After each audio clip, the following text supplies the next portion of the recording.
Shai Bashem Kodah Shalom to the 144,000 and the rest of the elect out there. Shalom to you all.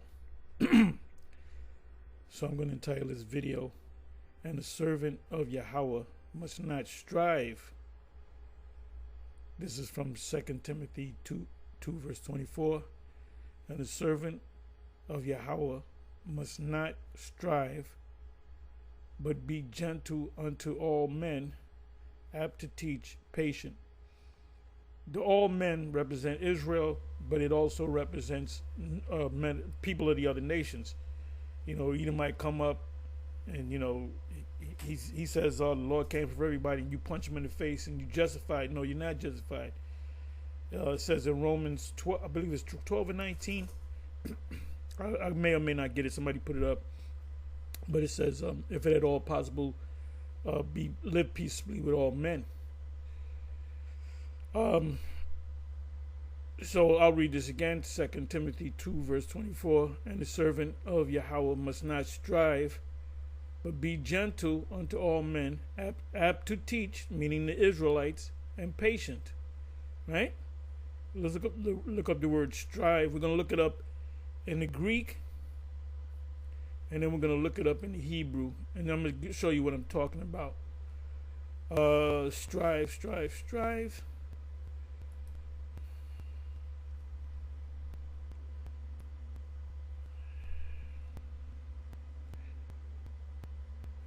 And there's another script I'm going to use, that I'm going to use creative license on the scripture. It means one thing, but it also applies to this too. And the scripture is, what is it? Let me go to it. The scripture is, "Lay hands suddenly on no man, neither be partaker of other men's sins. Keep thyself pure." So I use this scripture. You know, if somebody get knocked out, I said he laid hands. That's what Jake said, lay hands. But we know it means something else. But I'm using creative license. You know, I'm qualifying the scripture. So the first, guy got in the fight. Who threw the first punch? And we were just talking. The guy just punched me. Hey, this scripture gonna come up. All right. "Lay hands suddenly on no man, neither be partaker of other men's sins. Keep thyself pure." Right? Let me come back to the word strive. "The servant of Yahweh must not strive." So we're going to go into the Greek. And I'm going to show you what I'm talking about. This is a video that was just put up by Captain Iuic. And he said something. He said he used an example of, the confrontation between myself and 3 men from the ISUPK. And he used the example that we were in each other's face and all that. I didn't know Captain, but Captain, I guess he knew me. Of course he knew. That's why it's a whole big thing. They passed by and they said, "Oh, we're just going to get our cars." Yeah, but you knew that we were down there, and you knew. Well, they walked by a couple of times when I was in there, and this time I happened to be there, so I said, "Oh, hey, what's up?" And it got into a shouting match, but at no time I was going to throw a punch at them, and I didn't see them throwing a punch at me, or they knew. Well, at least Captain Iuic didn't show no fear about. He said there was a lot of us, 30 men down one street and 30 men and a bunch of men, because we had a lot of men in that area, because there was new guys coming in at that time still. But there was another brother, and he was kind of a little nervous. But I didn't pick up on it. I don't know who told me that the guy was nervous. Now, if I picked up on the fact that he was nervous, I said, "Brother, chill out. Dude, we ain't gonna fight." I said, "First of all, there's 3 of y'all, and a bunch of us. We're not going to do we're not going to do no bullshit like that. You know how bad that would look with these enemies out here. There's no way in hell. As a matter of fact, I said this before in previous videos. If I saw General Yohana and he had a flat tire, I said, "Oh, that's General Yohana. Let's go see if we can help him out." Now, if I saw Nate, I'm gonna keep going. No, I'm joking. I'll probably stop and help him too. You know, and I'll say, "Yeah, we're just here to help you. You know, you need help getting your tire." That's a topic right there. That's why it says, "Live, if it at all possible, live peaceably with all men." And this is where the enemies, when it's the Beatitudes, love your enemy, it was talking about enemies in Israel. So they would be classified as enemies, but if you know something happened to them, and we in different people, you got to kind of hope everything. Oh, the situation out there in Kenya. When I did a video on that, respond to that, I said I hope them guys didn't get seriously hurt. That's what I said. If you watch my video, the video that I did, was it not even a month ago, 3 weeks ago? I showed the video. We kind of clowned them a little bit, and we clowned them because you ain't got no business being in Kenya. You ain't got no business being in Papua New Guinea, Solomon Islands. You ain't got no business being in the DR. You go down to the DR, brother. I'm telling you, you go down there, brothers, trust me, you go down with a group of guys, brothers are going to sneak out. Believe me, brothers are going to sneak out, okay? Because some Simeonite women, they got something that, you know, is hard to resist. And we deal with that when we go out on the weekends, man. Them old fine-ass Simeonite women, they be passing by the camp, and they most of them smile. They'll give you a little smile. But you got to tell them, I'm on duty, baby. But anyway, the focus, and I said this, and I said this time and time again, I'm going to keep saying it. I put lists together, as you know. I put a lot of lists together. And I have a list, what I believe about 30 plus scriptures, maybe 30, 25 to 30 plus scriptures, showing you that the focus here is in the West. One precept that all I got to go to is one precept to prove that we're supposed to be here in the West, meaning in America, not even Canada. Even though you got brothers out there in Canada, you ain't got too many brothers really in Central and South America or Solomon Islands. Ain't nothing gonna get built up in Solomon Islands. Ain't nothing gonna get built up in Nigeria. None of these places.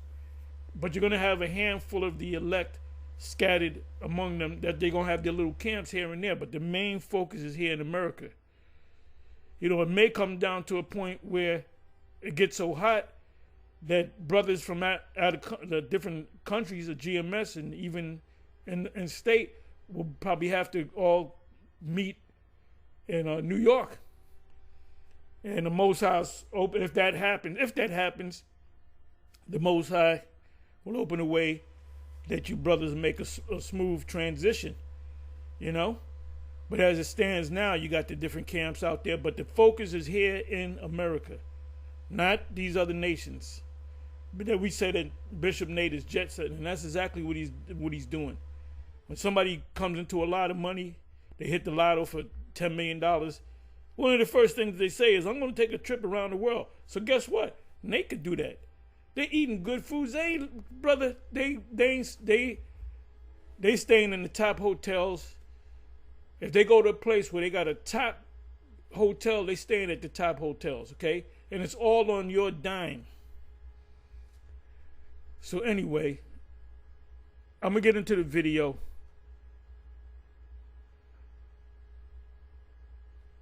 Okay, so it says to fight, okay? Of armed combatants or those who engage in a hand-to-hand struggle, of those who engage in a war of words. Now that's a cut. That's a cut. But a war of words is what? A debate. A war of words is a debate. Even what's the name of that movie that Denzel did? The Great Debaters. He was getting on one guy, one of the brothers that he was training him how to be a debater, and the guy kept snapping on himself.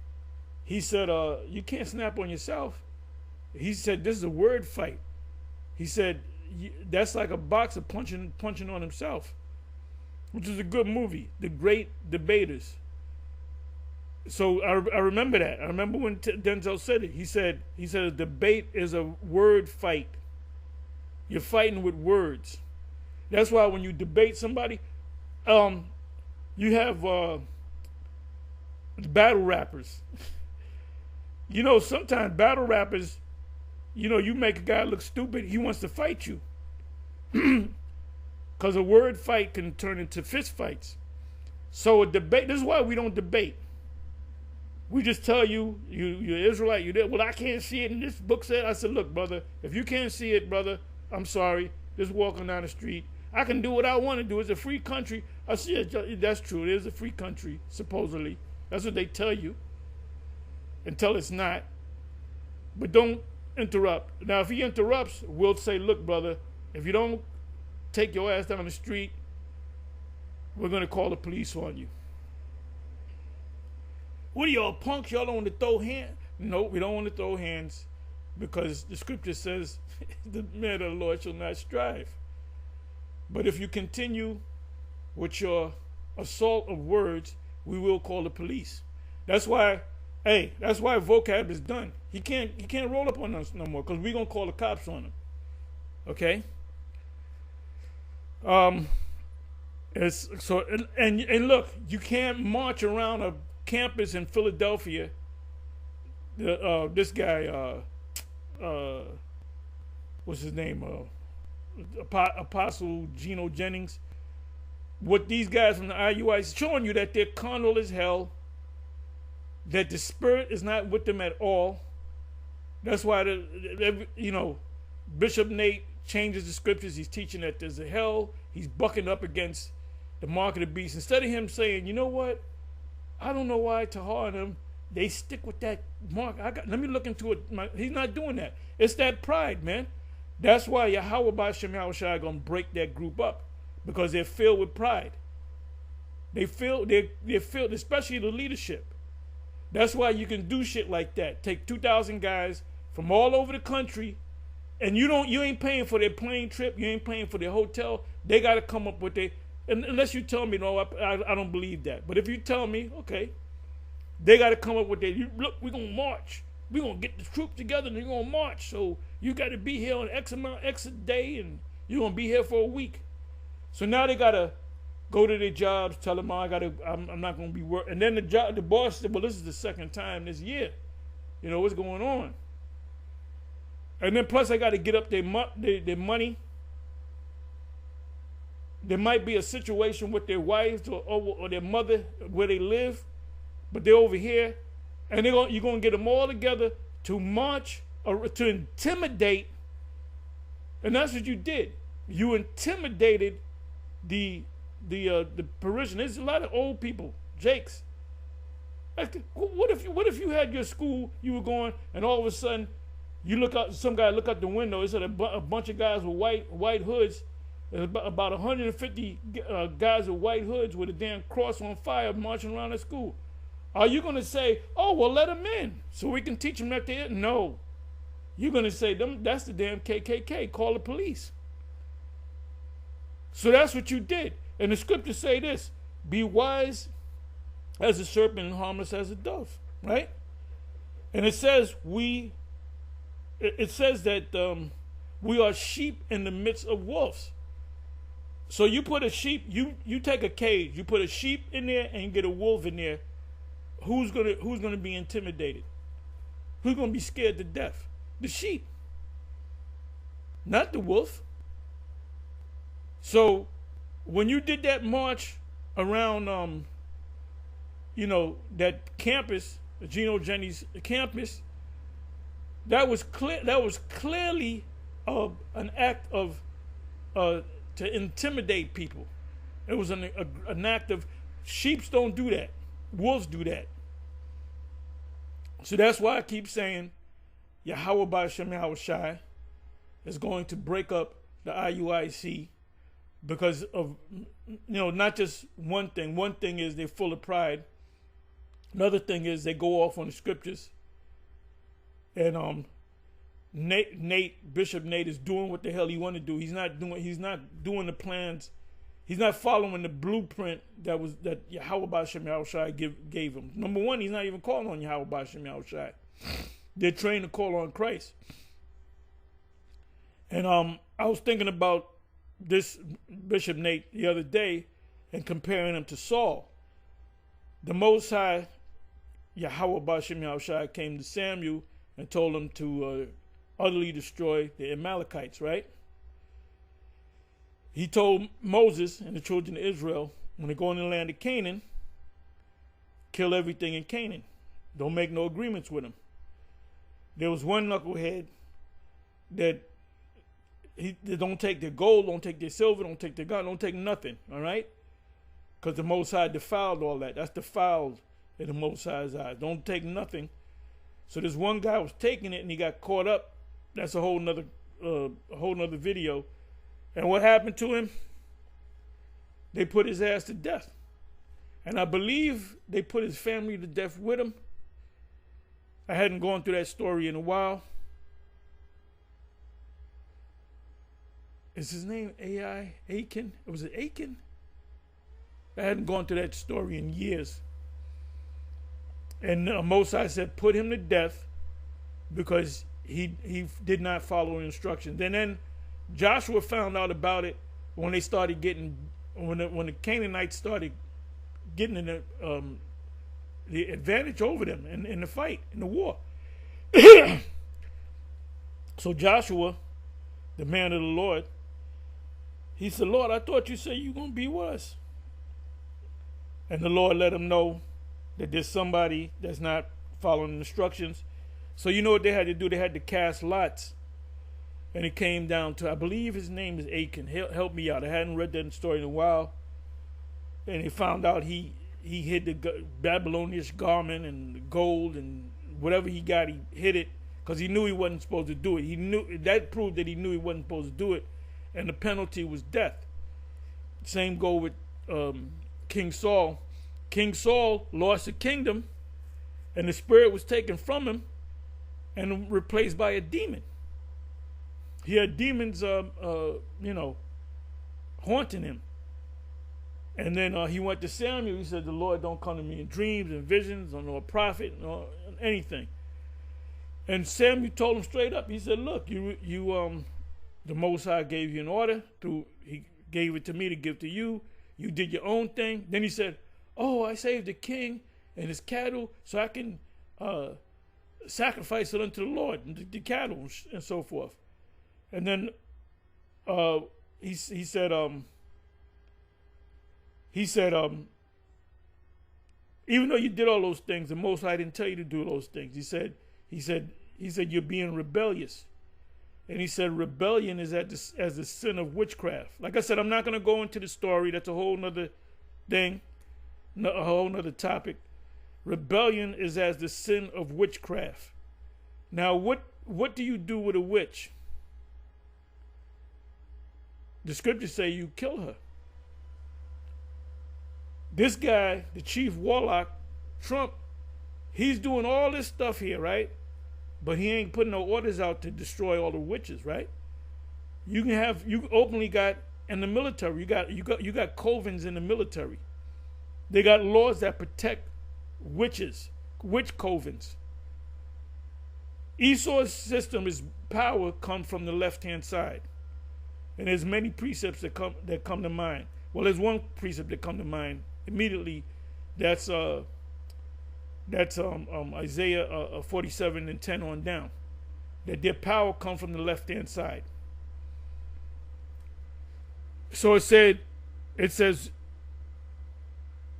a war of words to quarrel, wrangle, dispute, which is a debate of those who contend at law for property and privileges.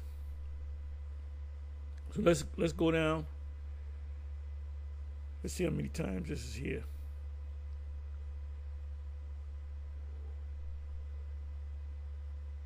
Okay, it says strove.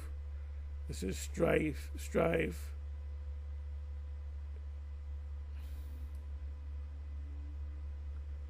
Right. James 4:2. Ye must, ye lust and have not. Ye kill and desire to have. And that's Jake out there, and that's Esau. And cannot obtain. Ye fight and war, yet ye have not, because ye ask not. You know, you got them stick-up kids, and all them stick-up kids, the majority of them grew up without a father. And women want things fast. They don't want to work. They don't believe in the work ethic. They want things quick. And they want it now. So this is these thug ass niggas. They got muscles, right? They tatted up, they got muscles. They can fight, but the spirit in them is the spirit of a woman. Because they're women with muscles. And you got some black women with fucking muscles, man. There's one black chick in the gym. You can't bench what I bench. Yeah, well, maybe I can't bench what you bench, but I don't want to. I'm not gonna go to bed with you, cause you look like Black Popeye, man. Anyway, I ain't trying to joke, but it came out that way. Miguel TV said I'm naturally funny. Okay, John 6 and 52. The Jews therefore strove among themselves, saying, how can this man give us his flesh to eat? Right, because they went over his head. You know that's a whole nother story, right?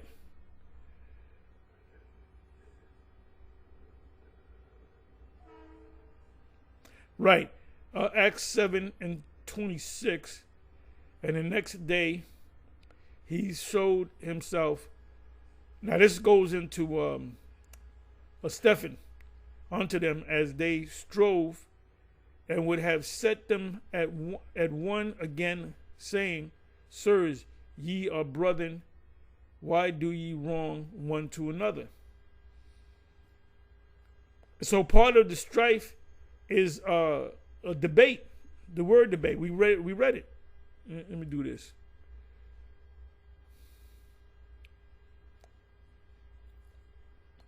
Now, when you telling the brother he's going off, that's not a debate. You just telling him he's going off. Like when we go against Nate and we say the mark of the beast is a microchip, and he says different, he's making it a fight. We're just telling him the truth, and he's fighting against it. And we're not doing it to wake him up, because he already got it. We're doing it for anybody that thinks, like this individual I'm going to go into, based upon this video that Captain Iuic put up, that he had an interview with this guy. This guy was part of a member of the Iuic, and he got beat up by a ranking member of the Iuic, and he got hurt. He was hospitalized. So now he's going to court, and you'll hear the whole story. And my thing is this. Well, that happened because he saw, when he came into Israel, he saw the GMS videos, he saw the ISUPK videos, he saw the IUIC videos, and then he chose to go with the IUIC. Do you think if he joined the GMS, do you think that would happen to him? I don't even think that would happen to him if he's part of the ISUPK. If the guy's going off, then you know, the whole backstory was the brother didn't want to be with the IUIC. This is what I'm going by, what I heard. Allegedly, and one of the high-ranking brothers saw him and just started beating his ass, and he didn't stop. You know, he broke bones and all that, man. Hey, if I got in a fight and I never try to break a nigga's head, I'll hit him, and if he go down or he run. Well, certain fights I had, I hit him with a couple of shots, and they turn around, they run. They said, God damn, man, what this nigga hit me with? Anyway, and I said all you brothers should know how to fight. just in case. You should know how to box, Muay Thai, MMA. You should know all that.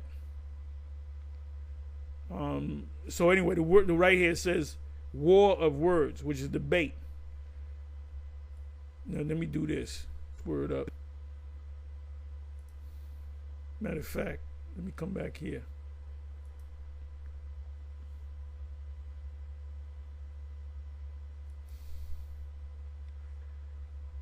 Bear with me for a minute. Let it come on up.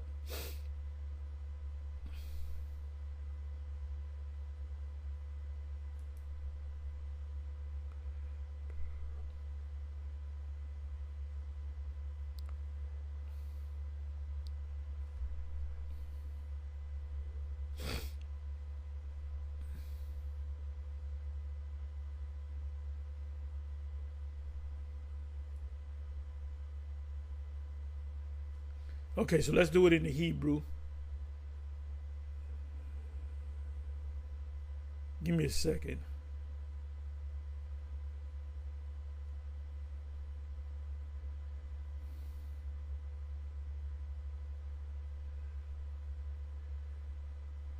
Okay, let me go here. And if a man strive together and one smite another with a stone, or with his fist, and he die not, but keepeth his bed, you didn't kill him, but you gotta restore him. I want to look up the word strive in the Hebrew.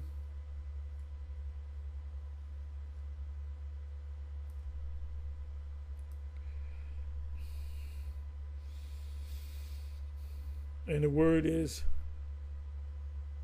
rayab.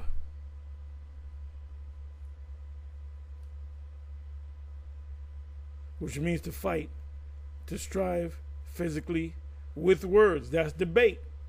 So when you have all these different debates with Christianity, we don't have to have no debates with no Christianity. We don't need Christians. Christians need us. We don't need them. We don't need them. If you a Jake and you a Christian, you're an Israelite, and there's nothing. But what about this? Look. Walk on down the street, man, before I call the cops on you.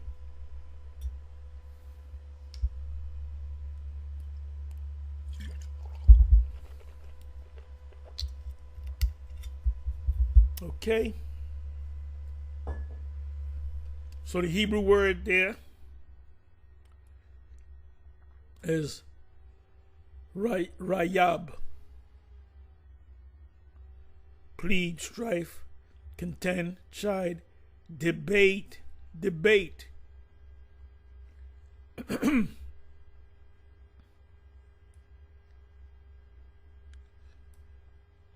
gonna look up the word debate. A debate is a word fight. Islam versus Hebrew Israelites. Who will win? Well, I won't be there because I don't debate. I'll just tell you what you got to do, and if you can't see it, I'm walking. Debate that cross. Now, debate means if you have a dispute. Well, brother, you did this. I lent you X amount of money. You said you were gonna give me to the month. You didn't get it. That's a dispute. So you go to him and you bring out the case.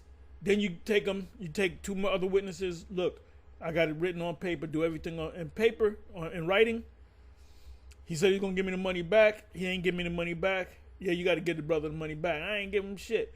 Then you go to the church, to the leadership, and if the guy said I ain't giving him shit, guess what? Goodbye, you out of here. How much did he take? 200. Okay, we're gonna give you 200. We're gonna get together and give you 200. You got your 200, and he's out to school. And when you see him, you look at him like you look at another nation. That's in the New Testament. That's what Yahushua said. Okay, Romans 1:29, being filled with all unrighteousness, fornication, wickedness, covetousness, maliciousness, full of envy, murder, debate, deceit, malignity, whisperers. So this guy, this high-ranking officer that did what he did to this brother and hospitalizing him, breaking his bones, this it says being filled with all unrighteousness. You were unrighteous when you did that, man. fornication, which is adultery, wickedness, that's wickedness, covetousness, maliciousness, look at that word up, full of envy, murder. You wanted to kill a guy. And when you beat somebody down, you can hit him with a certain blow, and that could be a death blow. So you have no control over your spirit. And like I said, Bishop Nate always said we're not the biggest camp out there, but we plan on being. And you know what that is? That's pride. That's pride. And you in a certain way you're counting Israel because we got 10,000 men marching. Well, wait a minute. Did not King David get punished for counting Israel? You don't count Israel. You say, well, we got about 50 people in this camp, or we got about 60 people in this camp. You don't be doing no count. We got to count. We got to check. Let me see your license plate, brother. Give me a copy of birth. That's count. That's a census right there, which that's wickedness. And what happened? The angel of the Lord killed, I believe it was 80,000. I used to say 80. I think it was 80 or 84,000. And that was the Most High had to call that angel back. So 80, I believe it was 80-something thousand that was put to death by the death angel, one angel. And King David looked up and he saw the angel, a gigantic angel with a sword, and he was swinging a sword. And anytime he swung that spiritual sword, people were dropping dead. Israelites were dropping dead. And the Most High had to pull them back. Okay, boom, that's enough. And I believe it was for 3 days. And I believe the word was famine, if I'm not mistaken. That's a whole nother video. So here you are, we got 10,000 men marching. You know, we're into the numbers. Most High said, well, it's not about numbers, man. Scripture says this is a small sanctuary.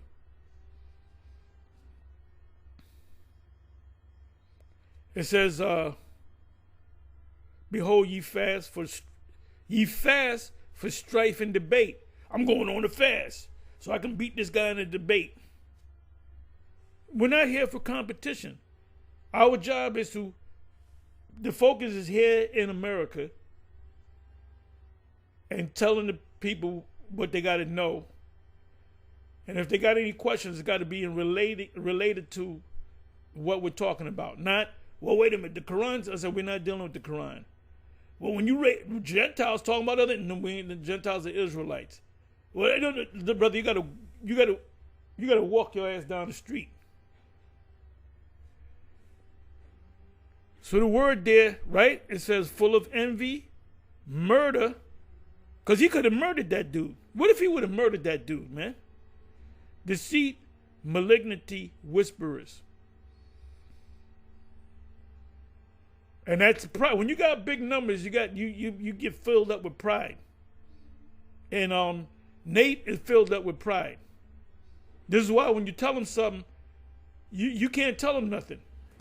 You know, we've been telling him about the mark of the beast. Brother, what you talking about? He'll find another scripture. And the scriptures say not too many words.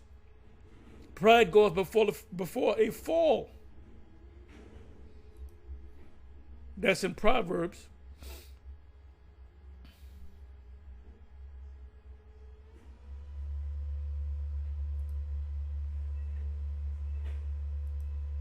Pride goeth before a fall, Bible. Proverbs 16:8. I want to read it in the King James. Right there, that's a light-skinned Nate. Pride comes before the fall. Nate is feeling himself. Okay, let me come over here. I want to go to the King James.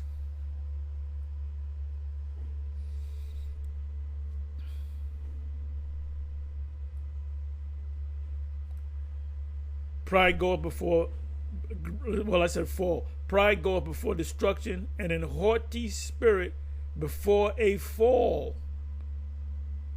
Pride, Proverbs 16:18. Pride goeth before destruction, and an haughty spirit before a fall. Esau is lifted up in his pride. The golden age. This guy Trump want to bring back the golden age. And you can't tell me He's a picture of pride. There should be, when you look up the word pride, there should be a picture of Trump right there. And all his cabinet, they're all full of Edomites, and they're all full of pride. They got pride all in their faces. So it says, pride goeth before destruction, and an haughty spirit before a fall. This place is getting ready to fall by fire. So now, let me go into this here. Give me a second. Okay. So you can watch this with fair use. I just say that. I don't think IUCPK gonna take this down. So this is Captain Iuic 7 hours ago. Okay, so Brother Titus, former member of the IUIC. See, he fucked up by joining the I. He said, no, they got bigger numbers, man. And GMS are a bunch of bums. And fuck a IUCPK. Trust me, if he joined the IUIC, he watched their videos, he watched GMS videos, he watched IUCPK videos, and he watched other videos, and he said, nah, I ain't with the IUCPK. I ain't with I don't like them the way them niggas act. Nah, I ain't with the GMS. Them guys are a bunch of bums. I'm going with the IUIC because he saw the garments and he saw the order, but then he realized he learned the hard way, man. There's a handful of people that left through the years. One of them is Judah Mack, where he's spoken about in this video, and he was the one that got it. But and you know what they did? I saw the council when they had Judah Mack and the other brother Mosh, his full name, but his name is Mosh. I saw the actual council, and they were grilling them guys, man. When they would speak, they shut up. I'm your father. Especially Kanai, that demon, that wicked wretch. He said, "I'm your father. I'm your father." And you know what? They're masters at intimidating people and letting them know if you leave, even if you join another camp, you're gonna burn in hell. Them guys are like Roman Catholics, man. They're like Roman Catholic nuns.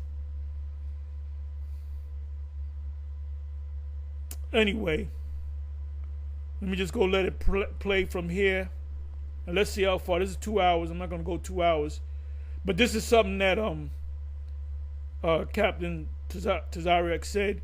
He gave an example of the encounter. And he said, well, I got to give credit to the heart and not too many words. He didn't look like he was, there ain't no way I'm going to get out there and fight. I don't give a damn what camp you from. You know? I will tell you that you're going off on certain things. When you search "Trap with Us," you're gonna see a brother. It should be a photo with two brothers. It says "Trap with Us." Do you see it? You should have been logged in. Come on, I need you to lock in on this app. So on the brothers' Facebook page, "Trap with Us," what I see is something that you would never think you would see between an Israelite and another Israelite. I wouldn't think I would ever see anything like this. And I agree with what he's going to say. You know, the script, like I said, Matthew and the Beatitudes, Matthew's chapter 5, it speaks about thy enemy. It's talking about an enemy in Israel. Did Yahushua use his spiritual power to destroy any of the scribes and Pharisees? No, he didn't. My life.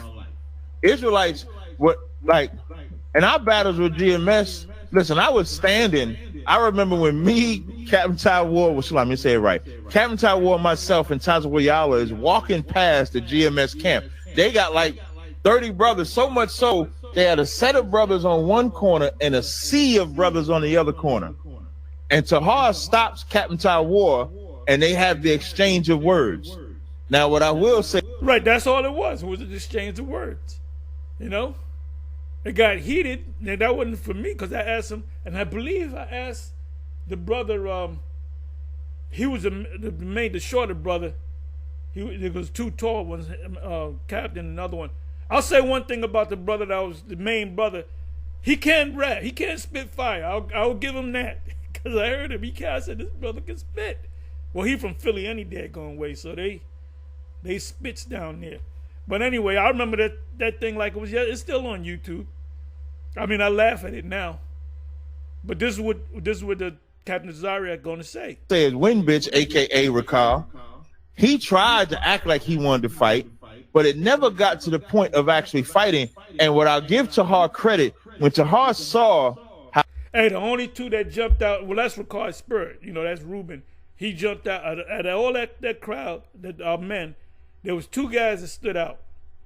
There was Ricard, you know, Apostle Ricard, and Amnawa Allah.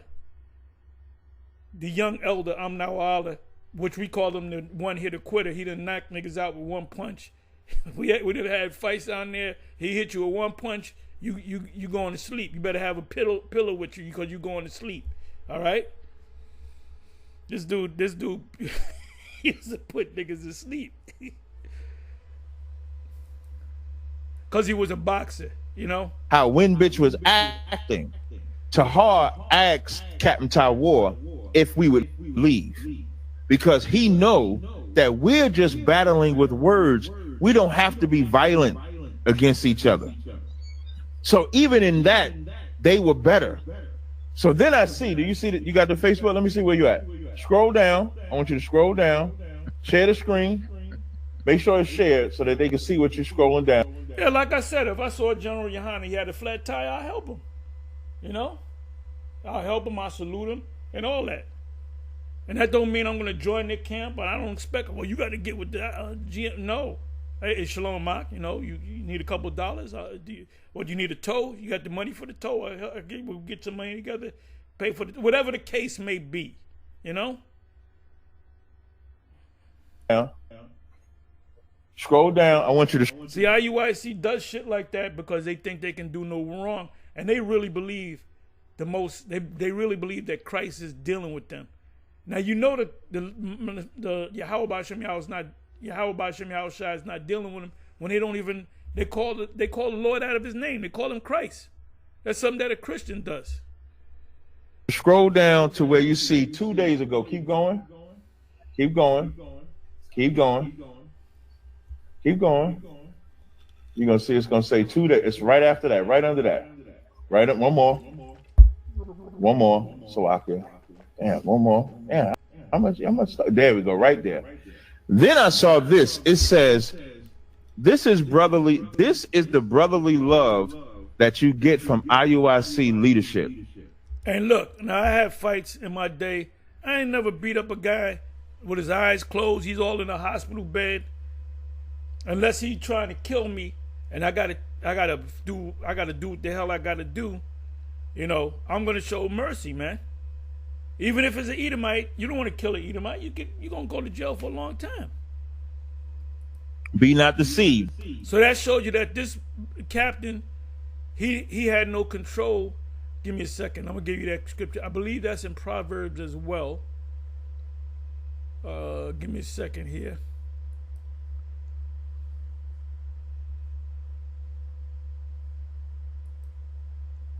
I'm just going to say it in basic English.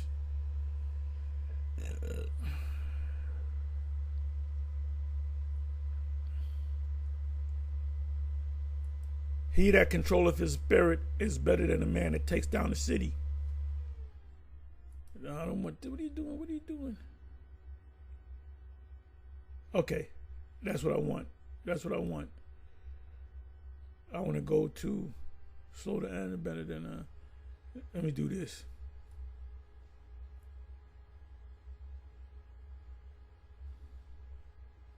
I want to go down to, okay, Bible Hub, and I want to go to the King James.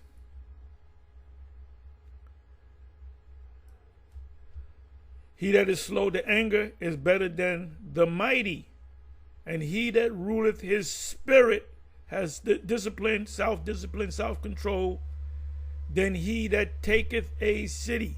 So what this brother did,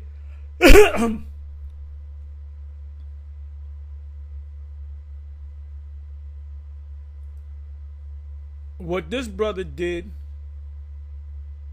and the brother that did it, he's a big brother. Ain't no small dude.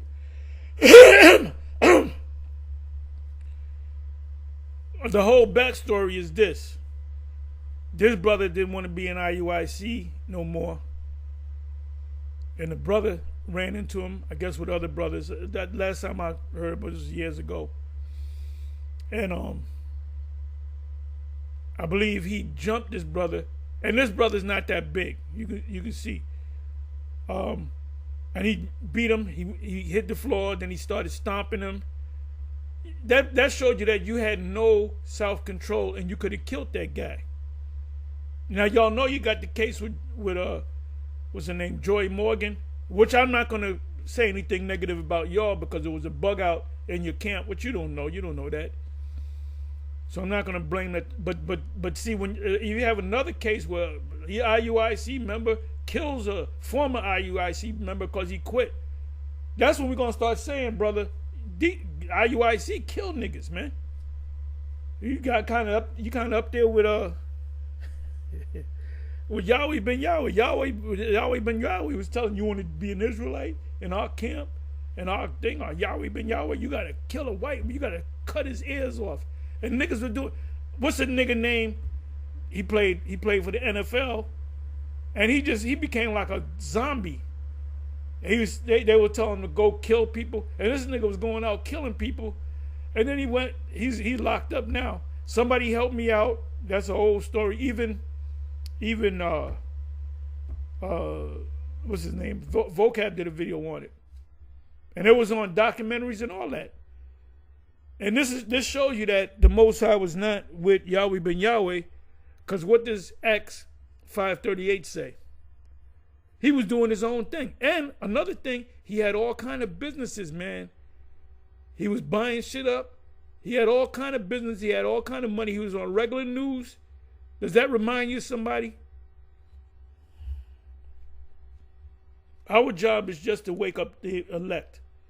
These brothers are hypocrites. Pray for the lost souls that fall into the purple pit. This is Memphis so-called captain, Hoshea, that did this evil. IUIC teaches that you should call the police, press charges, all that, so they have paid 0 doctor bills nor help cover in any. The so-called captain. Yeah, because I would have heard the story, and I would have, first of all, if you got arrested for this shit, you're on your own. You know, unless this man pulled a knife out on you or a gun, you had to do what you had to do. If that didn't happen, if there's no knife, there's no gun, and it's on camera, the guy's down, and you still stomping him and kicking him and breaking up his bones, that's complete hate, which goes back to Proverbs 16. Let me go back to that.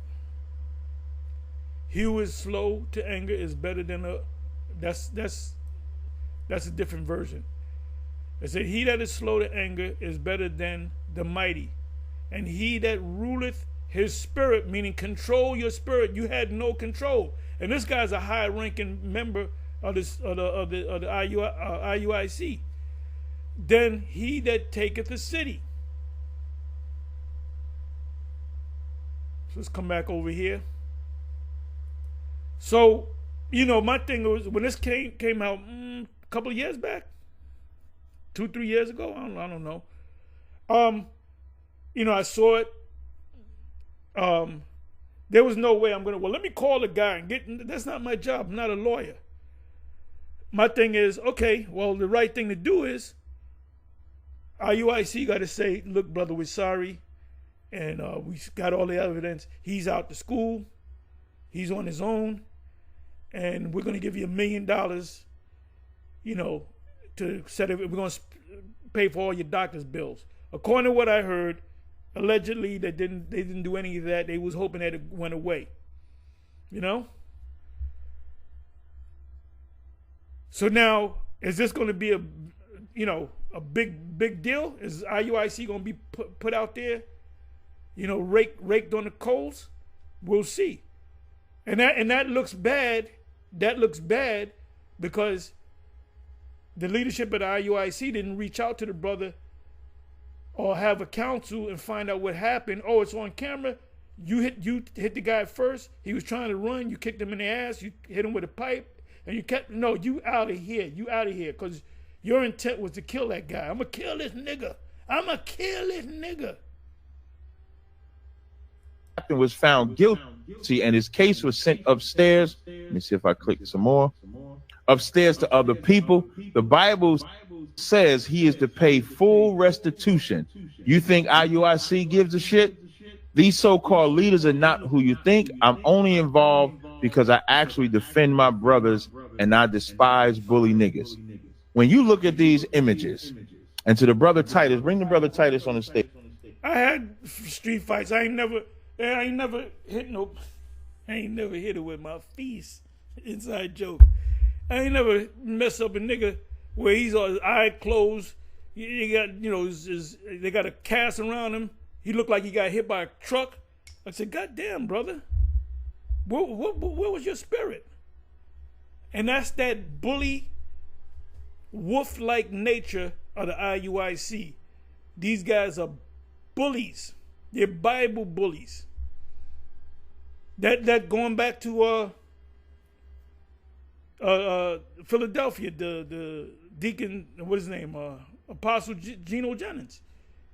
And then they would tell the cops said that we can press charges on these guys because they clearly intimidated. That was clearly an act of intimidation. Clearly an act of intimidation. This is watch what Yahweh B'Ashem Yahushua is going to do to the IUIC. He's going to break it up. And if there's any elect out among them, they're going to get it. They're going to do the right thing. Because they're not doing the right thing. They're not teaching the scriptures right. They're not calling on the name Yahweh B'Ashem Yahushua. Hey, ISUBK, they call on the name Yahweh B'Ashem Yahushua. Do I be getting on the IS? We used to go back and forth. ISUBK, they say pretty much what we say. There's a few things that they go off on is the mark of the beast. And I believe that they know that the mark of the beast is a chip. What else? There's a couple of things that that's one of them. That's one of them. But they do call on the name Yahweh. Hey, when Captain Zarek have debates, he teaches script. He'll bring out a precept, and I'll say that's the same precept I would use if I was in that situation. Or he might bring a precept, and I might say, oh, that's a good precept. I was thinking of this precept, but he said that, so I'm gonna put that on the list. Because you learn from other camps too. Now they ain't gonna say that though. We learn from GM. No, they ain't gonna say that, but we'll say it about them. If you hit me with a scripture that I have a list, and you hit me with a scripture, I said, man, that's a good scripture. I don't use that. I got to use that. So let's go. Stage. Bring the brother Titus. Go to StreamYard. Hey, brother Titus, are you there? Mic check. Can you hear me? Yeah, I can hear you just fine, brother. Can you hear me? Yes, sir. Yes, sir. Do you mind if I show these images? I want to talk about them for a second before I bring you on. I'm past there, man. You don't show that. I appreciate it. Okay, good. So this is the guy. After the fact, he was hospitalized. He got when you break. Look, did you use an iron pipe? Did you beat this guy down with an iron pipe? Show these images. Click these images. This is what that fake ass captain, and this the same captain that bullied Gorilla Hebrew and them. If I could. But listen, Gorilla Hebrew and them try to act like he had an agreement with Big Frida. Big Frida is Abiel. Remember when Big Frida punked the whole unity camp? The only one I give a pass, I personally love Elder Barak. That brother showed me excellent brotherhood when I was in Israel. So I'm not talking about him. But that Gorilla Hebrew was a coward because he did not defend Barak at all. Mm-hmm. You could not. Well, then I remember that they had a march. They had a unity camp, and they had a march with the IUIC. They had about 2,000 of them, and then the dancing bear. I call him the dancing bear. Abiel, it used to be Abiala. He rolled up in that intimidating. These guys are masters of intimidation. They're bullies. The IUIC. It should be the IUIB, Israel United in Bullyism. These guys are bullies. They're bullies. This is what happens when you have big numbers. That pride gets up in you. And Nate is full of pride, man. Not have done that in front. Listen, when I went I remember I have an issue being a defender. You can call it a flaw. You can. And that was some bully shit when y'all jumped them brothers. What was that out there in? What was that? Was that Columbus? And that was all over the goddamn place. Cause you had ISUPK. You had what, 2 or 3 brothers speaking. You had a cameraman. You had 4 brothers. Right around the corner, you had about at least 20, 25 brothers. And then y'all had the fucking mic, because you can watch the video. Y'all had, not the mic, the speaker. You had the speaker pointing on them to drown them out. Now, I don't know who was there first. I don't know if y'all were, but either way, let's say IUIC was 100% correct in being there. This is our spot. But sometimes ISUPK come. The right thing to do, did not the Apostle Paul say that in 1 Corinthians chapter 6? Why not take low? I'm just paraphrasing. I'm not going to go to it. Somebody can put it up. Help me out, y'all. But I know it's in 1 Corinthians chapter 6. Why not take wrong? There's not too many words. Now, the right thing to do was maybe talk. It says this don't make no sense because we're drowning each other out, But you know what? We'll leave. Or whatever the case may be. But then you had incidences of IUIC have it set up a camp and you have ISUPK come and set it right next to them. Which you guys are not in the spirit of Yahweh Shem Yahweh Shai. And then even the ISUPK did that to one of the camps out there in Pittsburgh. This is years ago. You had the one brother. This is ISUPK. That's that bully. This is why certain guys stand out on YouTube. Hey, Captain Desariac stands out on YouTube. Okay, so I give him credit. Captain Katazak stands out. I know their names. I know both of their names because they're always on YouTube. There's certain guys, well, I never see you. I never saw, because y'all ain't doing that.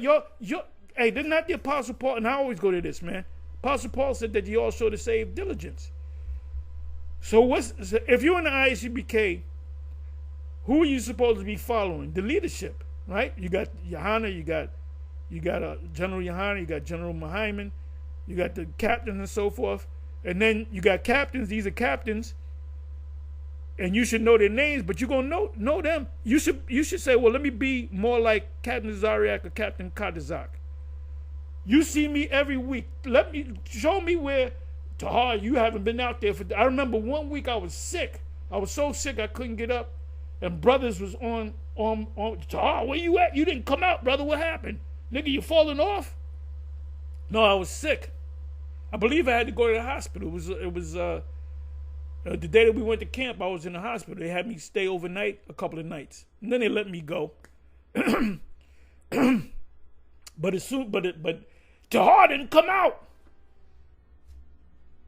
Okay, I'm in this thing for the long haul, brother.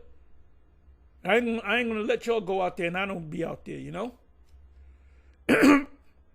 So there's a lot of guys, a lot of brothers in Israel that are on low levels. They don't do no videos. They just kind of there. They can be in this thing for 10 years and they're kind of there. You might curse him out to do a video. He might do a 10-minute video. The next time he does a video might be 10 months from now. So this is our job. Our job is not to march around churches intimidating people. Hey, the scripture says, 2 Corinthians 13, verse 5. Examine yourself. Prove your own self, whether ye be of the Most High, lest ye be a reprobate. And at this point in time, Bishop Nate is a reprobate. He's teaching Roman Catholic doctrine. You're going to burn in hell, which he started teaching that about 3 years ago.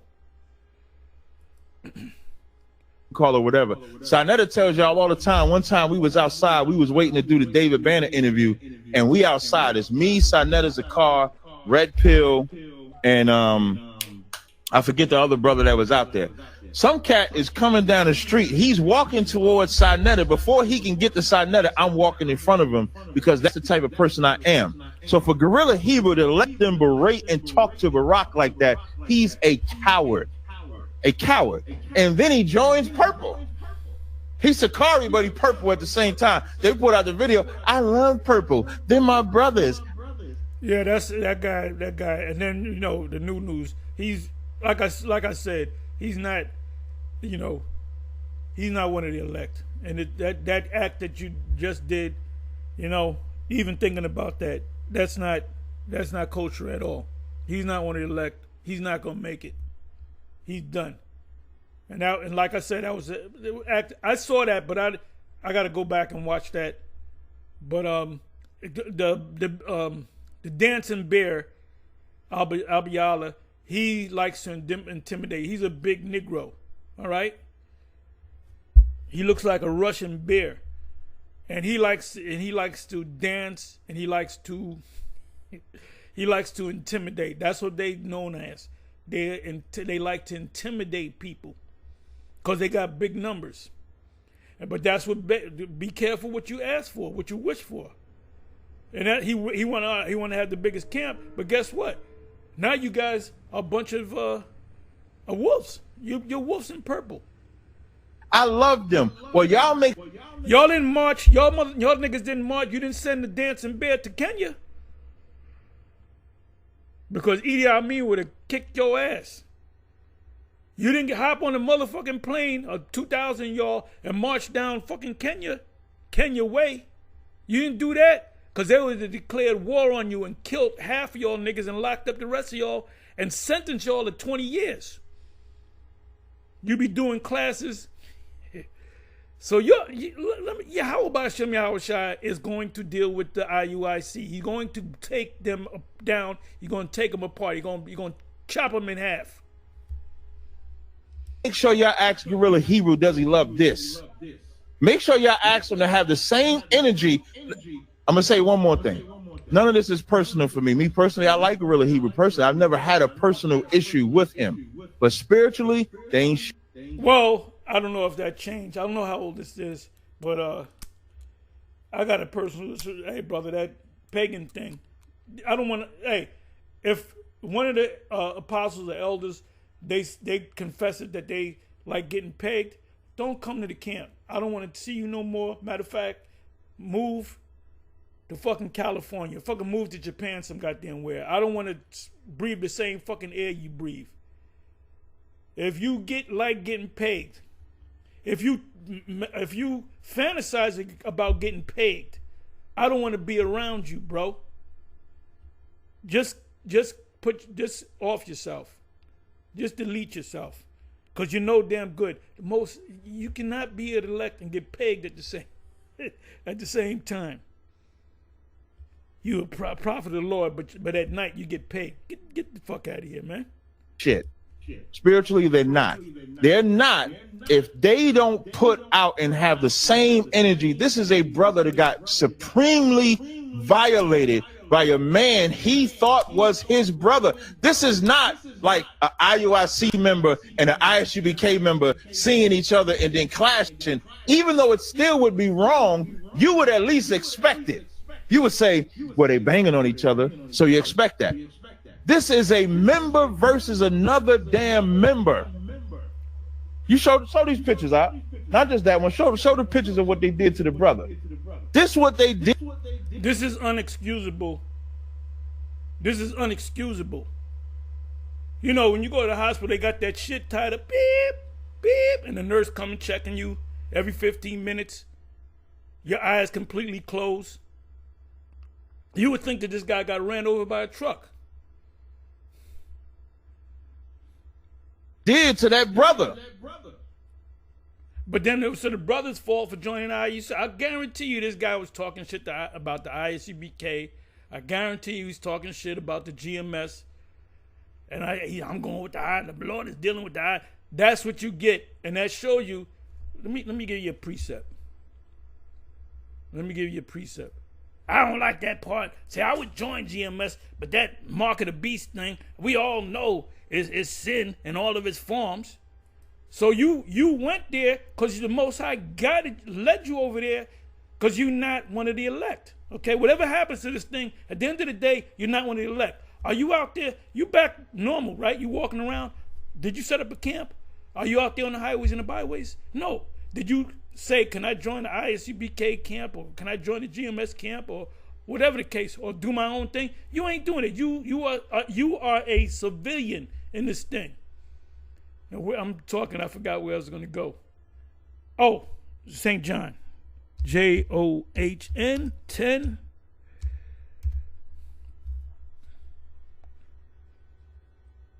Okay, you know what? Verily, verily, I say unto you, he that entereth not by the door into the sheephole, but climbeth up some other way. The other way is IUIC, all right? And also ISUPK, because they don't have the full truth.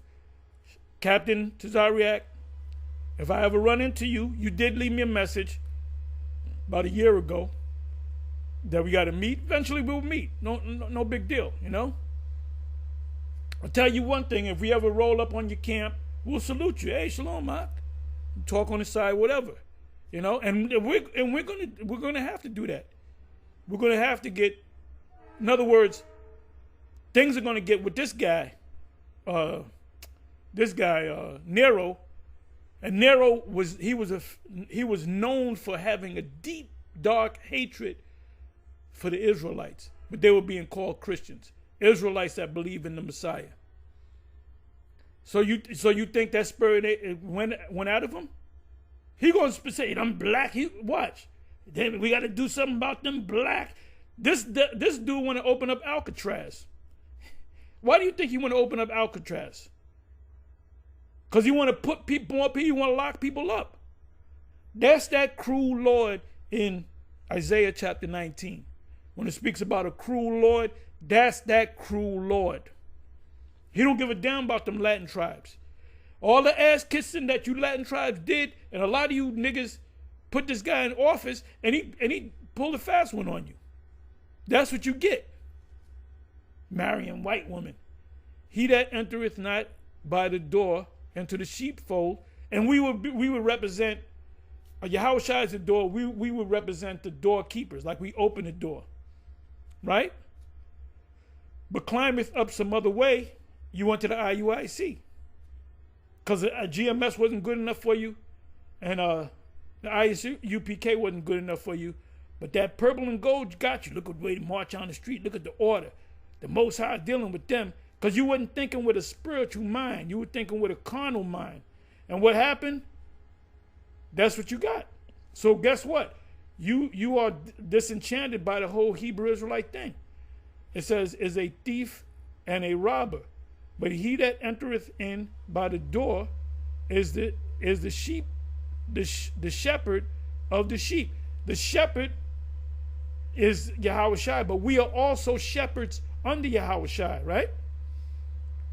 It says, to him, the porter, we are the porter or the doorkeeper, openeth, and the sheep hear his voice. Hear whose voice? Yahushua's voice. Through what? Through the scriptures. And he calleth his own sheep by name, and leadeth them out.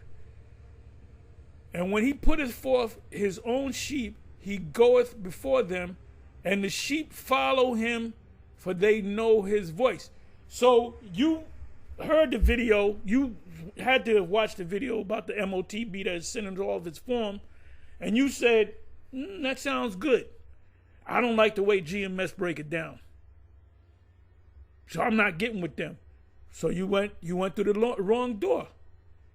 You fucked around and found out that these niggas are brutal and they will kill you. Not to say that the IUIC killed Joy Morgan, which is a bug out.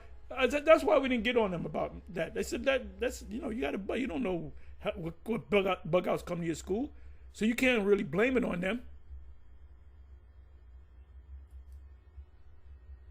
But the fact that this guy, this high up captain, He came up in rank to do this thing. That, for one, he has no control of his spirit.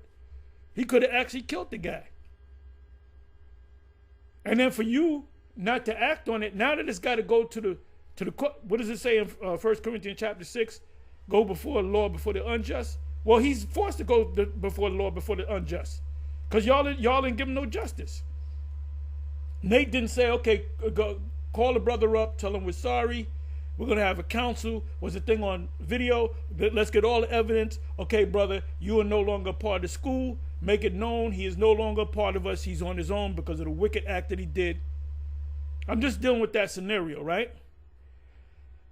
So now we're gonna get in contact with this brother. We're gonna apologize. We're gonna pay for all his doctor bills, and we're gonna give him $1 million or whatever the case may be. You know, he'll stay. He'll say, "Well, these brothers are righteous. The leadership showed righteousness. They showed fairness and so forth." But this guy that beat him down is still in that thing. He's still in there. So now it's gotta go to the Esau. And you know how Esau, oh, these are Israelites. The Israelites did this. Oh, God, let's call CBS. Call MSNBC. You know, call CNN. Oh, we're going to stretch this thing out. We're going to make a lot of money on this. So, because if I hear something like that, remember GMS beat the shit out of let's say an IUIC, just beat the shit out of him. And it's known that the IUIC brother didn't do nothing to him. He just wanted to kick his ass. Well, that dude's out. He said, brother, you out of here, brother. You out of here. We don't know you no more. You're a heathen. That's what it meant. That's what it means by Yahushua said, cast him out as a heathen man. Look at him like he's another nation.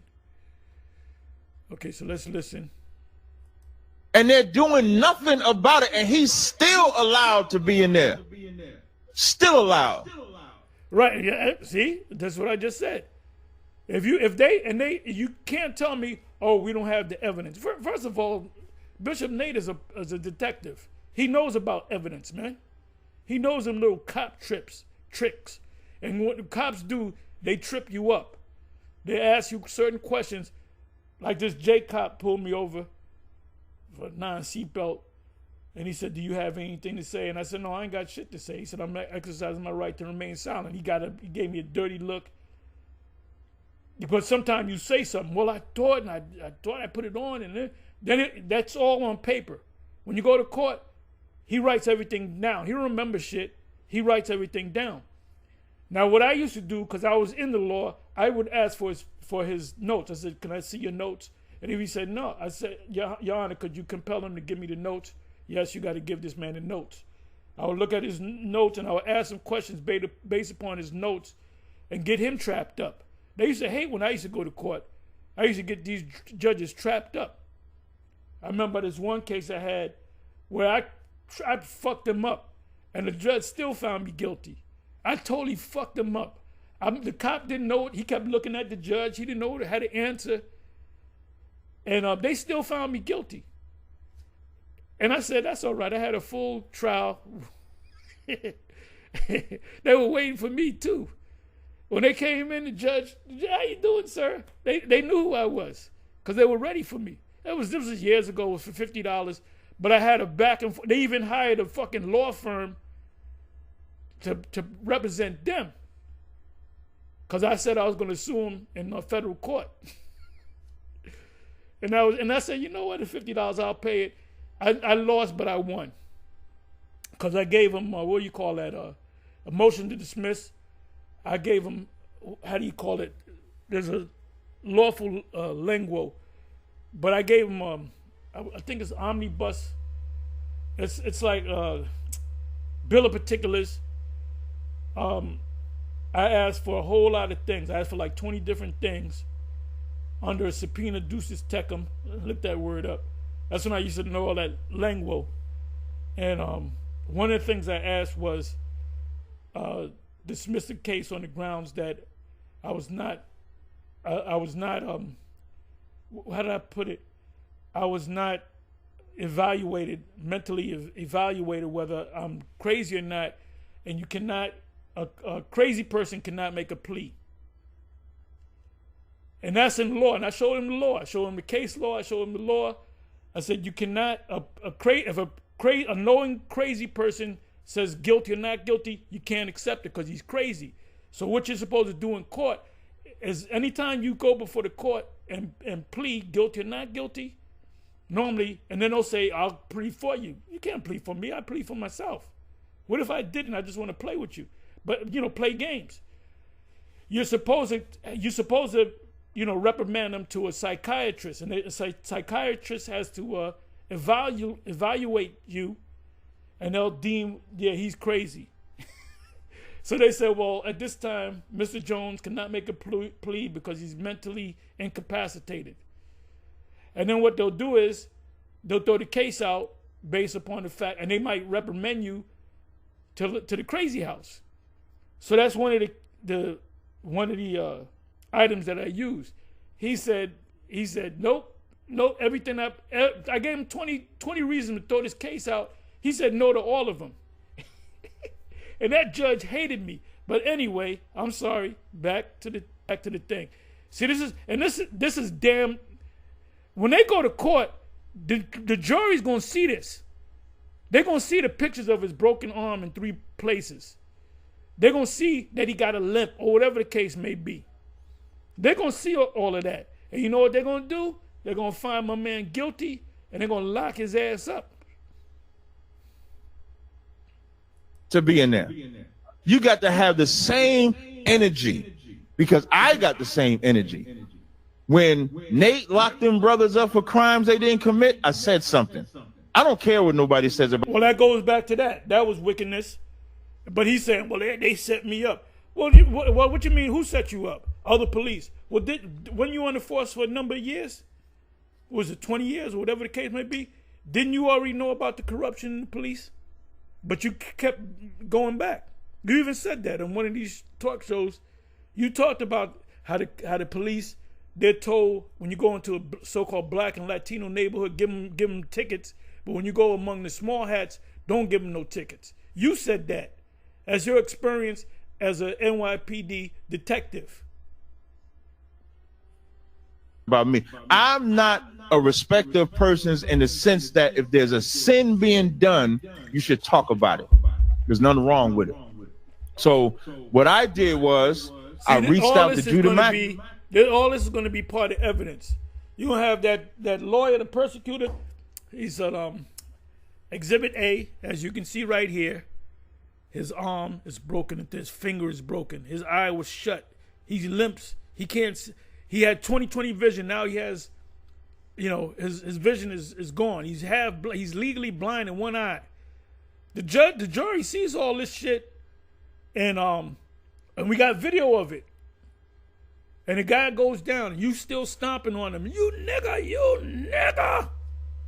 So this is gonna look bad.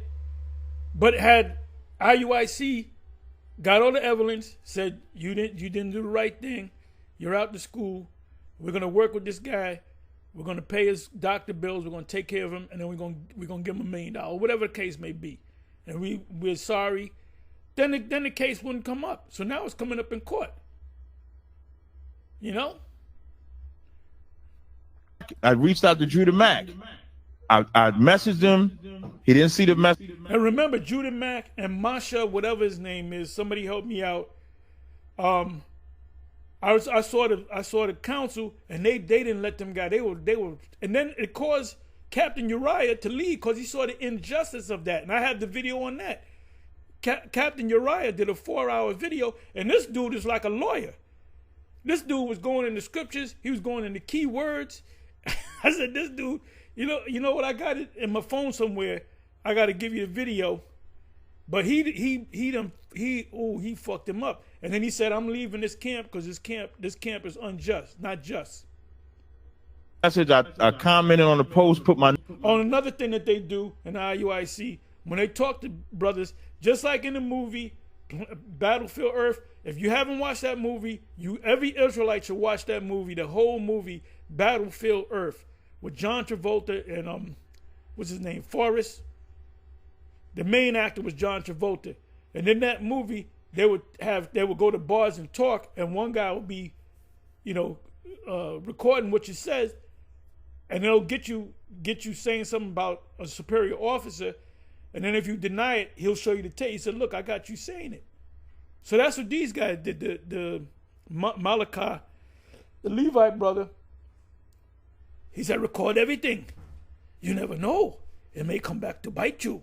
So this thing is going to come back to bite him. Another scandal brewing. A number in there and say, "Brother, I want to rap with you." He calls me. When he calls me, which happened today, I spoke to him. I mean, I have fights. I ain't never bruised somebody up like that, bro. I ain't never bruised somebody. He looked like he got hit with an aluminum baseball bat 2-3 times. That's pure hate. And the brother's a good brother. And he said I was a good brother. And I said, I really would like to talk and give a voice to the brother that it happened to. I didn't know his name at the time. And so he said he would reach out to him. So I was able to speak to Titus. And I told Titus, I want him to come out here because this didn't happen recently. This happened last year. And as I asked other Israelites that I'm in communication with, I asked them if they know about it. And they all say they don't know nothing about it. The IUIC has what in the IUIC? Who knows? Who can read my mind? What's the IUIC have? Y'all no. Read my mind. Remember, nobody knows about this. Nobody. The NDA. There's an NDA that exists in the IUIC where you can't speak about nothing, or they can charge you, they can sue you, they can do all these things to you. Yeah, when you have an NDA, that's not a good thing. Hey, that's not a good thing at all. Whatever you see, you can't say nothing. That's when did Yahweh Shai make give paperwork out to the apostles, the disciples, and say, you can't say nothing. He told them to say what's done in the house be spoken in the rooftop. So I wanted to reach out to Brother Titus, and I said, "Brother, would you come on my?" And he's not a brother. He's an Israelite, but he's not a brother because he's not doing the work. Who is my Matthew 12, around about the 40th verse? Who is my brother? Who is my sister? Who is my mother? But them to do the will of the Father. Remember, when this guy decided to join, he watched GMS videos, he watched ISUBK videos, he talked shit about the ISUBK, he talked shit about GMS. He said IUIC, the Most High is working with this guy. Well, was the Most High working with him? No. The Most High set up IUIC as a stumbling block so this guy could get jacked up. A show and tell your story, because your story needs to be said, because nobody knows that this is going on. And the brother Titus was extremely super kind to come on the show. So Brother Titus, before we get into it, brother, can you please introduce yourself? No, he's cool with you guys now because he found out. He effed around and found out. And this video is an old video. This is not new. This is an old video that was originally put up a couple years ago. So you could tell them where you're from, where you at. The floor is yours, brother. Oh man, well, hold the camera. Hey, Shalom, Israel, Most High in Christ bless. So that show you where the nigga's mind at. That show you where he's indoctrinated. He gonna say the Most High in Christ bless. That's a salute. He's no longer in IUIC, and he's calling on Christ. So we don't got to help this Negro. And then the Titus, that's not even let's go into the word Titus. Let's go into the word Titus. Give me a second here. First thing he says is Most High in Christ bless. That's when I hang the phone up on him. And I guarantee you he's not out there on the highways and the byways. If you say, where's your camp? I don't do this no more. Let's go right here.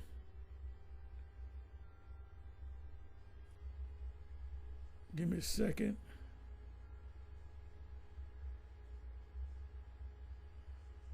Okay, I want the word Titus.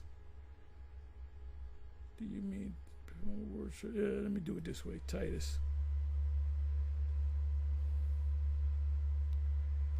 Okay, Titus. 2 Corinthians 2, verse 13. Let's do some history on Titus.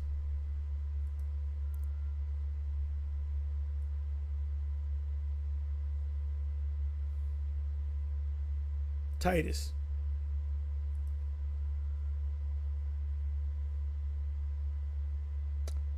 Okay, Titus. Titus. Strong's G 5103. Titus. Titus. Titus. That's a Greek word. It's not a Hebrew word of Latin origin but uncertain signification. A Gentile Christian, meaning an Israelite that didn't know he was an Israelite, that came into the fold, and Paul's companion in some of his journeys. So now this guy was known as Titus. I guess he was known as Titus. In the school, in the Iuic, which that's not a Hebrew name. So wouldn't Titus, which is of Latin origins, wouldn't that be a cool name? Y'all call that cool? If your name is Joe, that's a cool name. You got to change your name to a Hebrew name, brother. Okay, my name is Yahweh. No, that's Ebonics. You got to change it into the biblical hillbilly Hebrew. So this guy's he's back in the world. He's back in the world. He's just he's a citizen. He's a civilian and back in the world, man. He ain't keeping the Passover. He ain't got no camp. He ain't built on nothing. And the Most High led him to the wrong camp. So he really hates the other camps. He hates all this whole thing about Israel, but he's working with Captain because Captain, is telling his story. The enemy of my enemy is my friend. Because when you joined IUIC, you became an enemy to ISUBK and the GMS and whatever other group out there. I'm an ex-member of IUIC. Can y'all hear me? Yeah, we can hear you perfectly, brother. All right. Yeah, I'm an ex-member of IUIC. And I'm up here to reenact what happened. So I got my little cameraman with me. I got some brothers up here with me on high alert. So in case somebody have a second thought, try to shut my mouth or something like that. So oh, and another thing, he got the long hair. Let me bring that back. So the spirit wasn't dealing with this. Somebody have a second thought, try to shut my mouth or something like that. Look at how long his hair is. So he didn't have short hair when he was in IUIC and decided to grow it. He been had the long, because they allow you to do that, and that's clearly that clearly goes against what the Apostle Paul said in 1 Corinthians chapter 11. Like that. So let me come follow me. Just follow me. Okay. Now, where are you taking us to, brother? I'm finna show you too. I'm in front of the Paradiso movie theater, the last ratchet movie theater in Memphis, Tennessee. Now, as you can see right there, there's a charger. Put the light on you. It's a charger right there. There's an officer on duty. Just remember that. Okay. And at what time is it? It's 9:11 at night. In the morning, there's an officer on duty, a police officer, and at night there's a police officer on duty. And as you can see right now, you see this place lit up. Right. As you can see, you see blue lights everywhere. Memphis, Tennessee is getting real bad in crime. So there's blue lights everywhere. But there's also cameras all around here and some hidden cameras. But I'm gonna go and bring it out. So July 21st of 2022, I got invited to the movies by a brother. I ain't gonna say his name because I don't want no smoke to come his way. Okay. He invited me to the movies, and he had both of his kids with me. I don't know if you can see me, but it's a lot. Yeah, we can see you. Yeah, we can see you, brother. So he invited me to the movies. He was like, "Hey, bro, let's go to the movies." So I'm a truck driver. That's why I got this headset on. And I was like, "Hey, I got a load to deliver in Nashville the next day." So he was like, "Oh man, come on, bro. You go to the movies. You can come to the movie. You come on, bro. Woo woo." So I said, "Okay, all right, bro." So I left Marco's Pieces, which is in Germantown, which is back that direction. So it ain't nothing but like, I say about 10 minutes. So we stopped and got something to eat. Now, what I'm telling y'all is the same factual story that I gave the judge, the district attorney, and the sergeant that was on duty. Okay. So, like I said, I parked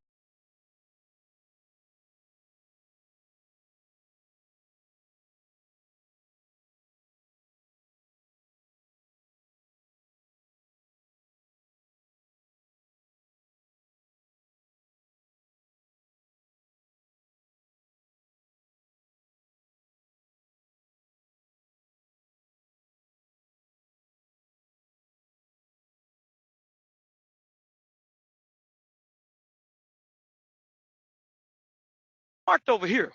So as we walking toward the movies, we walking toward. So I go back to the Jeep to grab my jacket. And when I grabbed my Jeep, we were walking forward because you know how the movies is. It's always cold in there.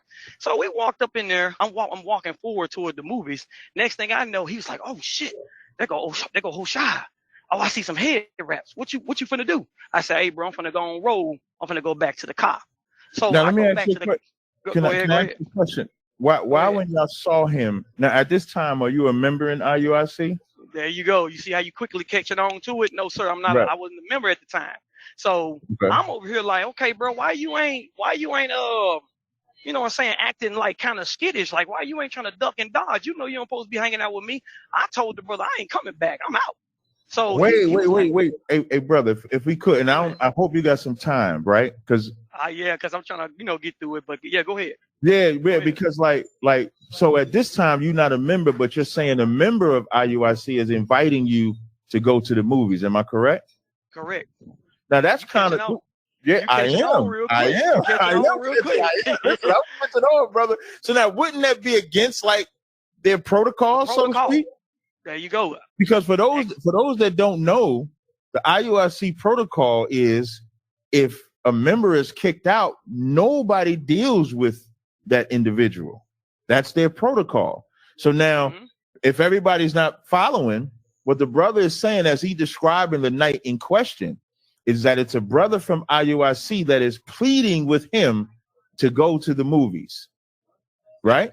Am I correct? Yes, sir.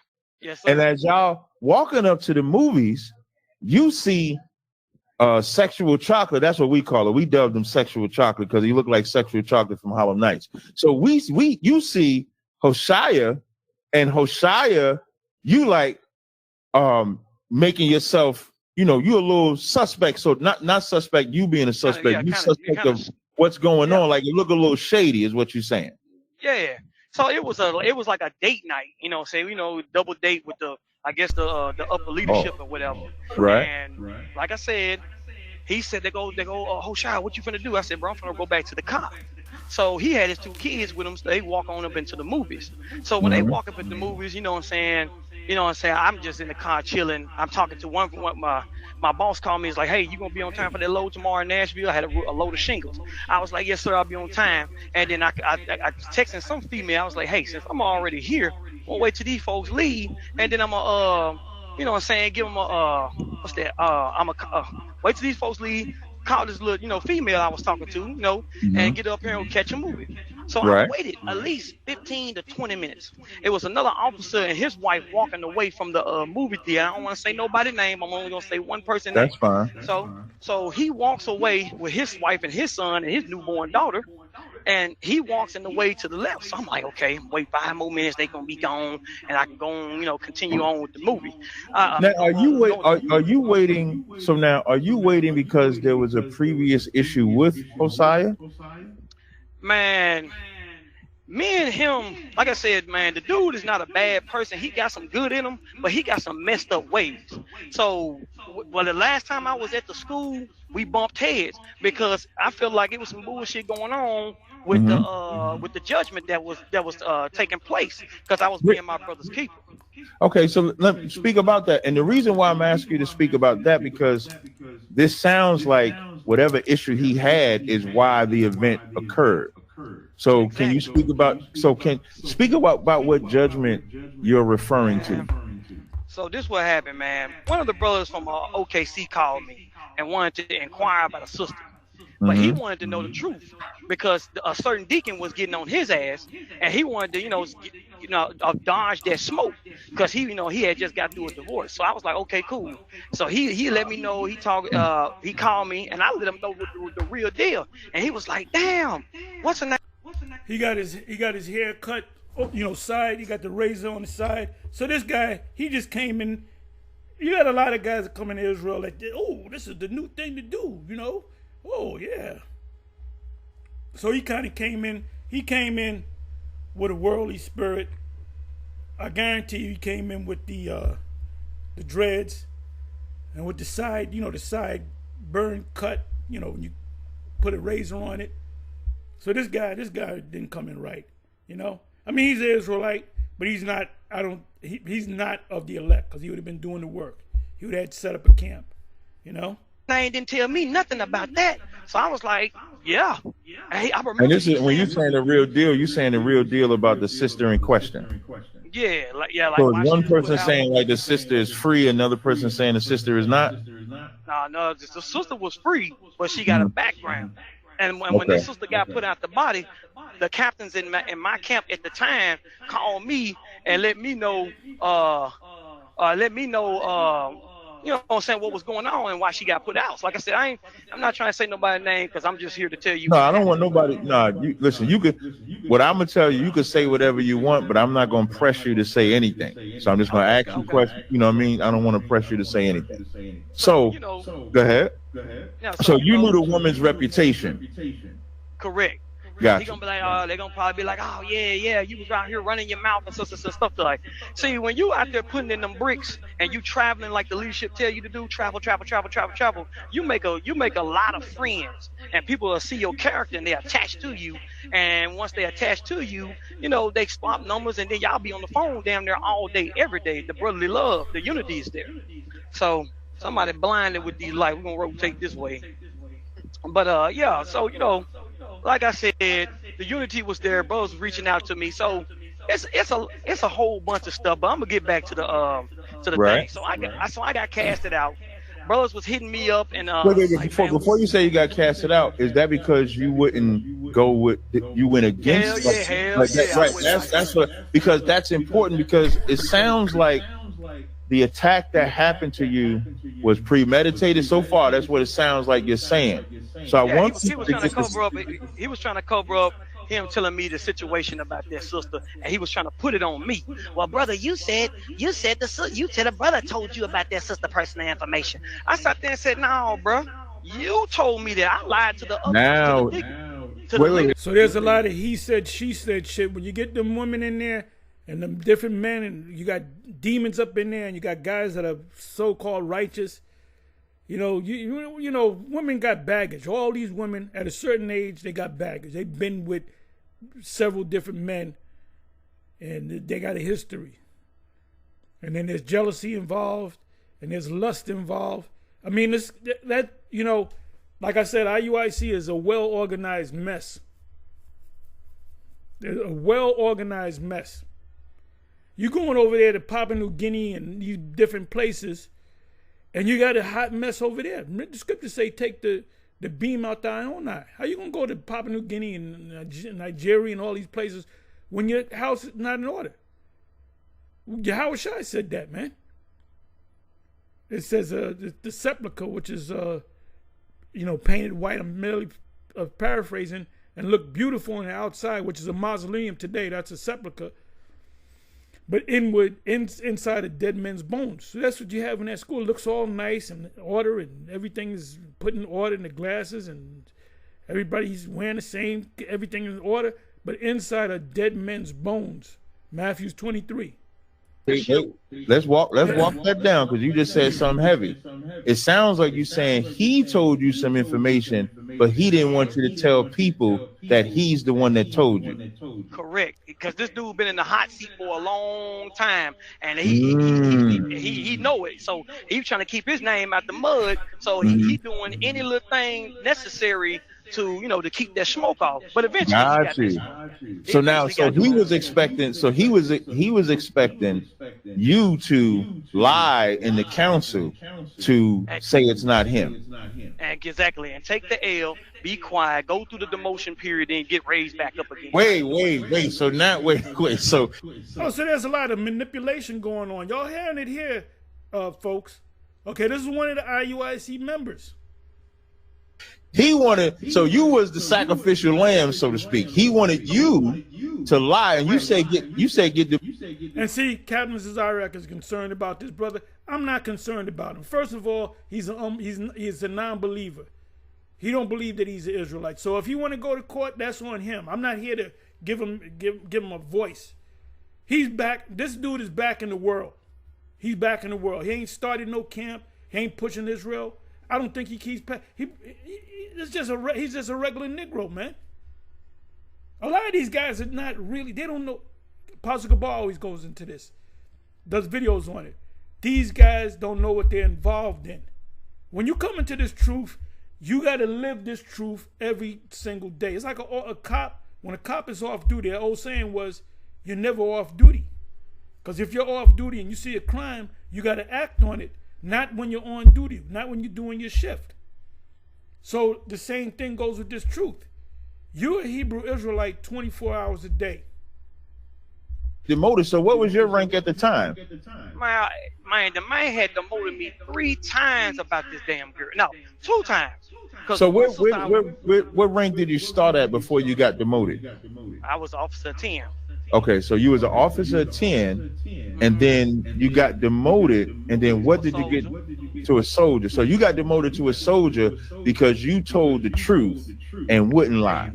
There you go, my friend. That's it. And Hosea is It's all kind of fucking total wickedness. Total wickedness, man.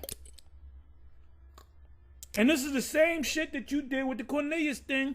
You guys, you had the judgment. That old black fucking Billy Goat, a mafia, which he's in the spiritual realm. He had the let's read the judgment. Even though we straightened shit out, they wanted the judgment.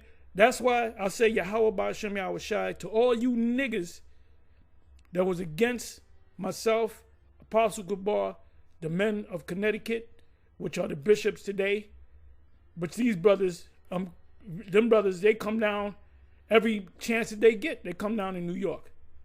You know, they was down here a couple of weeks ago. They wanted to come down this week, this past weekend. You know, we get together when there's big fights and all that. We have brotherhood, man. And guess what? When we got 50 some odd men, New York camp. Never had a council. One brother. There might be a brother that kind of goes, he's a little rough around the edges, and you kind of suspend him for about a month, and then he come back and he's good. But there's no situation. See, when you got women involved, I told brothers, I said, look, don't bring your women around me talking about Tahar because you anoint my wife. Don't bring your wife around. Anoint your own wife. Get on your own tribe. Inside joke. Anoint your own wife. The one that got you demoted because you wouldn't lie for him. There you go. Let me just ad lib for a little bit. This is not brotherhood, Akim. Counsel, what we know about counsel is supposed to be of the Lord. It's supposed to be truthful so that the Lord can show the judgment in the matter. If nobody's listening, if y'all not following, because I know the brothers talking fast, I'm talking fast. If y'all not following, the brother Titus was told information about a certain sister by Hosea, aka Sexual Chocolate. When he told, yeah, I already know the brother. I wish I can give you. I can give you a picture. I can find him, but yeah, I know the brother. He kind of remind me of James Brown. I call him James Brown in the movie that came out with this brother. He kind of got a James Brown spirit on him. But anyway. When Sexual Chocolate told Titus the information. He crazy, Captain. Sexual Chocolate. Hey, you guys got IUCBK got nickname for brothers like we do. Sexual. Well, you know, the new name for my man, the dancing bear. The dancing bear. Sexual Chocolate. You crazy, man. Titus stayed true. When he was asked in the council who gave the information, he said he stayed true to the game and got blamed for it. And that's lame. You gotta have a little fun. He said Hosea. I'm saying Sexual Chocolate. He said Hosea. When he says Hosea gets angry at Titus and demotes him for telling the truth. I'm confused about one thing, brother. I want to add to that. This how he played it. See, when I found out about it, he had another brother from another camp had called and started the conversation. So they all got all the leadership on a private little phone call, and they called one of my friends at the time. They called me after that, so I knew he was coming. That's why I had called him the next day to see, are you really finna do this to me? Are you really finna set me up for the glory of Rome? You finna really set me up to be called Caesar, or just to be seen, or whatever the case? So I said, I waited. So that Friday we did a Fix Your Face Friday with Deacon Abiel. Didn't do that show. He did the show, but he did it something about some dogs, jacking off dogs or something like that. Folks trying to what's that when you got dogs and stuff and you got them in the cage and you got the hand on the thing, got the female next to it was dog breed. Kennel. So he was in the kennel. So he did a class about that. So he used me that Friday because he know I was cold at the IT and on the camera team and so on and so forth. So I still do photography and videography to the day, and I guess you will say the world. And I still keep my business going. So after that next Saturday, he already Yeah, but are you doing the Lord's work? That's the question. Where's your camp? You should have said, first of all, I have a camp, and the title of my group is the IUIJ, Israel United in Jesus, or whatever. I don't know. I don't believe this man is out there on the highways and the byways. I don't believe this man is growing in the truth. I believe this man, but I could be wrong. He could have a camp. All this mess that happened, you know that you're an Israelite. You still got to push this truth. My brother called me and said, "Hey, bro, you was right, bro. They finna come get you. Such and such, such and such. They coming, bro. So be on the lookout for that." Saturday morning, the Sabbath, I'm all right. I'm up in there doing my regular duties at the school. Next thing I know, which, by the way, Saturday, both IUIC and ISUBK are both wrong about the Sabbath. The Sabbath is not on Friday sundown. The Saturday sundown, the Sabbath is based upon the new moon. Okay? The Sabbath is based upon the new moon, and GMS is the only group that teaches that. And you don't want to have a debate because you're going to lose. No way you can show me Friday sundown, Saturday sundown is the Sabbath, unless the new moon fall on that day. And the new moon is a dark moon. And I still throwing this out there for any member of the IUIC. Bishop Nate said that 3 hours of darkness when Yahushua was on the cross, or as you guys say, Christ was on the cross. He said it was an eclipse. Was it a solar eclipse or a lunar eclipse? I'm gonna keep asking that until you give me the answer. Oh, this man, what he do? He come up in there, "Hey y'all, let me get all the leadership to the kitchen." Oh, really? What? I can't believe he do this. So I go up in there and pack all my things and all so on and so forth. And then next thing you know, he calls everybody to the meeting room. It's going to be a demotion and all that, so on and so forth. And then next thing you know, he bring out some precepts. See, what he do, he'll be the orchestrator of the chaos, but he'll use another person to sit there and issue out the demotion so you can direct your anger toward him, and he can come behind you and put his hand on your shoulder and say, "Hey, bruh, we love you, bro. Woo, gaslight." It ain't nothing but game. So. Okay, so they're playing that. They're coming off more and more. These guys are looking like the wicked scribes and Pharisees in Matthew 23. He does that, stands me up, talking about, "Did you?" I said, "Yep, that's right. Yeah, sure did. Bring it out." I just didn't care because I said, I can't believe a dude that I travel with pour wine in his glass, sold cars, watched his kids. We was everywhere together. I was your personal scribe, recording everything you did. That's why you don't be all friendly with every fucking body. You know? The scriptures speak about test a friend, right?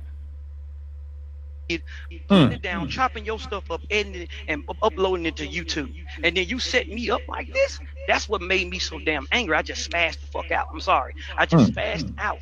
So when I left, everybody was, some brothers was crying. Some brothers was like, "No, man, bro, no, this can't be true." You know what I'm saying? They couldn't accept it. So, man, like I said, I got casted out. And I was like I said, when you leave IUIC, you're gonna go through a depression. If you leave that organization, you're gonna go through a damn hard depression. That PTSD from that Israelite camp, bro. Like I said, I ain't got nothing against the camp. I'm bringing out something toward this person to what he did. So just to protect his image. Then well, you should went on the fast, and then you should said I'm free and do your own thing. You didn't do. From my knowledge, you don't got a camp. Now you can prove me wrong. Captain Zariak is a Notar. He got a camp. This is his camp right here. Okay, he been doing the work. I don't think he is. I think he's what's the word? Disenchanted by the whole Israelite thing. So maybe he went back to being a Baptist. When I leave, it got casted out. I was out and I told them folks I ain't coming back. Then it was brothers hitting me up talking about, we know you blameless and so on and so forth. We want you to come back. And I thought about going back. Man, them folks talking about some shit. Now who's the brother? Oh, I'm sorry. I don't want you to say the names, but you said, so brothers in IUIC was saying that was calling you saying you should come back. Now, did you ask any of them, or did any of them say you was right and that he was wrong? Oh yeah, it was officers hitting me up saying that they know he was wrong for that because you was being your brother's keeper. But he just don't give a damn about that. That shit had got up the chain and he didn't want that smoke. I want to read this scripture that's on. Okay, so they show favoritism. If you're a higher rank compared to a lower rank guy, and the lower rank guy is telling the truth, all the evidence leads to the fact that he's telling the truth, they're gonna go to the higher ranking guy because they know him more. There's a lot of favoritism, partiality. The scriptures speak about being partial in this truth.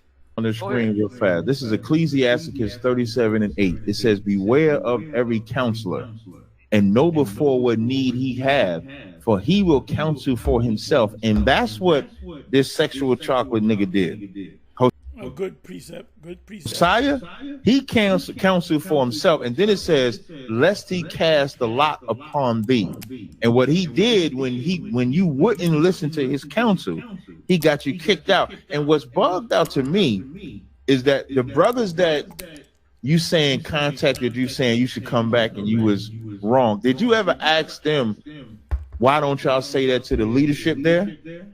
Man, bro, you already know what it is. They ain't I do, but brother, a lot of these questions I do know, but I need them to hear it from you. You know what I'm saying? So folks ain't finna get demoted, bro. They ain't finna put their neck out on the line, cause like I said, you don't know if you don't know. Yeah, they don't want to step outside their bounds. They don't, you know what I'm saying? Cause they don't want you. You can't go against the leadership, bro. You can't. So what it sound like, if I could, what it sound like, brother, is that you chose to serve the Most High, and they did not. And here's what I mean by that. When we go all throughout the scriptures, you'll see men that chose the truth over death, whether it's the 7 sons and the mother. Whether it's I think it's Daniel and Susanna, right? It was Daniel that stood up for Susanna. Whether it's Daniel that stood up for Susanna. And the faith, even Meshach, Abednego and them going into the fire. Like what they chose was to fall in the Lord's hands and not in their enemy's hands. And so the Lord was with you even in this, because although this is a tragic event, this gets to show just how evil and vile and disgusting IUIC is. And those men that called you are just as bad as Hosea, because they should have saw your strength and became strengthened. They should have saw your strength and they should have did and stood with you. It would have been. Another precept come to mind. We're all familiar with this one. I'm going to read this in the NLT, King James and the NLT. Exodus 23.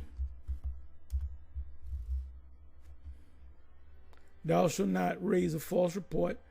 Put not thy hand with the wicked to be an unrighteous witness. Thou shalt not follow a multitude to do evil, neither shalt thou speak in a cause to decline after many, to wrestle judgment. Let's look up the word rest.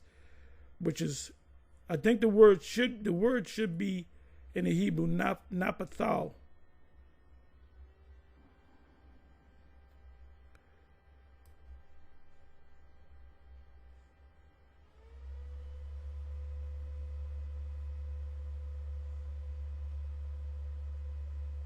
Okay, I'm sorry. Let's click on it.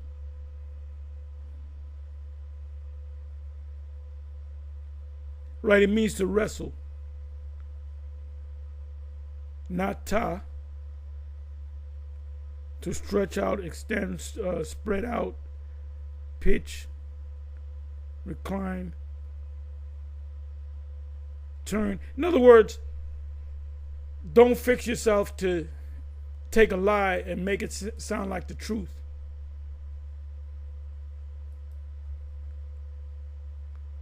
Better to not tell you to come back, but to say, if they don't accept you back, we're leaving too. And they would have brought justice into IUIC.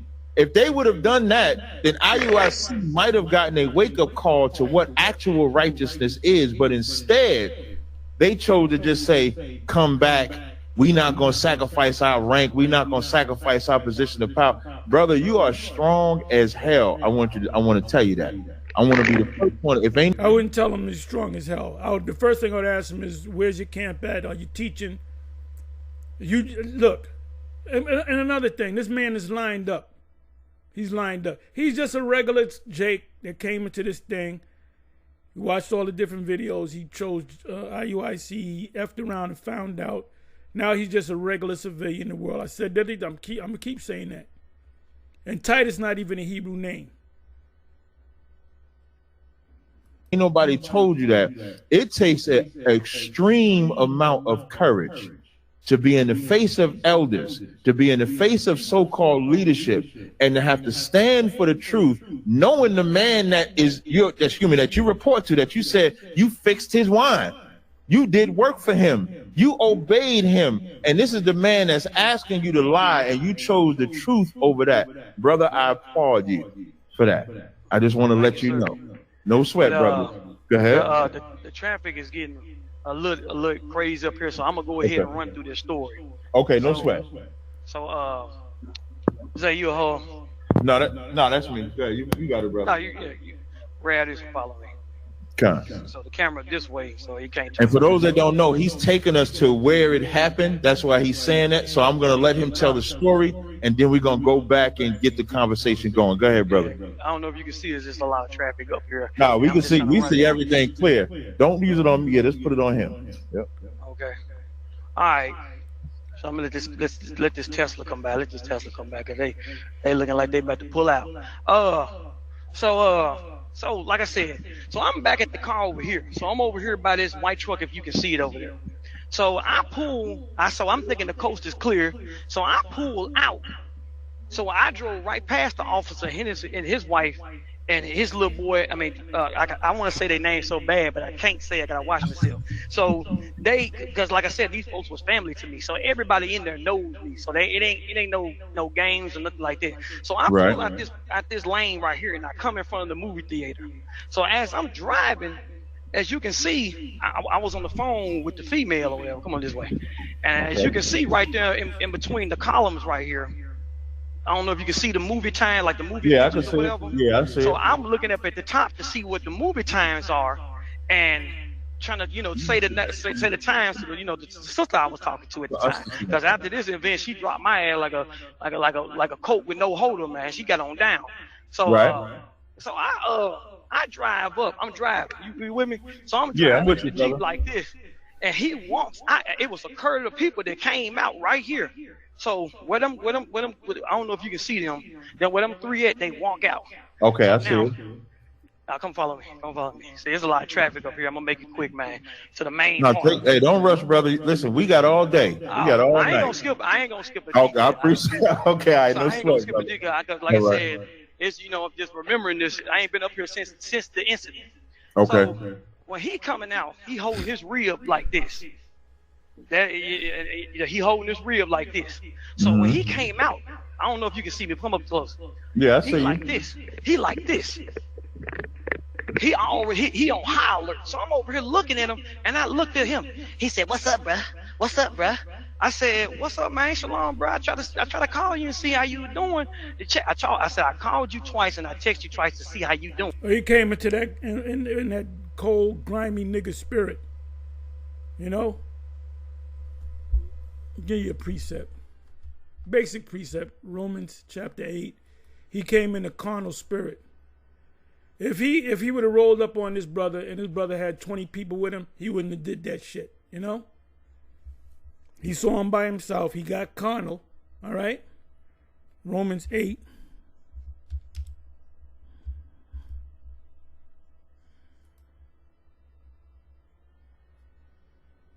I'm going to go right to the point.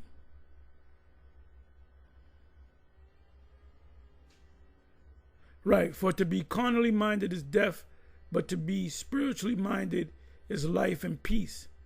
Because the carnal mind is enmity or the enemy against the Most High, for it is not subject to the law of the Most High, neither indeed can be.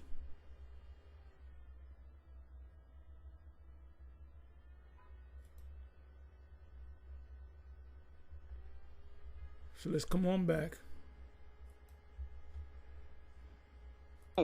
Hey, bro, I'm in now. The screen is me, and I'm Okay, him. I got you. What's up with her? So, and you're in the car. I'm in the car. Okay. So I said, "Hey, bro, I tried to call you twice and text you twice to see how you were doing." Just like Judah said he do. He texts these people because, dude, you spent your whole life into this organization. You become bonded with these people. So I saw him. I was happy to see him. He said what he said. Hey, bro, what's up, bro? I said, hey, bro, I tried to call you and text you twice to see how you were doing. Bro, I'm a grown ass man. I'm going to call you when I want to call you. I looked at him like, whoa. I said, so that's how we going in 2022? And after you just got your ring back? So he's right here. Wait, you said just so he lost his rank. Oh, yeah, he got demoted. He got that smoke right after he casted me out. He got demoted right after that. Okay, so because his so-called girlfriend showed out. His so-called girlfriend showed out, quote unquote. His so-called. But you just said white. You just said okay. You say he walking out with his rib. Is it the same woman? I'm trying to keep it professional. Yes, sir. Yes, sir. Okay, you know I got you. Okay. But it's the same person. So the one that showed out is the same. Okay, got you. Go ahead, brother. Same person. So got you. I'm in the Jeep. So I stop the Jeep. Did you see traffic? That lights this way, and you see the Jeep is going that way. The traffic going that way. Right. I see. Yeah, I see. I hope y'all bear with me. I hope y'all bear with me. I'm just seeing this whole thing. This is the first time me seeing this. So I'm right here. Now I stop right here. All praises to the Most High. Now I want you to come over here and look straight up. Right there, up there in that corner. I don't know if you can see it. It's I see it. Right. So she walks around the car. Okay, so there's cameras involved. So they got cameras involved. She walks around the car. You talk about the rear walks around the car. Yeah, the rear walks around the car. You see, I don't know if you can see that white truck. Yeah, I see. Yeah, I see the white truck all the way. That's how far he was parked away from the Paradiso. That's how far he was parked away from the movies. Gotcha. So she walks to the car. So this man, he talking shit. I ain't gonna lie. He talking shit. I responding. He talking shit. I'm responding back. So he walks her around. I'm in park right here in front of the camera. I ain't moving. I'm right here in front of the camera. So he comes around making faces and shit, looking at me, and he just posts up next to my Jeep like this. But the whole time he looking at me, I got the window rolled down, just sipping my wine, just looking right at him, bro. I said, bro, I already know what you're doing. But soon as he walked out, bro, I ain't trying to be in the nude or nothing like that. He flapping his shirt up and down like this to show me a loaded firearm with a 30-round clip in it. Wait. So these are some old wicked ass demonic niggas, man. Did he have his paddle with him? Did he have his fringes on? So you can't say, well, we don't wear. He had a according to him, allegedly, according to him. Now, you in the car. You not out the car yet, right? There you go. You're catching on quick. I'm pretty smart. I'm following. I want my listeners to follow. So what the brother is saying, he's in the car. The cat starts selling wolf tickets to him. He's selling wolf tickets back.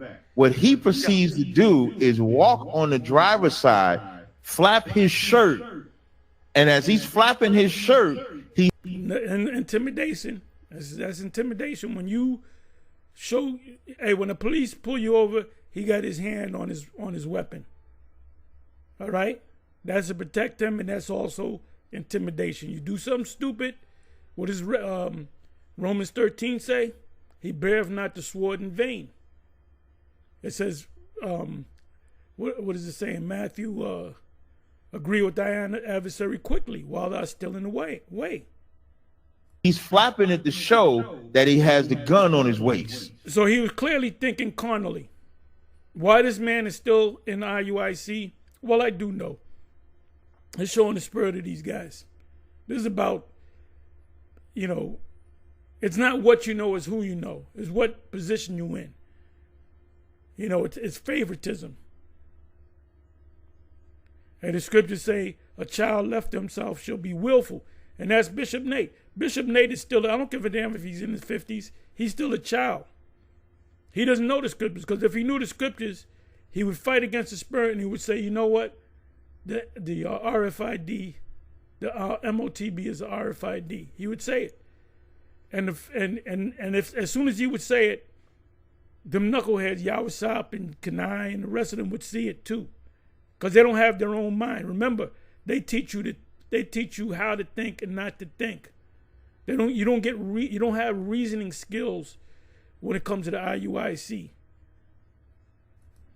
Which is letting them know, I'll shoot you. That's IUIC. So according to Tennessee, because I'm in Memphis, Tennessee, if a man if y'all get to arguing and he throw water on you, that's assault. If when he was showing me that firearm flapping that shirt up and down, that was assault right there. I already had one. So by me knowing that, that's why I stayed in the damn car. And then two, I don't know what type of bag this dude finna come out of. But I mean, I would listen. I like the fact that now I don't know if you had a weapon on you or not, but when the cat flashes a gun, you immediately go on high alert. Like you said, you don't know. That could have been a shootout, man. Yeah, how about Shemi Hawashai is going to completely destroy the IUIC? What he's gonna do? But you said, just for the record, in the state of Tennessee, making that gesture is assault in itself. So even if you wanted to, you could have called and said, he's threatening me by flashing the weapon. That's what you're saying, right? If you're too close to a guy's, what the saying, you're in my space. If you're in somebody's space and they say you're in my space, if you don't step back, that's assault. Assault doesn't mean to hit something. Assault and battery means you hit somebody. Assault, if you jump in somebody's face like you're going to do something, that's assault. That's a charge right there. If you hit a guy, that's assault and battery. This is where I began being my brother's keeper. This when the shit get real here. I said, hey, bro, you know you don't supposed to have that. Put that up. I said, I got one of them too, but that's at the house. Bro. He was saying some shit. He was talking shit, and he was getting me roused up because, brothers that go to camp, they know how to make the scene hot. So I ain't been up in there since a year and a half. This dude know where I stay at. He knows where I stay at. I mean, I know where he stays. He knows where I stay. I stay in Bartlett Oranges in the back end of Memphis. He stays in South Memphis, which when you come straight into Memphis, you right there in South Memphis. You right there where he at. When you cross the old bridge, you right there.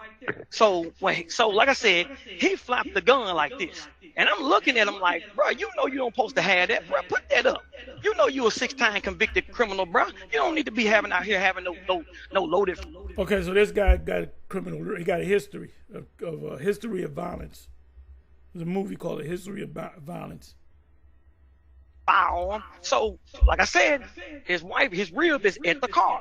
So Moses walks up.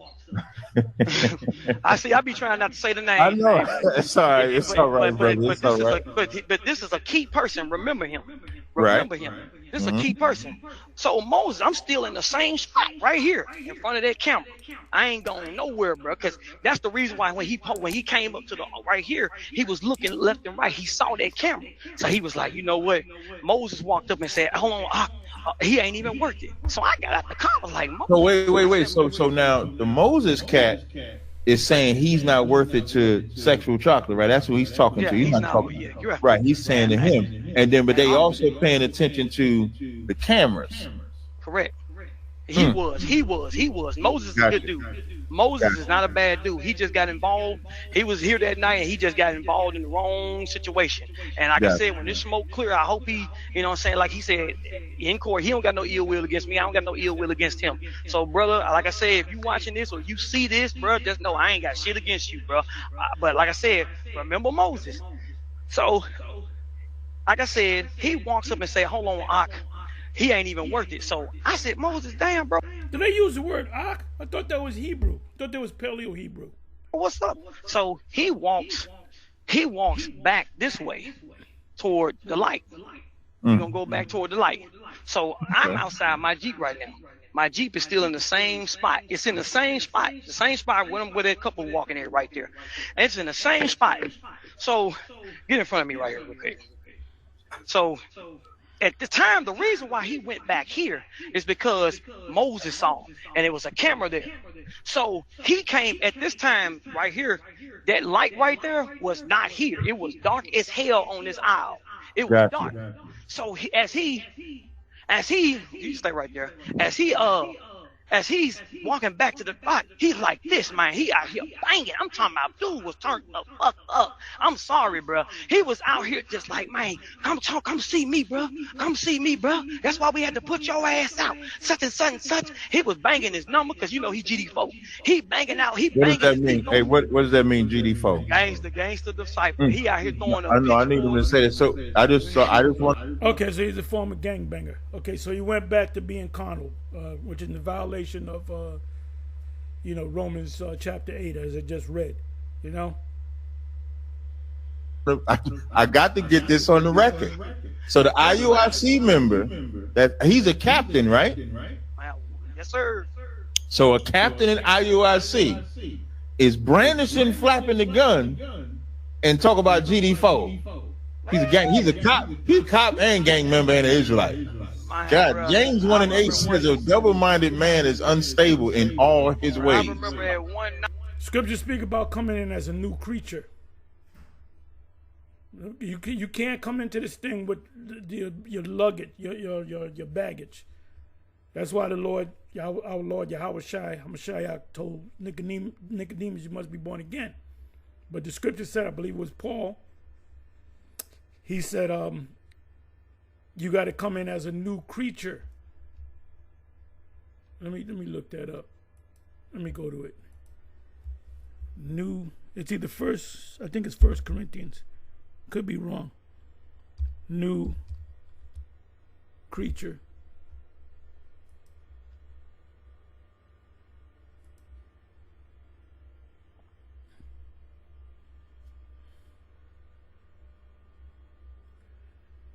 Okay. It's 2 times. 2 Corinthians 5. I thought it was 1 Corinthians. 2 Corinthians 5:17. Therefore, if any man be in the Messiah, he is a new creature. Old things, gangbanging, are passed away. Eating pork, eating shrimp, right? Going to church on Sunday. Behold, all things are become new. Galatians 6, verse 15. For in Yahushai Hamashiach Yahushai, neither circumcision availeth anything nor uncircumcision. What did that mean? It meant that if you were born in Israel as an Israelite, circumcised on the 8th day, or you were like Cornelius, born in a household that didn't push Israel, and you come into the truth. That's what it meant by Gentiles in the New Testament. But a what? A new creature. But a new creature. Let me click on dictionary.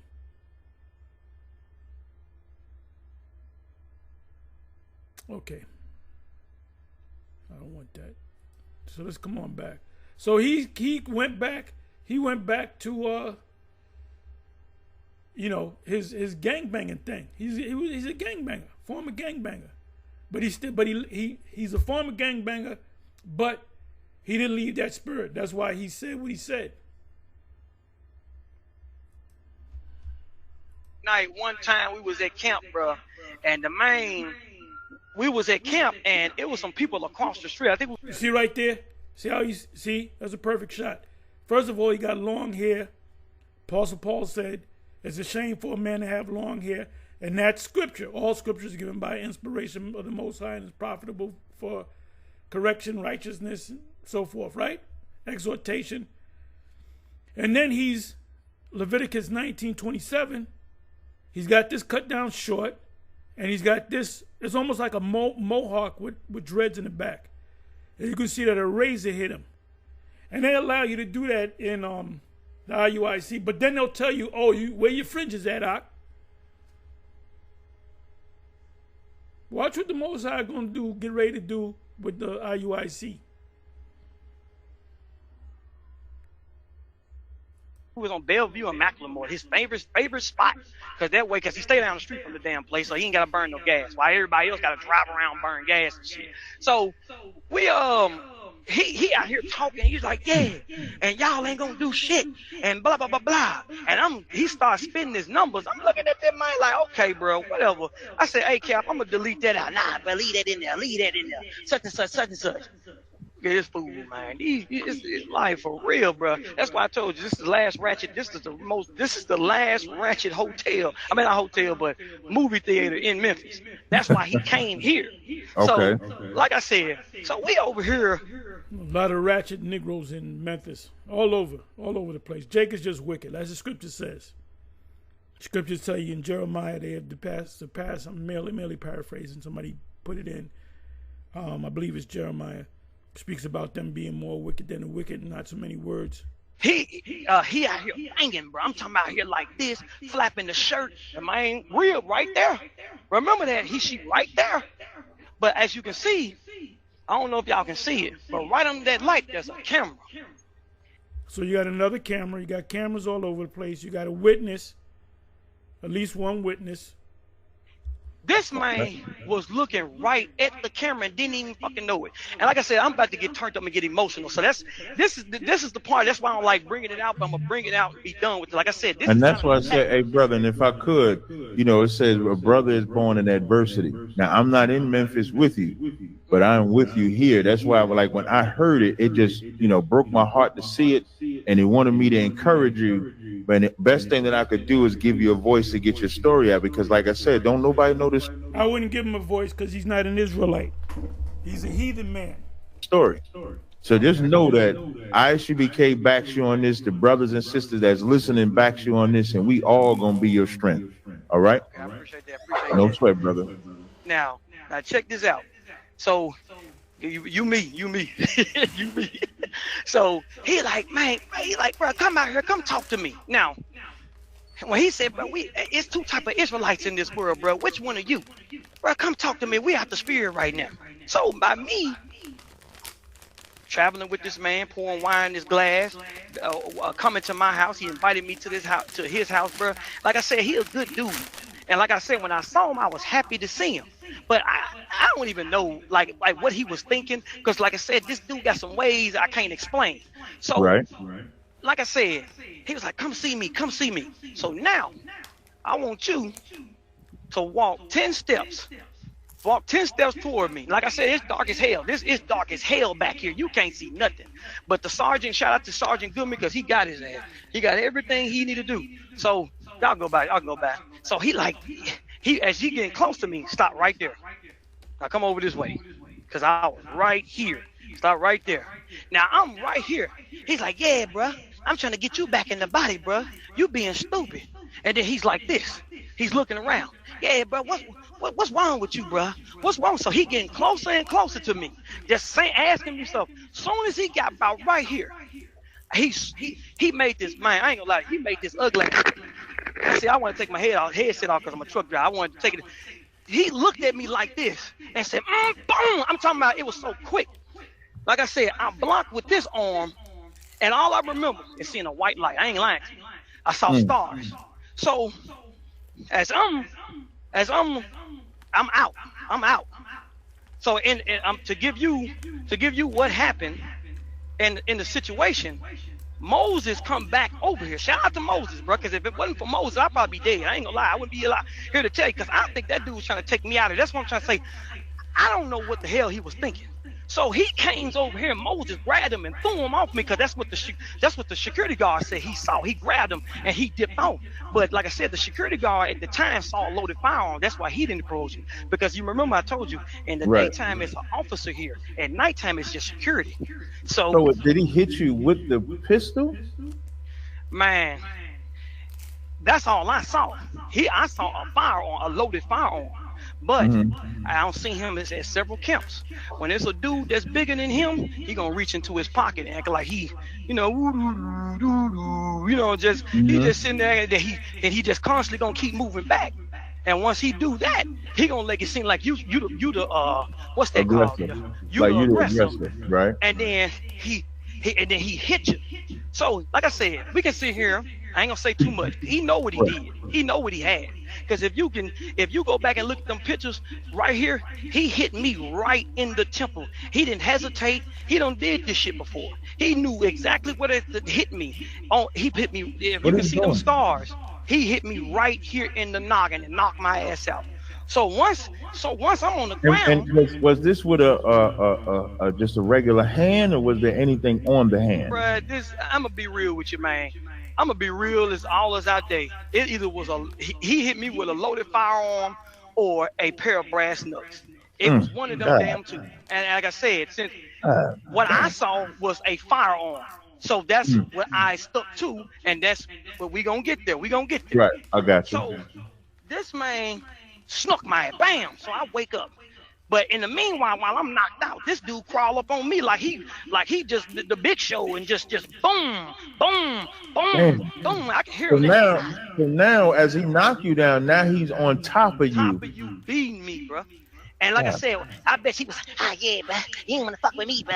I know how he talk. I know this man like the back of my hand. So next thing I know, I know this shit funny, bro. So he grabbed the dude. So Moses come back. All praises for Moses. Moses grabbed the man and threw me up off him. So they get in the car, dip. My Jeep's still in the same spot. I'm unconscious. The security officer comes up and pull up right here. So now I'm getting back off the ground like this. I get back up. I'm over here like, damn. I said, what the hell? I looked at my arm. My arm is like a damn letter L. It was like a letter S, and then it was like a letter L. Then I looked at my finger. I'm over here like, what the fuck? I couldn't see out of only but one eye. So I'm over here like, man. The security officer was like, stop. You leaking. You need to quit moving. So I'm looking around. I'm like, what the fuck? I'm talking about, I'm in the daze, bro. I'm in the daze. It's like somebody had a lasso just spinning me right round. So next thing I know, man, like I said, we got to be on high alert up here. This is the last ratchet. Yeah, that's fine. I understand. Protect yourself, brother. Hey, bro, you supposed to be on duty, man. What you doing, man? All right, man. Hey, man, this is my brother Stacy right here, y'all. I appreciate it, Stacy. And he gonna add something to it too, cause him and his twin brother was there with me in the court case. So y'all stay tuned, cause it's gonna get good. So after that, I get up off the ground. I get rushed to Baptist East Hospital, which is like, like 12 minutes away from here. If you go straight down Poplar, hit the slab, go around, get off on Wall in the Grove, I go to Baptist East Hospital. So soon as I get up there, I'm up in there for 3 days. So this is where it lay low for a minute. So I'm getting called, the paramedics pull up. Like I said, they paired up, the SOC pulled up. He was like, you did something. He did well to leave. Because I'm talking about what happened to me in my face and how I looked at, even, like, let's say Esau got mad. He was like, what the fuck? Like, what happened? I told him, right. He said, yeah, he beat you with something. He do well to leave. That was his exact words. So 3 days in the hospital, y'all. The dude was unconscious. He could have killed the dude. He could have killed the dude. I couldn't, man. It was so swollen. Bro. They couldn't even operate. I had to wait 2 weeks. Now I'm gonna say this. I'm gonna make it plain. And I'm gonna wait till the guy get the court. So I go through the surgery. I'm walking around with a damn different color eye, face still swole. I had my little finger brace, which is this little thing right here, man. It's just memory lane, so I ain't gonna get rid of it. I got my arm brace in the car. So I finally get through the surgery. I had to get anesthesia. Boy, I couldn't walk for 3 days, man. It was a hard battle, but I got through it. All praises the Most High God. So I get, we get to court. We get to court, bro. We get to court. And this is where this is where it comes. This is where it is. So General Sessions. Hold on, let me take it to Stacy, man, because Stacy's the jailhouse judge, man. He don't been in all types of shit. I'm a good old boy. So No you know what I'm sweat. saying? Hey, Stacy. Now go on tell the people. Go on tell the people you put it on him. Go on tell the people. I don't know if can y'all see him? Hit the light in the car. You got a light in the car? Yeah, All it's right. a little dark. Hit the I see his glasses. That's him in the driver's side or the passenger? Yeah. Can you see him now? Yeah, He that black. That's my conversation. Black ass Simmons, man. I'm sorry. everybody in the hood gets somebody named Black because they black. So this is my brother that was with me at the court case. Go into the court case. I'm gonna get onto that. So tell him about General Sessions and tell him about upstairs.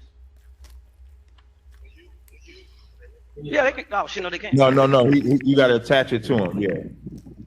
Yeah, so basically, when you downstairs General Sessions, they gonna give you the lowest charge.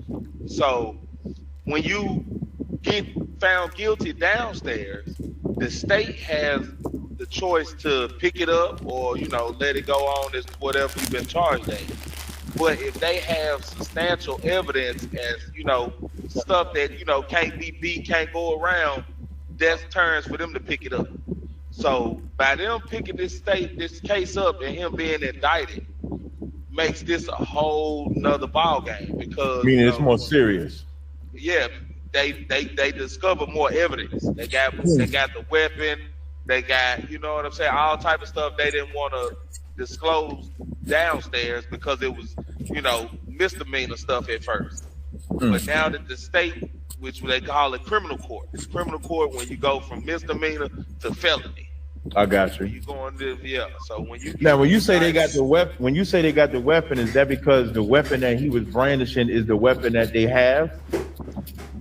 Well, I'm not sure about that, but 9 times out of 10 it is because they found it on him. Okay. When they stopped him. Okay. So 9 times out of 10 it most definitely was the weapon because, like I was telling him and everybody else, we tell this too. In order for them to break bones, I don't care if you're the strongest man in the world. Right. You got to have a major impact to break bones with your fist. Right. You know what I'm saying? So that indicated why I agree with that. Involved. Absolutely, I agree. With that. So yeah, that's a hard thing to do. Break somebody's bones with punches. You have to be using a metal. I ain't seen too many people, except for jaws and knock teeth out. Now. Right. But when you breaking arms, like major strong bones, yeah, it was a weapon involved. So Gotcha. I mean, when I saw that, I knew that wasn't regular hands that did that. I damn near thought it was more than one man like that. Exactly. That's what I thought. That's what and I was upset. With the fact that I wasn't notified when none of this was going on. Not that he was in the position to contact me or let me know, but it's just the simple fact people that we was around and been around, put him in that situation. And that's what I'm not comfortable with. You know what I'm saying? Yeah. People that came around and called themselves friends, brothers, and came around, met out, basically whole little hangout family. Put this man in this type of situation. And regardless of whatever happened and what was going on, the person that invited you out should have been right there by your side. Right, and that's the Moses character, or that's a different character? That's the other character. Okay, now, right. So Moses is the one that tried to help him. Sound like a setup to me. They set him up, set the band up. Cat that brought him to the movie. Where was he at? Wickedness, pure wickedness. That's what I'm saying. He vanished after he made the presence of the other person, the attacker. Now, I don't know where you from. I'm from the hood. Like I'm pretty sure you from the hood. Yes, sir. That don't sound like a setup to you. That's what I was telling him from the word get go. When he told me what happened, I instantly, from my instinct, that was set up. Because like when you think about it, if you from the hood, that's a setup. come on, see this movie with me. I gotta do this truckload tomorrow morning. I gotta be on the road at 5. No, just come and see this movie with me. That's a setup, brother. That's a setup. That's what it is. That's what it is. Think about it. If they have a rule where we don't communicate with anybody that leaves the school, you got this guy pleading to go to the movies, and then when they get to the theater, he disappears. Yeah, just vanished. That's what I'm saying. That's a setup. Yeah, this was all he was sent in to be caught. Yep. And that was one of my issues. That was one of my major issues with, you know. Mm-hmm. Like, no, you just don't do that. And that's why I tell him to keep his circle small, you know, hang with people that really got your back and intentions for you. You know, you can't have 1,000,001 friends. That's saying, right. You know, I tell Scripture said, prove a friend. Tell them all the time, you know, because I grew up in the streets, you know what I'm saying? I grew up around men with loyalty, and you know what I'm saying? Like, I done been put in a situation like that. That's why as soon as he told me what happened, I instantly was like, oh yeah, he said all that. Damn right. And the cat that set him up is a member of IUIC. Right.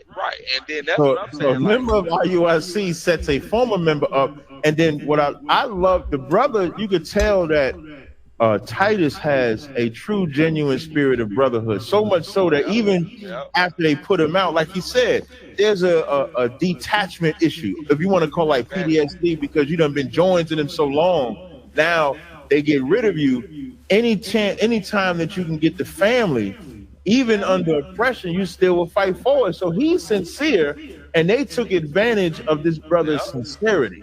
The Lord is going to judge them. The Lord is going to judge them. Definitely. He got his judgment coming twice. And that's why I feel him trying to push the issue as far as getting justice out of this, because it wasn't just the simple fact that, you know, this man couldn't obviously take him on without any weapons or any surprises, you know what I'm saying? He had to do that, but yet alone, you know what I'm saying? Like you said, you take advantage of a kind-hearted person that, you know, really get your shirt off his back, and you know what I'm saying? Like, you gotta be real monsters.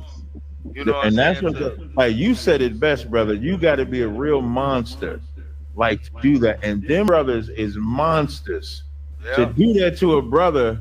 When if that cat don't invite him to the movies, none of this even happens. None of this would have happened. None of this happens. If you're from the hood, you know that was a setup. That was a setup. He set the dude up. It happens because you bring them to the movie theater, and now this brother, they are absolute monsters. They're terrors to black people. That's a sad state, brother. That's a sad state. No sweat. That's terrorism, bro. The black terrorists. The other brother, black brother? Yeah, I'm finna get back to you now. I appreciate it, man. I appreciate you dropping that, the difference between the lower level and the upper level in the courts. Oh, that was important too. So just to give a recap, okay? Yeah, I had to learn it all, man. It's always no sweat. Good for and you give him a recap. Okay, before you give it to Titus, give him a recap of what the lower level means and the upper level means. So basically, and it's just like New York, man. Whether it's gonna go to misdemeanor or felony. You get a felony, you get an 18B with lawyer. You get them TV lawyers, them good. I know you get a felony, you get them good lawyers. You get them good with the nice suits. Memphis and their judicial system and everything, how it's set up is when you're downstairs, it's called general sessions. And basically that's like for misdemeanor cases and, you know, stuff that ain't really too time holding. It ain't got that much time on it. But when you get indicted and go upstairs to criminal court, you're now dealing with felonies and criminals. And the judges there are gonna, as they quote, railroad you finna get time on top of time because they had evidence and means to pick it up. So, it's a done daughter. But in their case, it was done from the beginning because he was found guilty downstairs. So now they just want to up the charges and add on stuff that they found and picked up that general sessions don't. So that's the whole purpose of that transition from down to up. They doing a thorough, you know what I'm saying, investigation, and now they bringing in all the evidence. Yeah. No problem. I appreciate it, brother. Thank you again. Yes, sir. Yes, sir. Appreciate it. All right, man. I'm back now. Now we rushing. Now we get y'all already got the good part, but we rushing. We rushing. Now. Nah, listen. We can slow down. We slowing down. We slowing down. I want you to get it all out. Go ahead. So we walk in the court. So I'm with my brother Stacy, one you saw in the car. Now he got a twin that was there too, and it was me. So some kind of way, bro. We pull up at 201 Poplar. Pull up in the parking lot. This dude happened to be parked in the same parking lot we was with. So as we over here, he over there leaning out the van, looking at me like this. Wait. This is after? Is this after? This is after. We at the court now. We at the big house. Oh, okay, so come. He over here, his wife tucking his shirt in, looking like a park preacher boy. Don't be out here wearing the white man dress code, man. Wear your fringes and wear your this and wear your garments and such. Hey, this guy's a comedian. He's what he do. But you came up in there looking like a park preacher. And brothers that was probation officers, had some type of business class type of job. He clowned them for wearing chinos, the polo swag, the button down, the tuck in shirt stuff. He used to chew them out. I'm talking about this dude came up in there with like he got on a damn tuxedo, and I did say that in court too. So I'm motherfucking I'm getting ratchet on. Let me get No. You good, brother. You can say, brother. You are not censored on this show. Say whatever you need to say. Okay. So, man, he making faces. He over here making faces and stuff. I looked at the man. I just said, I kept walking, man. We get to the thing. Just like we going up the steps.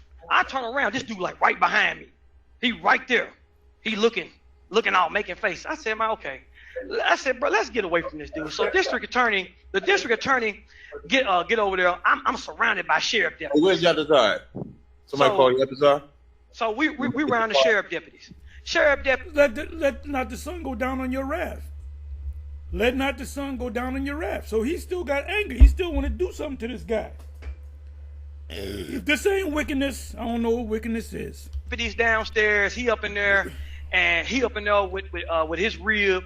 And I'm over here just looking like, I'm up in there like, look, y'all, we supposed to be out here teaching. We the Israelites. We the greatest people on the planet Earth. You blacks and Hispanics and Native Americans, you are the Israelites according to the Bible.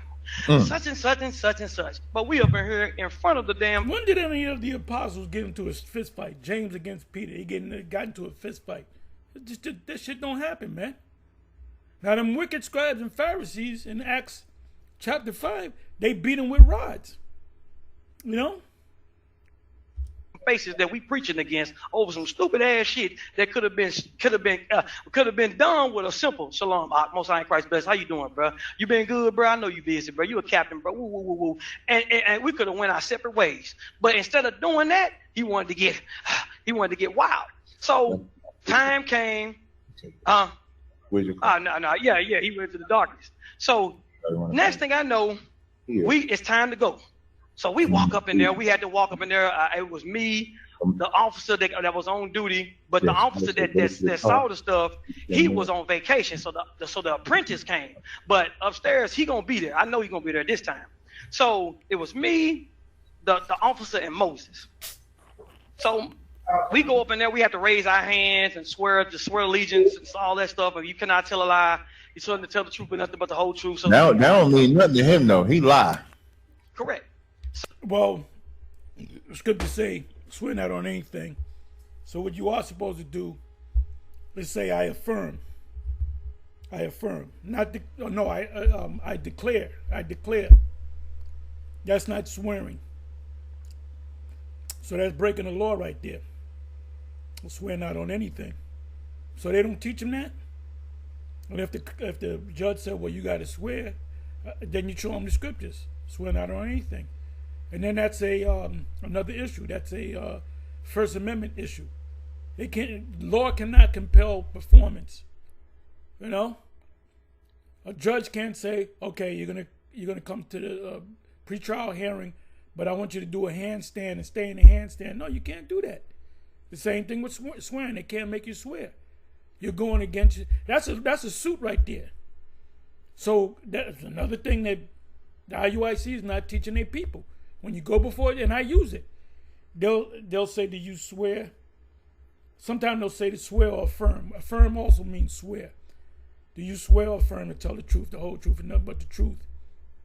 And I'll say declare, and they'll kind of, their eyes are kind of, they'll go back like, who told them? How do you know about that?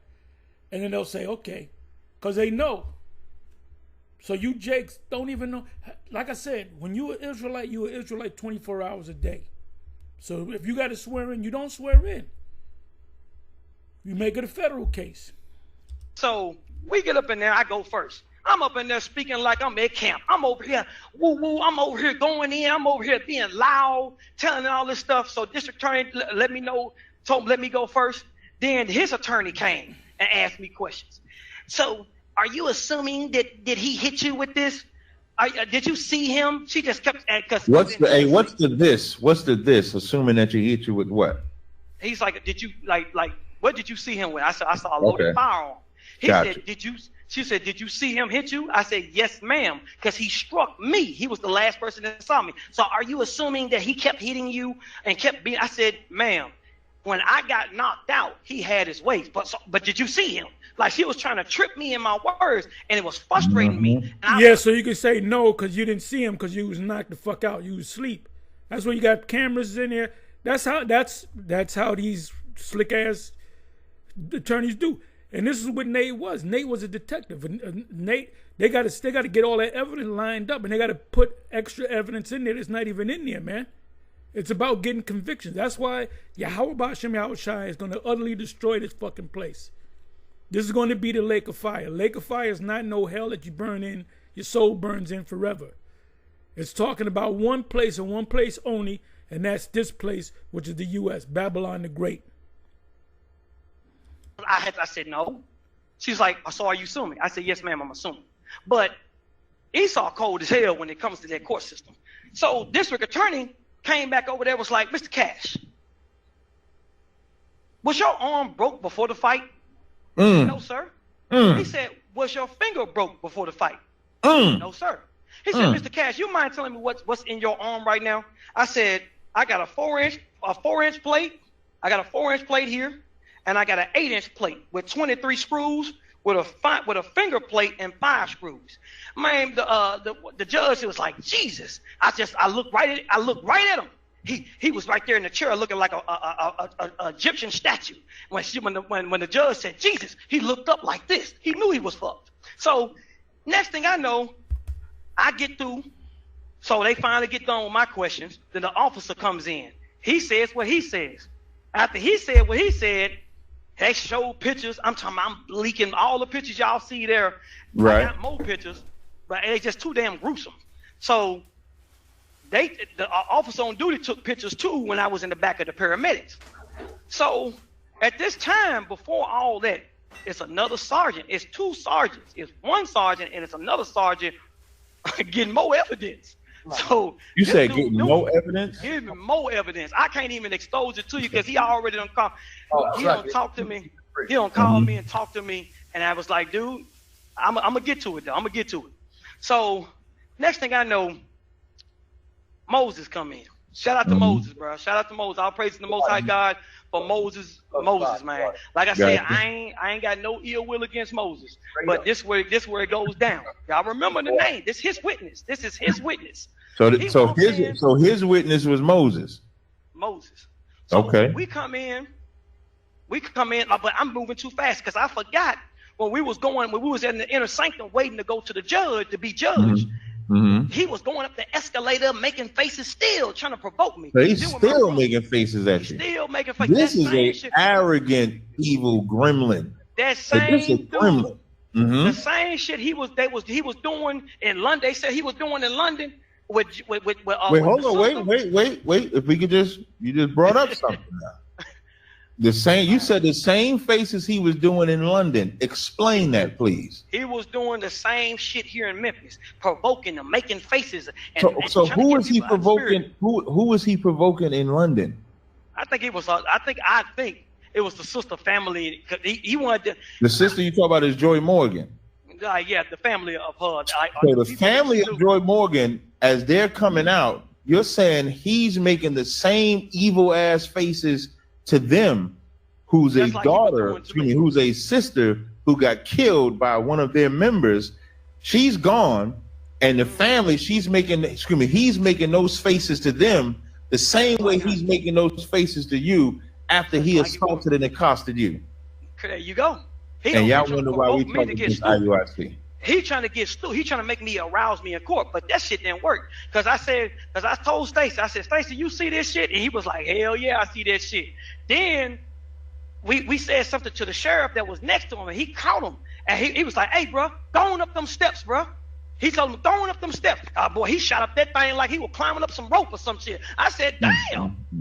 I said, man, it took that just to make this dude humble down. But he gonna say, the brother lying. The brother, I don't know what this brother talking about. So, man, we get to Moses come in. Moses come in, he talking. He saying what he saying this. He said everything he needed to do. He said everything he needed to say. But Moses said, when I was here, I ran out here like a damn old-ass WrestleMania match. I just ran out there. Stacey. This is what Moses is saying? Well, Moses. So now, Moses Stacey, understands saying you ran out like Hulkamania. Like Hulkamania. When have you known my fat ass in the past running out somewhere with a person that had a 30-round clip? Like, come on, bro. I'm not gonna run up on no fool. I'm not a fool, bro. I'm not a fool. This man said I ran out there just full speed, just charged him, and we was just at it like this. We was like Dragon Ball Z, just fighting. We was just at it. I'm over here like, I'm looking at this man like, what? And I kept looking at Stacey. Stacey, well, what you kept telling me? Placing screws. He ain't say nothing else. He just kept saying that. The sheriff kept coming over there tapping me. I'm like, okay. So next thing I know, he got done. His attorney went first. Then it was district. I can't say his name. The district attorney. Right. He came in that thing, rubbed his hands like this. And may I remind you, when these dudes was talking, who was loud in the court when they talked? When I went up, was I loud? No, I'm saying, was I loud and vocal, like when I was speaking? Okay, now when Moses went up there, confidently speaking. Now when Moses went up there, how he was talking? Mumbling, under his breath, nervous, because he was lying. So he come up there, he said what he said. He said, this district attorney. He said, you wasn't there at the beginning of the fight. So how you know what was going on when he ran out there? Oh, because because he said he was walking the sister. He proving the sister. He was walking that sister to the car. So he said, how was you able to see, back and forth? How was you able to see all this? Oh, because it wasn't so far. But how far did you walk? And as you can see, he parked on this side, and this over here versus over there. Right, you can't see the same. Right. There you go. That's right. You go. So next thing you know, that was in one check mark. And here go this when the bells ring right here, y'all. He walked back over here. He said, so when you came back, where was Mr. Cash?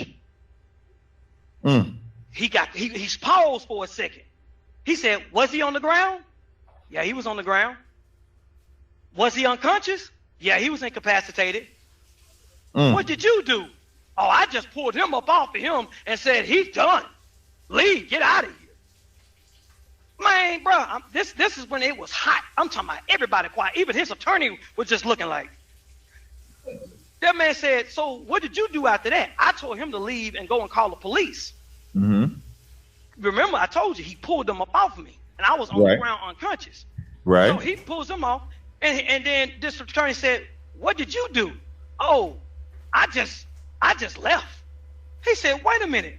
Remember what I told you. In the morning, there's a police officer here. At night, there's a security officer here. Now, as you can see, there's blue lights all around me, and there's an officer here that I let him know when I first got here, because we was looking suspicious, and we are in all black and pulling up in black cars. So I had went to the officer and let him know what's going on. So he sits there and say, hey, why you didn't go to nobody inside? Because there's an officer, there was a security officer on duty inside. I don't know. So the judge, man, this what Esau turned red as hell, like an old ass thermometer. He looked, he said, wait a minute. You say you don't got no ill will toward this man, but you left a bleeding, unconscious man on the ground? He was just like, Yeah. He said, my district attorney, I say them by their names. The district attorney said, from your honor, from flapping this, from showing off a loaded firearm to using the firearm, right, fleeing the scene. Oh, the brother was after we had to leave the scene because the brother was so aggressive. Remember the other sergeant? The other sergeant was like, that's one lie. How was he able to chase you with a broken arm and blood coming out of his head? Because he hit one of the veins. He hit a main artery here. And like I was over here like this. I was in the daze. Because it was something that cut the skin. I'm talking about he got me, bro. He got me. And I'm talking about he dipped because he knew he fucked up. So he jumped on Telegram telling everybody, the brother was trying to set me up. The brother was trying to run up on me and my wife. Because brothers calling me, still telling me, still to this day, still call me and tell me what's going on. So what do you mean by call you and tell you what's going on? They call me, see how you doing, bro? Most High in Christ bless. What you mean? So brothers in the school is still calling? Keep saying Most High in Christ bless. See that these guys are all indoctrinated to say Most High in Christ bless. If any of you, and I challenge any of you to do it, any of you in the IUIC, when you read in the scripture and you come across the word Jesus says Yahweh Shai, and then salute brothers with the Yahweh Bashem Yahweh Shai, Bashem Rakakwadash or whatever. Yahweh Bashem Yahweh Shai, Shalom to you or whatever. You'll get kicked out. You'll get kicked out. You can't say that. There's a thing behind the scenes. We're talking about the Happy Meal deal. Calling you to see how you doing. Let's see how I'm doing. Still texting me. I love, bro, because it's people that seen this. They just on hush mouth. I'm gonna take your that's that NDA. I'm gonna take your rank, bro. Be quiet. Shut your mouth. Shut your mouth. Shut your mouth. Brother, if I could give you just a little advice while we have this interlude, right? And I want to show how spiritual and powerful you are. That brother Moses. This is why they call IUIC a cult. Hey, even Vocab said the thing about GMS. He said that they're honest. They'll tell you the truth. There's no lying in them. That's what the Vocab, Vocab said. This is what Vocab said. The devil said that. Moses that you keep saying is a good brother, right? Yeah. When you was in the council and that captain asked you to lie for him, did you lie for him? When I was where again? In the initial council, remember in the council where he wanted you to lie about the sister, did you lie for him or did you tell the truth? No, at the time, like deacons and captains was coming to me asking me, how did you know about this? Right. How did you know about that? And I'd be like, oh, a brother that left the body told me about this. I'm lying on him to try to deflect to keep him safe. But in the beginning you said Hosea Sexual Chocolate wanted you to lie, but you didn't lie. You told the truth, right? Yeah, I told the truth. I told the truth to my brother. So now, when Moses had an opportunity to tell the truth or lie for Sexual Chocolate, did he tell the truth or did he lie for Sexual Chocolate? He lied for that man, bro. Let me tell you something. I'm gonna tell you, that's not a good brother. I'm telling you this out of love. And sometimes, like, we can get, like, brotherhood can be such a strong weapon because black men don't have that. We grow up with our fathers, we grow up with our mothers, we grow up hating our brothers, hating our daddy, hating our uncles, hating our friends down the street. And then we get what we call the truth. And it's this brotherhood that just comes about. And you see everybody lined up, you see them suited and booted, you see them marching, you see everything that comes with it. And then you get put out. But you develop relationships with brothers. There you go. And Moses sound like a brother you developed a relationship with. But that relationship is blinding your judgment because he's a horrible brother. Hey, he might have stopped the cat from further harming you, but here's how he could have been a better brother. He could have told you it was a setup from the jump. He would have been an excellent brother then, because you had the one brother set you up. Don't think Moses wasn't a part of it too. Moses was just as culpable, and you know he was, because he succumbed to the pressure and lied on the stand when he could have liberated you. If, like, when you was first telling the story and you was like, remember Moses, I'm talking about Moses, I'm thinking Moses about to get on the stand and he about to rock out with you. No. You know what I'm saying? He committed perjury against you. Let me tell you, Ecclesiastes 6 and 7 says, if thou wouldest gettest the friend, prove him first, and be not hasty to credit him. You're crediting a brother that is just as slime ball and nasty as sexual chocolate out. He's not a brother. I'm a brother for you. What I mean when I say I'm a brother for you, not only did I contact you for this, but whatever you need going forward, you can call me, I'll give it to you. I'm not asking for nothing in return. That's what a brother is supposed to do. That brother that you was at arms with, you rocked that purple with, you rocked them fringes with. When it came time for him to be a brother, he lied for who he really calls a brother. He calls that Hosea dude, that's his brother out. That's his brother. And let me tell you the beautiful thing, the Lord will give you more brothers out. You didn't have one right here. Damn right. One right here. I met him at Walmart. Didn't even know him. I just saw the fringes and we just started rocking ever since. Is your car there? Come. Now, and I wanted to make sure I said that to you because you are a hell of a brother. I mean, I say hell of a brother. This or even the fact that you got the strength to go to the spot where it happened so you can let the but you should ask him does he still believe he's an Israelite? Does he go out on the highways and the byways? Does he study the scriptures? Does he keep the high holy days? Does he keep the Sabbath? You know, is he in another camp, another group? What is he doing? Because when he was in a group, he had fringes on. He ain't have fringes on today. So you should ask him that. If people know exactly what happened, that's how good of a brother you are. The fact that you even calling Moses a brother shows how merciful that you are. Unfortunately, they gave you absolutely no mercy whatsoever. I don't want to stop you. I want to keep going. But when we had that pause, I just wanted to give you that part, brother. But you can keep going. But so Moses, after that, the evidence was found substantial. Soon as he said that, the district attorney told me, he said, hey, wait, stay right there. I'm talking about boldly in front of the court, like everybody was just moving slow. And he just said it right there. He said, hey, wait, stay right there. I've seen this happen before. So we get out there. And I forgot about it. He just texted the phone. I just saw that. So we get out there. In the meantime, I'm going to add a few more stuff to it. I'm about to say that. I see you texting. I'm about to say that. So, because it's so much stuff. I'm just trying to. I can imagine. Listen, that's why I said, man, you take your time, brother. I'll be up here till 6 a.m. Just take your time, brother. Whatever you need to get out, I want you to get it out. Okay. So, it's a brother that just texted me. We used to be like super road dogs. I'm talking about everywhere he went, we was right there with him. I was the scribe, he was the reader, and it was another brother that was just always there. Like it was just us four. So the night that stuff happened, he tried to jump ahead of it so he can keep the lock. Like I told you, he must have went back there and told them folks the case was dismissed, or the brother never showed up at court. He could have told them folks anything, and by him being the captain, they just, oh yeah, whatever. The brother was trying to run up on the brother and his wife. Okay, then why he guilty then? But we gonna get down there.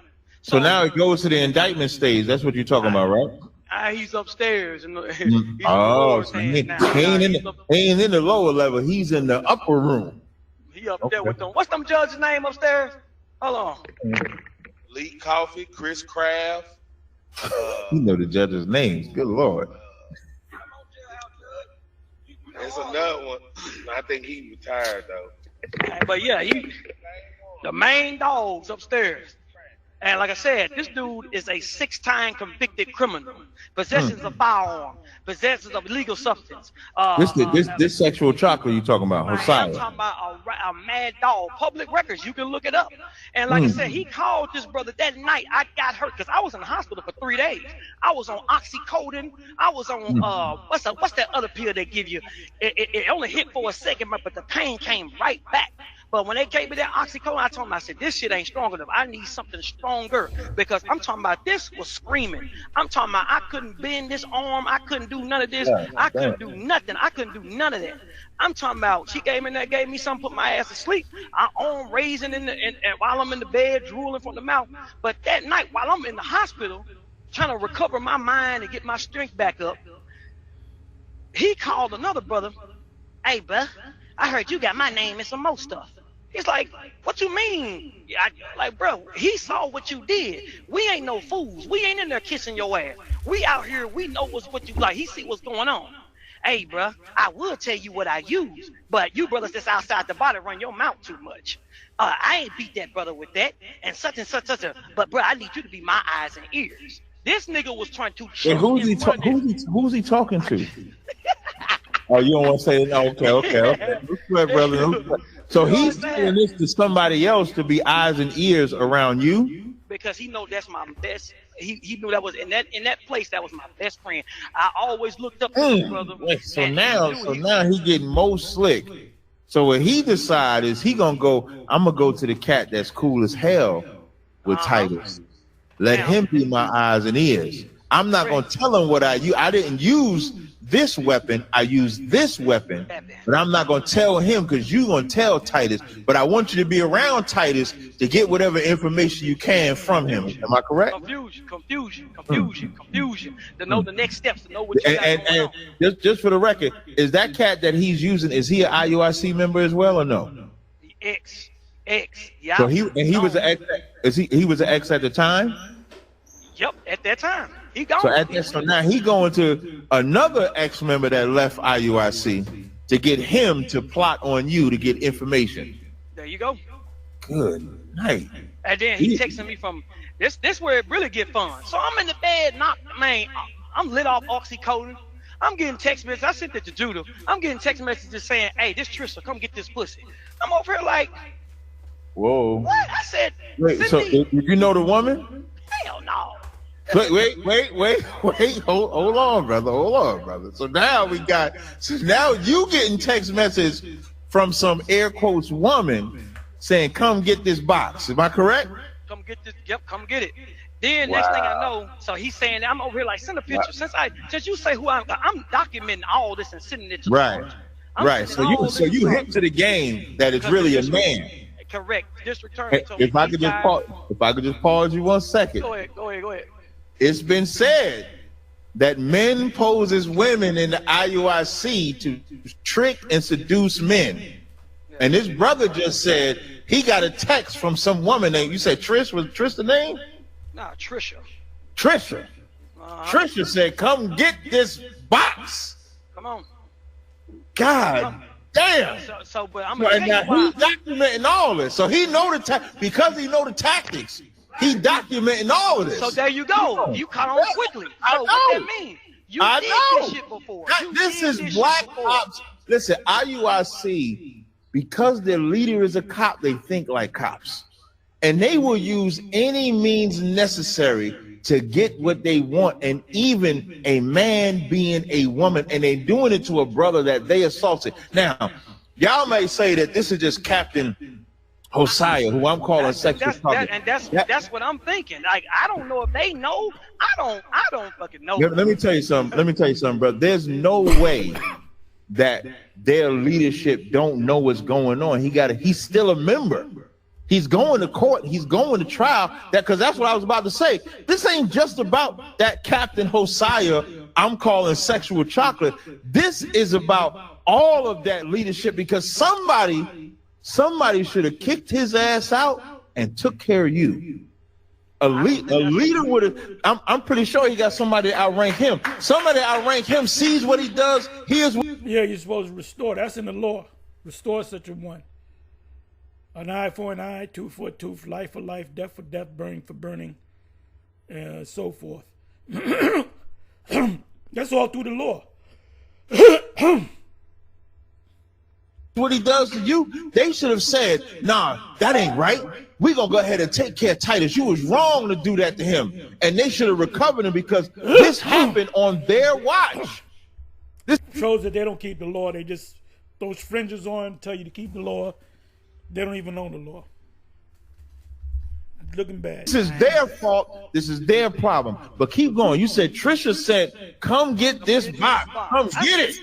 I said, since I know who you are, because I only joke. I'll be real with y'all. I only got a good 2 to 3, and I only deal with them 2 to 3. Not like I'm out here fornicating. It's just that I'm trying, multiple wives is not fornicating, brother. It's a lot.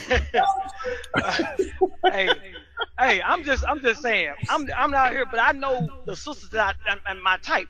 And I deal with women that wear heels and dresses, like business casual.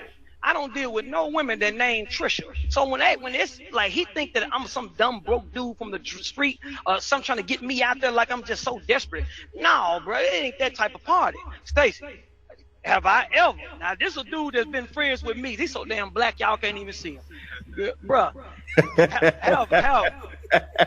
Have I ever, since you've been knowing me, I've been knowing you since 2000, since Calvary Baptist Church, bruh, have I ever been lacking or wanting a woman? I'm gonna let him say it. No, not at all. No not sweat. At all. Too many. I bet they restricted you in IUIC though. Spirit, we're gonna be out the spirit, younger spirit if I say that. But man, like I said, so that's one. That's one. So what happened with before you skip, so the woman say come get this vagina, like what happens with that? Like do you go get it? You screenshot it? The district attorney said, I know these people. Esau gonna hold your hand through the tactics of the 2/3. He gonna sit there and he already know what they thinking and trying to do. They deal with cases like this every day, 365 days a year. They know what you're thinking. They already a step ahead. You think you're dealing with one cop? There's a whole nother 2-3 cops on the case getting information. So this dude, that's one text message. I end up saying like, hey, bro, I got all this stuff shot. I'm sending it in. Then I get from another number when it first happened. This 1 Corinthians 3 and something. 13 and 4, something like this. 13 and something. Bro, you been an out of control nigga, bro. Call me, bro. Call me. He was calling me. Somebody was. I'm not gonna say it was him. I'm just gonna say somebody was probably talking. He was trying to talk through somebody to get them to talk to me. That's my type of character. So he's trying to use these brothers. I'm getting multiple phone calls. I called district attorney. I said, district attorney, such and such. He said, screenshot it. Screenshot all screenshot all the call logs, so on and so forth. Then, like I said, it was that, the Trisha thing. This is Sophia, and I'm just like who's Sophia? Wait, who's Sophia? Man, just random. What did Sophia ask for? Man, is this? I sent all the messages to Judah. He got the messages, but that was one. Sophia hitting you. Listen, I wonder if any of y'all brothers out there have been hit up by Trisha and Sophia. Please let me know. Man, so like, go ahead, brother. So that was that. I had missed phone calls, multiple numbers. I had to change my number and get rid of the old number because I was receiving so many phone calls. But I didn't start receiving the phone calls till after the incident. So we move on from there. I'm trying to see if that's why you don't give everybody the number. You just give close people. The bishops, they got my number. The apostles, they got my number. Some of the elders got my number. I don't give my number out to people. Just give it out willy-nilly, you know? Anything else. So while I was in the hospital, off oxycodone, Percocets, trying to, get rid of this pain that was insane. This man changed his name. They got that. Right. Oh, he tried to. Who changed his name? He changed his name on Facebook to print some stuff like that, but the sergeant still found his ass. All that shit is documented. But this is the one that, like they said, this jailhouse judge behind me told me. This dude put a restraining order on me to flip it back on me to make me look like I'm the damn aggressor. You look like the aggressor, when like you the the bad one guy. that attacked me. He tried to flip the shit back. These are some wicked ass niggas, man. These are wicked ass niggas. On me, and then he was trying to get me out. So I talked to one of the old schools. They was like, "Bam, DK." Give me a second. Let me open this up again. Come over here.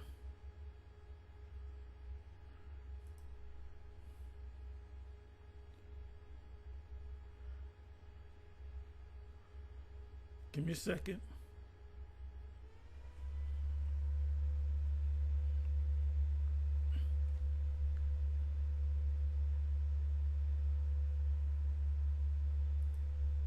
If a king is wicked, then so is his followers. Bible. Proverbs 29:12. If a ruler hearkens to lies or wicked, all his servants are wicked. So you know this guy got changed his name and doing this and mean mugging cats. Let me go ahead and read that in the in the KJV.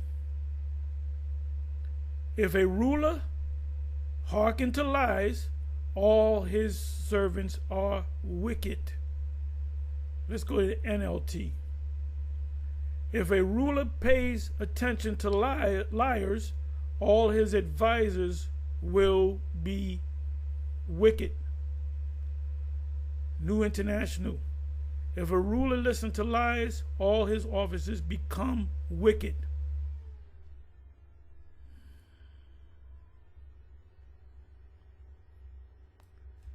NASB 1995. If a ruler pays attention to falsehood, all his ministers become wicked. Just come back over here. Man, what happened to you? I told him. I said, yeah, man, the dude tried to put a restraining order on me. I said, yeah, that nigga old school. See, what he was trying to do was put the restraining order on me, but they denied it because they already looked at that evidence like my guys. This is wicked as hell. You beat the shit out of, beat somebody half to death. You could have killed the person. You could have died. You could have died in this parking lot right here. And then you in the court system, and you're putting a restraining order against that person when you assaulted him. That's some wickedness, bro. You know, and the leadership of the IUIC got to know this, man. I mean, how deep is the wickedness? Oh, let's go to Matthew 6. Matthew 6.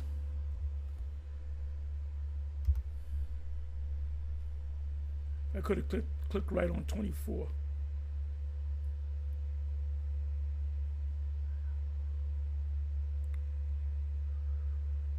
No man can serve two masters, for either he will hate the one and love the other. You chose not to follow Yahweh B'Shem Yahushai. That's why you call on Christ, Most High and Christ bless. We believe you took a sack of money. Or else he will hold to the one and despise the other. Ye cannot serve the Most High, Yahweh B'Shem Yahushai, and mammon, which is money. Remember when you first got on YouTube, you would show a 10-minute video, you and Yahweh Sop, and then you have a website. People say, well, where's the rest of the video? You have a website. You go to the website, you can buy breakdowns. And the reason why you we break it down we break it down for free now. Yeah, because we were breaking it down for free. As a therefore I say unto you, take no thought for your life, what you should eat, drink, more meat, remnant. Behold, the fowls of the air. Give me a second. Maybe, let me see.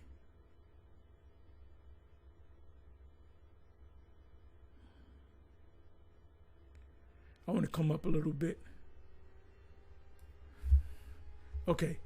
You know what? 23rd verse is the verse I really wanted. Okay, 22nd verse. I'm going to start at, not the 24. The light of the body is the eye. If you got to watch people that's always wearing shades, they're covering their eyes where you can't see into their souls, right? If therefore thine eye be single, thy whole body shall be full of light, righteousness. But if thine eye be evil, thy whole body shall be full of darkness. If therefore the light that is in thee be darkness, how great is that darkness? How evil is he? They got a saying called the evil eye. How evil is that person? There's some evil stuff.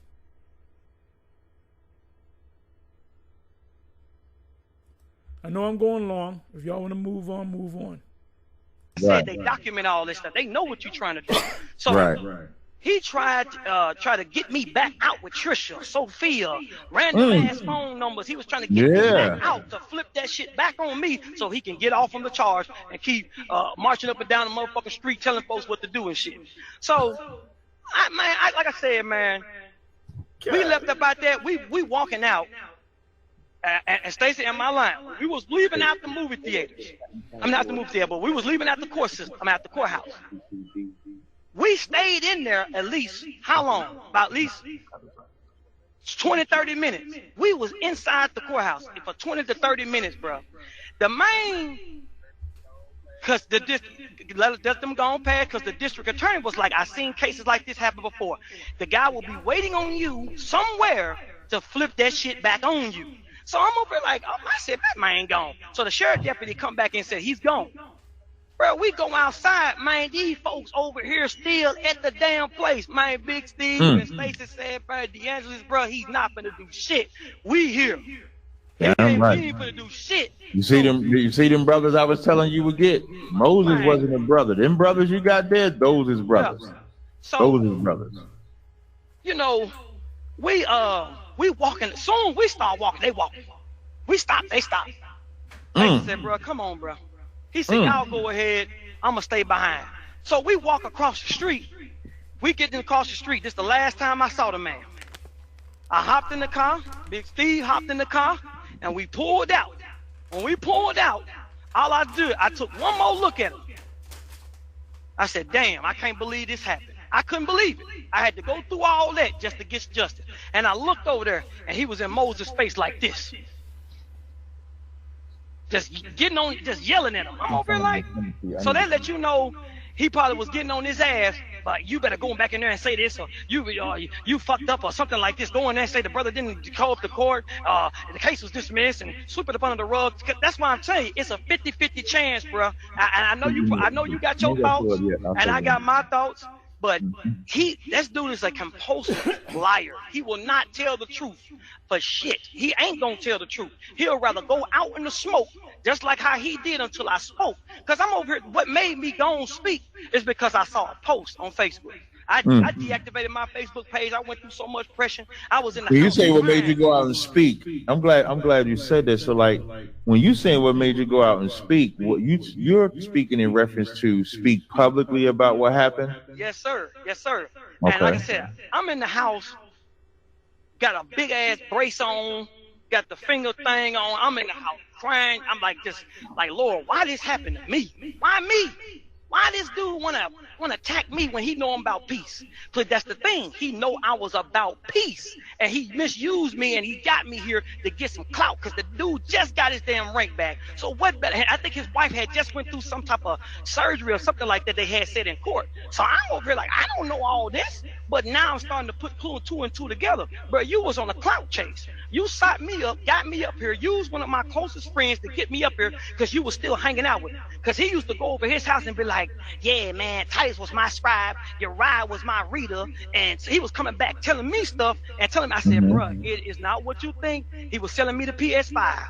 I bought the PS5 from him. I said, bro, I'm gonna roll out, bro. He was like, bro, come back, bro. You know you are a light to Israel and son, bro. You was the best scribe. I'm like, bro, I don't want to hear none of this shit. All that shit is gaslighting. They ain't doing no but running game. I'm out. So, like I said, I'm gonna leave it at that. But I'm gonna say one more thing for a brother that was casted out that I know for a fact because that time it went down, I was there at the school. And like I said, I'm gonna say it. I'm gonna make it quick. And I'm gonna make it clear. This is not an attack to the body, but I gotta make it plain for the brothers that's thinking about joining these camps. Whatever camp you join, you better make sure your spirit bear witness before you go in there. All I can say is, Israel United. You went to the wrong camp. That was a stumbling block. So we're gonna deem you as not being one of the elect. You're an Israelite, but you're not one of the elect. Like I said, I don't know if you're teaching. You should have been teaching. Once you got out the hospital and got yourself together, whether you went to court or not, you should be out there, even if you're out there by yourself doing videos. Judah Mack and there's a Masha, whatever his full name is. They still do videos, but you should continue to push this truth and continue to keep the Passover and the Sabbath. And so, by the way, you guys keeping the Passover, all of you, IUIC keeping the Passover wrong. I mean, the Sabbath wrong. ISUPK keeping the Sabbath wrong. Wi-Fi keeping the Sabbath, but I don't know how to keep the Sabbath. Sabbath is based upon the new moon. So if any of y'all are listening, you heard what I'm saying. In Christ is a fictional organization in your mind. It is the only place on the planet where a Black, Hispanic, and Native American have meaning and purpose. When you walk inside their school, you'll see these garments and these brothers up there looking all majestic. Sisters, I'm over here. That's what gets you. That's the gimmicks. The word that comes to mind is superfluous. Superfluous. All that outside stuff. Taking photos and stuff of the leadership. I don't heard girls walk up to the sister, walk up to the sister, girl, look at that dick prick in that garment. I'm over here like, damn, that's how we doing it? Like, I don't heard this stuff. When you give Black and Hispanic people power or status, never having an identity before, that is something they're going to protect with their life and at all costs. And you see the fruits of it right here, with this broken finger and this broken arm. This guy is damaged until the Most High change him. he damaged him for life. This is wickedness, as my man would say from One Body. This is per wickedness. Per wickedness. And like I said, for those people that come out that organization mentally, spiritually, and emotionally, that they leave up out of there, half of them will be shell-shocked. They'll lose their wits. And I had to make sure I wasn't crazy. Right. So you join, that's a cult. You join something, you be a part of something, you leave it, you bug the fuck out. That's him. That's what the former IUIC said. I left up out of there by watching Judah Mack, Masharatia, Romney. Masharatia, that's his name, Masharatia. Them are the two brothers that were counsel, and I saw that counsel, and Kanai kept saying, I'm your father, I'm your father, I'm your father. And when they would speak, they would cut him off. And like I said, Captain Uriah, he did a 4-hour video where he did a video on why he left, because he saw the wickedness. He saw what am I looking for? Well, wickedness is a good word. He saw that there was I'll say ill judgment. They set these guys up. When they had a point, they wouldn't let. And like I said, Malachi, the Levite brother, he said, record everything. You never know. It might come back to bite you. So these guys will bring you up to court, and you say you never said that, and they say, well, wait a minute, what kind of bullshit is that, man? What kind of pure wickedness? Kabosh. So you're saying these brothers that left strengthen you, because what I first want people to hear is he said IUIC is a fictional group. He's right. Fictional in your mind. Right. He's right about that. And what he's also right about is, what he's saying is that when you leave, you be so indoctrinated that when you... Didn't I use that word? You got to get the precept package. You got to break it down the way the bishop Nathaniel breaks it down. If you go off a jot, you may get kicked out. You may get deranked. You got to follow the leader. Leave, you're gonna go through the depression, because I can only imagine on the way out, it's not like you walk through the door, close the door, then that's it. I can imagine they telling you of everything that's gonna happen to you. Well, what kept them people, and he came up 2.5-3 years ago. He came up with the whole breakdown of hell. Now, he had never taught the hell. You go back 5 years ago, 10 years ago. He ain't never taught about an eternal hell. All of a sudden, 2.5-3 years ago, he starts teaching that there's a hell. Now, shouldn't you question that?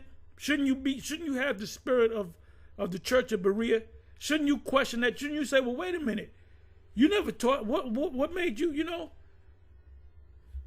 But these guys do not think. They are taught to think, but they're not.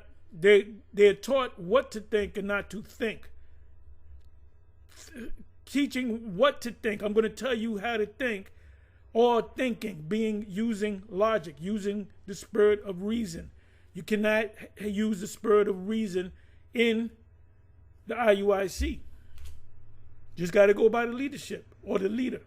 All the destruction. Nobody's gonna talk to you no more. You're gonna die. You're gonna do this. You're gonna all that. And you're gonna burn in hell. You're gonna burn in hell. right? No such thing as hell. That's a Roman Catholic doctrine. That's something that he put in there to put more fear in their heart so they don't leave.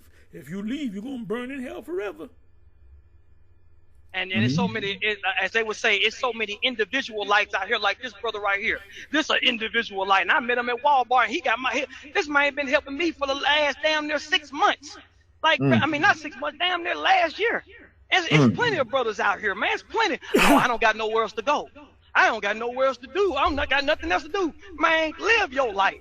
Live your life. Yeah, but are you doing the work? Because you came in. The scriptures in Luke 9:62.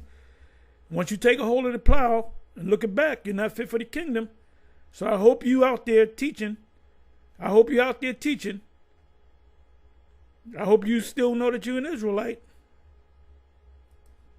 Life and apply the laws of God to it. Oh no, brother, you off. The brother bugged out. See, when people leave up out of it, they be so distressed that they trying to detox and find out what's true and not true. And I had to do that for myself. I had to sit down and go over the stuff and make sure, like, damn, was this right? Like, right. Now you got to question what you was taught because of how you was treated. These guys, these current members of the IUIC, say should question on the MOTB because we going back 10 years plus. We're going back to the MOTB, and we break it down one way. And Bishop Nate breaks it down 20, 30 different ways. Through the years, he changed it. That should hit, ring a bell in your mind, an invisible bell in your mind to say, well, wait a minute. I've been going to this thing for 10 years, 11 years. And every couple of years, he changes that breakdown up. And GMS been teaching it the same way. They haven't, gone to the left-hand side or right-hand side. They just stayed straight. Let me just say this for you out there, you other camps out there. The MOTB, the mark of the beast, is the microchip. Now you might say, well, what if you're wrong? Well, my response to that is I'm not wrong. I'm 100%. There's a reason why we say we got 100% truth. And I didn't know I was going to go into the MOTB mark of the beast, but it is coming. And when you guys are going to get it, like Captain Cesariak and other people, I'm just mentioning him because he's on the video. When he's going to see it? When it actually comes. You're not going to see it until it actually comes. And then you're going to have what's called epiphany, a eureka moment. The light bulb's going to go off. Oh, wow. GMS was right. There you go. So you right. Already know the game, man. Like I said, I definitely do. I'm gonna tell you, like that part where you said you gotta try the spirit. I always tell people try the spirit. We got a school in Memphis, and you can try that school out. I invite you to try that school. I got your number. Like I said, we're gonna stay in communication from this day forward, and you can try that school and see if they are men of the Lord or if there's something else. What I can guarantee you is that we are nothing like IUIC. You would never get harmed, beat, touched, or anything like that. And justice. But you're not going to get the full truth. You're not going to get the full truth. The MOTB, General Yohana haven't said a lot about it. That subject don't come up that much among them. Because when he did say it, he said it was an embargo. Not an embargo. And then when General Yohana started saying it, About 6 months later, 3 months later maybe, Nate started saying it's an embargo. He wasn't saying that until General Yohana said that. It's not an embargo. A lot of people don't even know what an embargo is. Would have prevailed. And let me tell you another thing. If you would have met Patricia and got that box, or Trisha, whatever her name was, you'd have been killed, brother. Ain't no telling if you would have been set up to get killed. Imagine if you say, case dismissed. Imagine if you say, yeah, I want some of that box. And she gonna say, well, meet me on Harmony and Lexington. I'm just naming the street. I don't know the streets, of course. But meet me on this street. And you on that street, we might not even hear Titus no more. Oh yeah. Who knows what level? If that brother will damn near kill you in a parking lot, his life is, his freedom is on the line. And you know, in a place like that, you got cameras all around, and you had witnesses. You got people passing by. You got people parking, get out the car, come in the car. So this is not a good look. And then you go to court, and all the evidence is set against you, and you're going to say, I'm not guilty. I want to put a restraining order. He tried to hurt me. I defend myself. This man is clearly lying. Now, what will a man do to protect his freedom? There you go. So, of course, that's why I say 50-50, man. That's why I say 50-50. He's trying to keep, it's just so much. It's like I don't let that stuff go, because it'll eat you up. That anger will eat you up. I'm talking, I was in that house. When I first left out of IUIC, I was drinking bottle after bottle after bottle after bottle of wine. That's depression. Trying to kill that thought. Trying to kill that damn thought. And then when I reached out to my brothers that I grew up in spirit with, I said, hey, man, I'm out here alone. Like Judah said, man, where the fuck you at? Where you at? I'm out here. They ain't. You gotta come back and apologize. Call me when you ready to repent. Come back in here and apologize and bring back them videos of Hoshai. I said, oh, you talking about the videos that I got when we was out on the road? I got the camera rolling. He talking shit about everybody about everybody. I ain't gonna say no names. I'm just gonna say he talking shit about everybody. I got plenty of. I don't got them no more because I deleted, because I let that shit go. I let it go. I said it ain't even worth walking around with that smoke. Like I said, I don't even stay in Memphis no more. I just have to be, like I said, I'm a truck driver. I'm just happen to be coming through, and I just happen to say, damn, what a coincidence. I guess I pulled back up here where it all went down there. And like I said, they said I had to come back and apologize. I had to bring videos, and the last thing, because I was in the car with Mom Deuce when they was, because I had it on speakerphone, and Mom Deuce was taking me to my truck because my truck was down. I had to put it in the shop. So I'm on the way to the back to the shop. That man said, "Oh yeah, you also got to go see a therapist and bring us a certificate showing us that you completed the course." I said, "Bro, only a licensed doctor can tell me to go see a therapist. So how the hell would I come in there and bring it to dudes that's from the streets that don't know, that ain't got no qualification, right? Don't got no. Hey, quick question: has Nate had anything to say about this? Man, I ain't gonna lie to you. Bishop, I'm trying to tell you, I don't think this man is a monster. He ain't gonna tell the truth. He is not gonna tell the truth. He's not gonna tell the truth, man. Like I said, I got respect for all the leadership in IUIC because they told me they know. You know what I'm saying? Hey, brother, I'm gonna give you another drink. Go ahead. Like, the respect that you have is because you was in there, and like you said, when you leave, you go through like the separation, PTSD you mentioned. Correct. The respect that you have is because of the love that you had for the brotherhood when you was in there. The reason why you got to lose that respect is because they did nothing for you. That's why I asked you, what did Nate do? What did Kanai do? I don't know everybody's name. What does Asaph do? What did Yawasai? What did Big Frida, Abiel? Did anybody do anything for you? Man, I'm being real with you, man. They probably don't know because this dude is a outstanding liar. I'll tell you what. Tell the truth. We gonna find out, because I doubt that they don't know. I doubt that they don't know, but they know now. And so now we'll see. Now we'll see what they do. Let's see if they come out and say we didn't know. Because I'm gonna tell you what you don't realize you're doing unknowingly. You giving them a way out. Like when you say, man, they probably don't know. Let that, like, free yourself even further and just say to yourself, they all knew and they allowed it. And now once you do that, that's the last step in overcoming and surviving IUIC. That's the last step in saying that brother that you met from Walmart that's been rocking with you since that happened, the brother that was in the car with you, that's your family out. Now, remember that scripture I gave earlier when it says prove a friend. You've proven who your friends is. And if you didn't know, the Lord showed you who your friends was. The Lord showed you your friends was that brother that you found from Walmart that you called an individualite. That's an Israelite.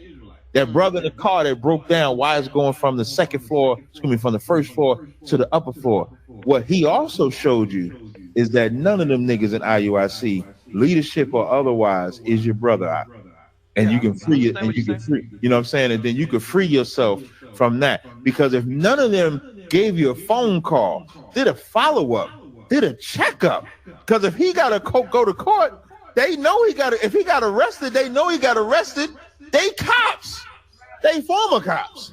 Ain't no way in hell they don't know what's going on, and to not even give you a phone call or do anything like that, it shows that they don't have that care. And what they would have likened is if nobody ever known. If Judah Mack, big up to Judah Mack. Judah Mack deserves all the props in the world, because without Judah Mack, I don't know. And here's how you know men of action. Judah Mack found out, like I was talking to Judah Mack, and he said when you first sent them the message, it went on Facebook, it goes into other, which it does it to me too, where if we don't follow each other, you don't see the message right away. You got to check the other and see it.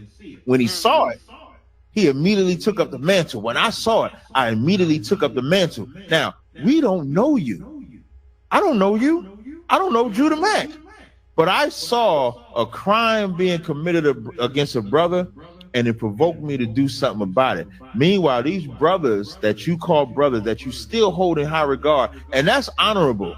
Like, you know, David held King Saul in honor. Even as Saul was killing him, David still called him the Lord's anointed.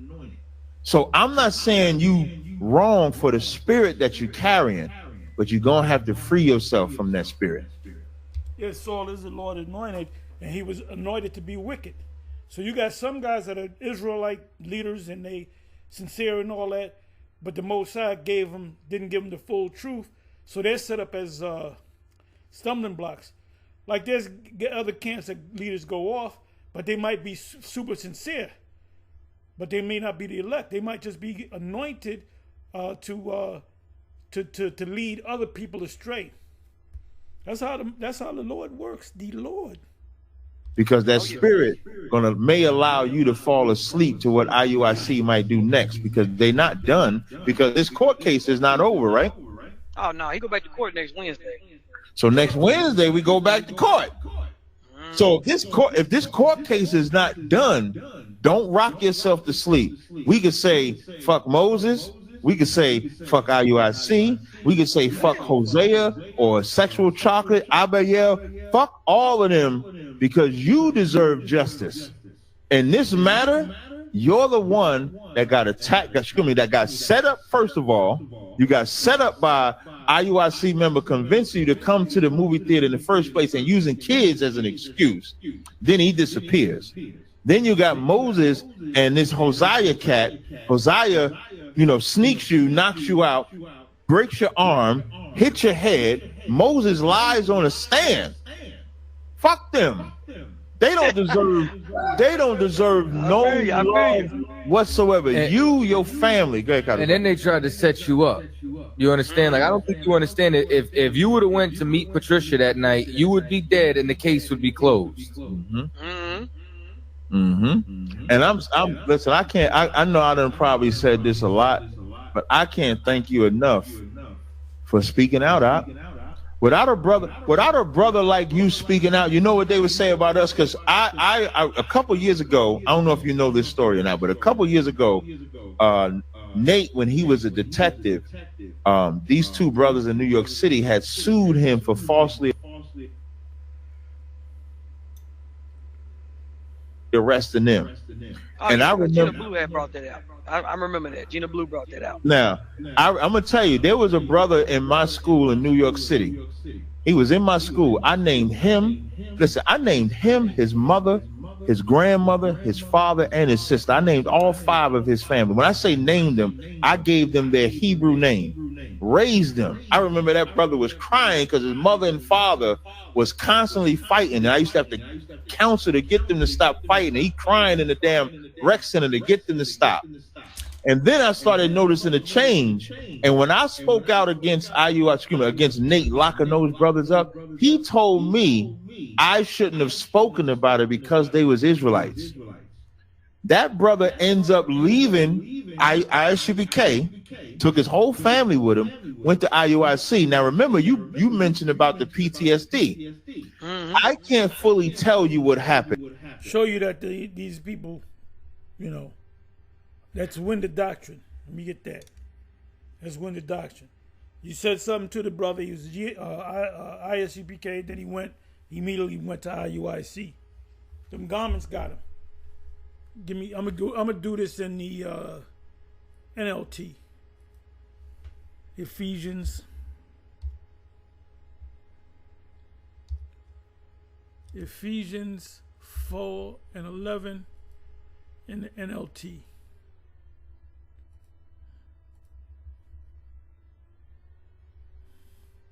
Now these are the gifts the Messiah gave to the church, the Israelites that followed Yahushua, the elect, the apostles, the prophets, the evangelists, and the pastors and the teachers.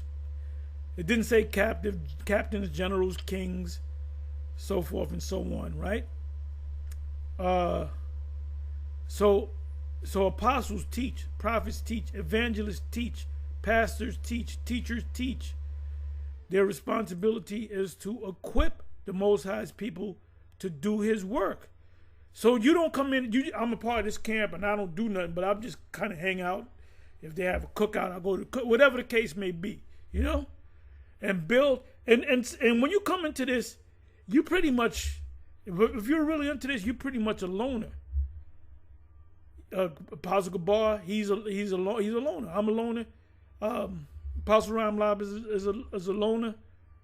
We get with people, but you want to have. That's what a Stoic does. He spends a lot of time by himself. There's a thing called introspection, which is 2 Corinthians 13:5, where it's examine yourself. That's the word. The word introspection, to look into yourself.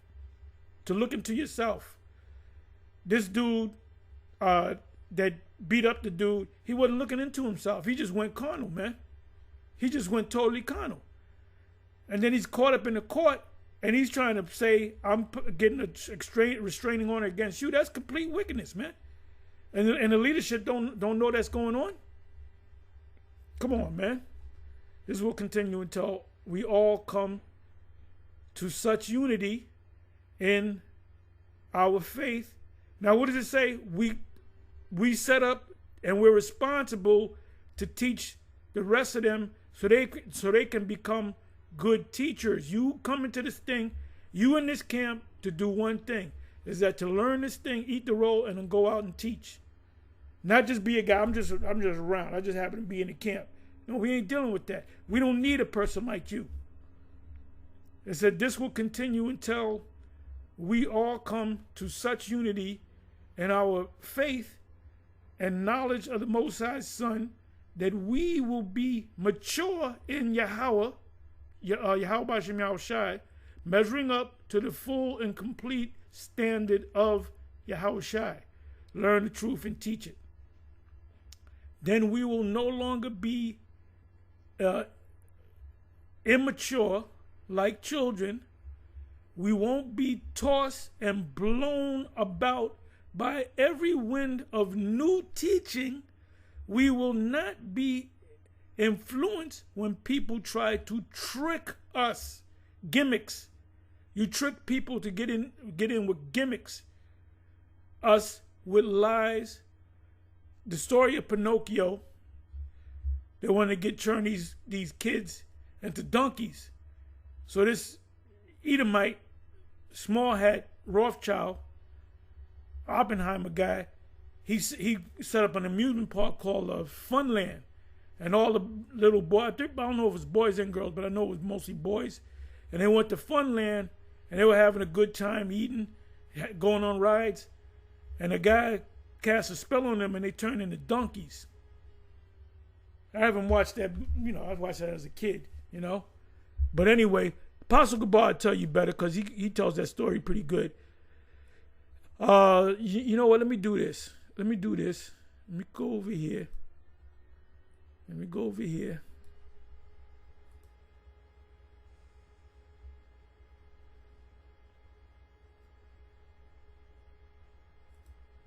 Funland and the Pinocchio story.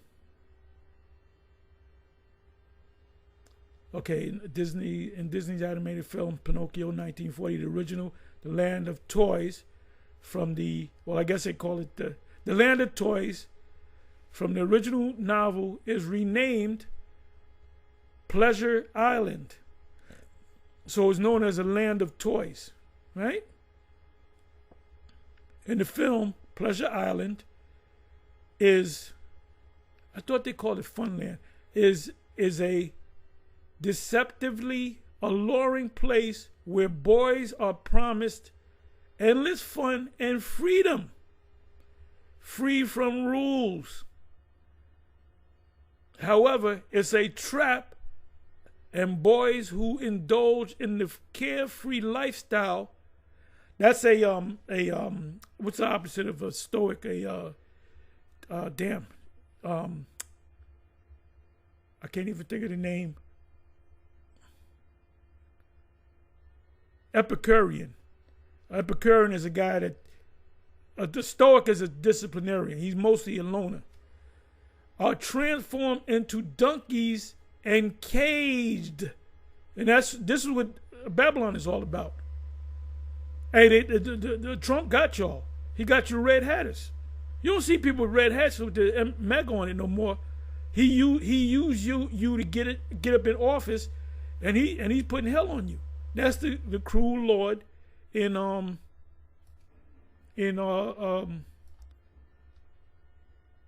Isaiah 19. Let's go to images. Yeah, Pinocchio wanted to be a boy. There was a movie. What was the name of the damn AI?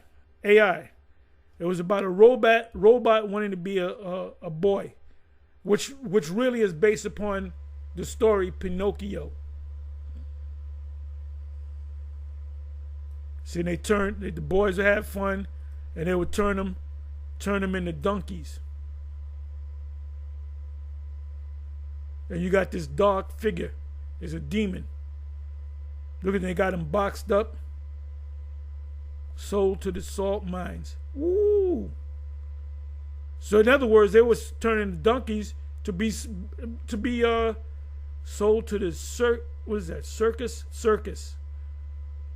So the man that led them would represent. Let me do this. Let me see what this is all about. Okay, the Adventures of Pinocchio. And this is some demon. This represents the Rothschilds, super elite. He's got a whip. It appears to be a whip. And he's got strings. All the leaders that you see, they're all puppets. That includes Trump. He's a puppet. He's a puppet. So now let's come on back. It's a long video, but to him. What I can tell you though, he was a runaway, and I know he was a runaway because his family put up missing pictures in New York City train stations because he was a runaway. Then he called me, he called me out the blue, said he wanted to take me to dinner. I thought that was pause, me personally, man asking another man to go to dinner. And then when I started talking to him, he got kicked out of IUIC. He was a manic depressive. He was schizophrenic. He was all over the place. He's sending me. Bottom line, he was a bug out.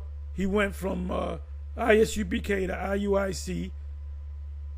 Then he would have went and we checked the spirit, checks the spirit on brothers that come on in.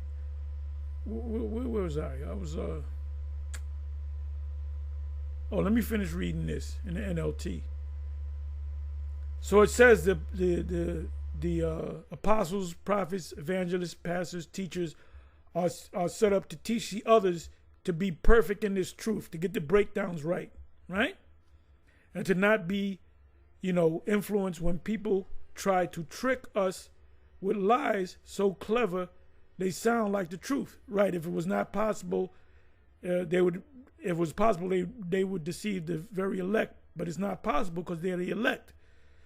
So, Bishop Nate is teaching them that the MOTB is not the micro C-hip. So the ones of them, if they don't wake up, guess what? They're going to be caught up in it. And if they take the chip, that's it. You're not going to make it. You're going to die here in America when the missiles drop. So come on back over here. Me naked pictures of him, not Rod naked, but he's sending me his chest and smiling and all manner of stuff because the demons that dominated him from being a part of UIC. Brother, thank the Most High that them demons didn't destroy you. Thank the Most High that you got enough wits, to have enough strength and courage to tell your story. So now, when I should be case, yeah, but my main question I would ask him is, does he teach? Where's the camp at? If you said, I'm not in this no more, you can have your interview, but he was not one of the elect.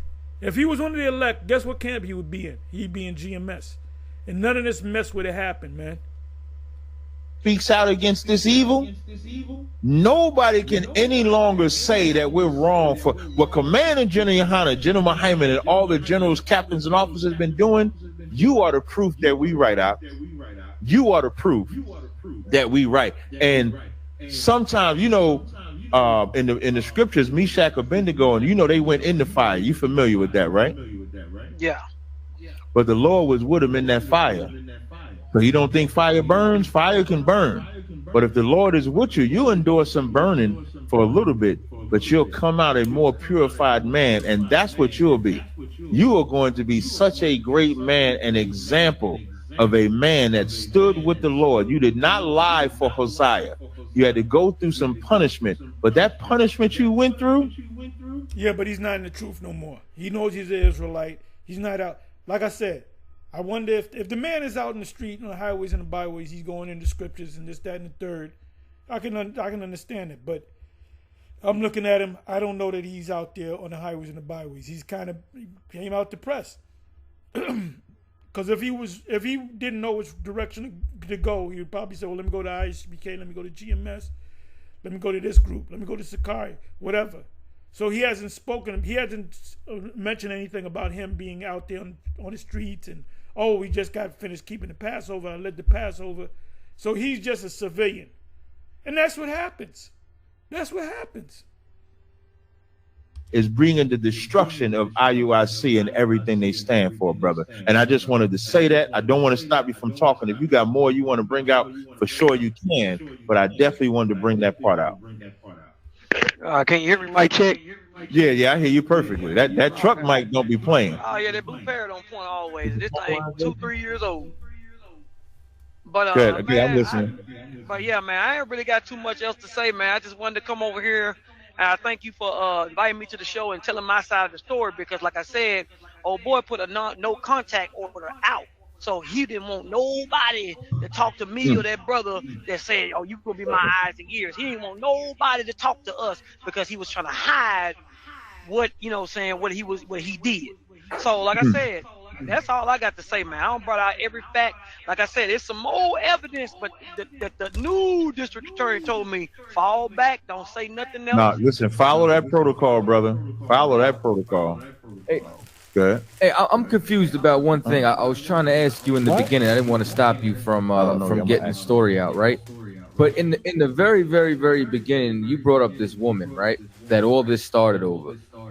And then you brought up somebody going through a divorce. What did the divorce have to do with the woman? He was free to go deal with the woman now, and then they found out something about the woman, and that was the issue? Yeah. He had a sister that that I guess they would say bugged out. She just didn't agree with the doctrine no more and agree with the lifestyle anymore. That's what I'm gonna say. She didn't agree with the lifestyle no more, so she went back home. And he was open to marry again, and he didn't want to make the same mistake twice. Because when I got they let him divorce her, so they allowed him to divorce her. So divorce is permitted. And then because he was free, it's when he started investigating the sisters so he wouldn't get another bug out. Correct. Okay. That's exactly what it was. Because the second time I got demoted, he stayed at my house. So he was like, Tice, what you get demoted for? Man, such and such, man, I'm going in, letting them know. He was like, damn, he wasn't even studying it.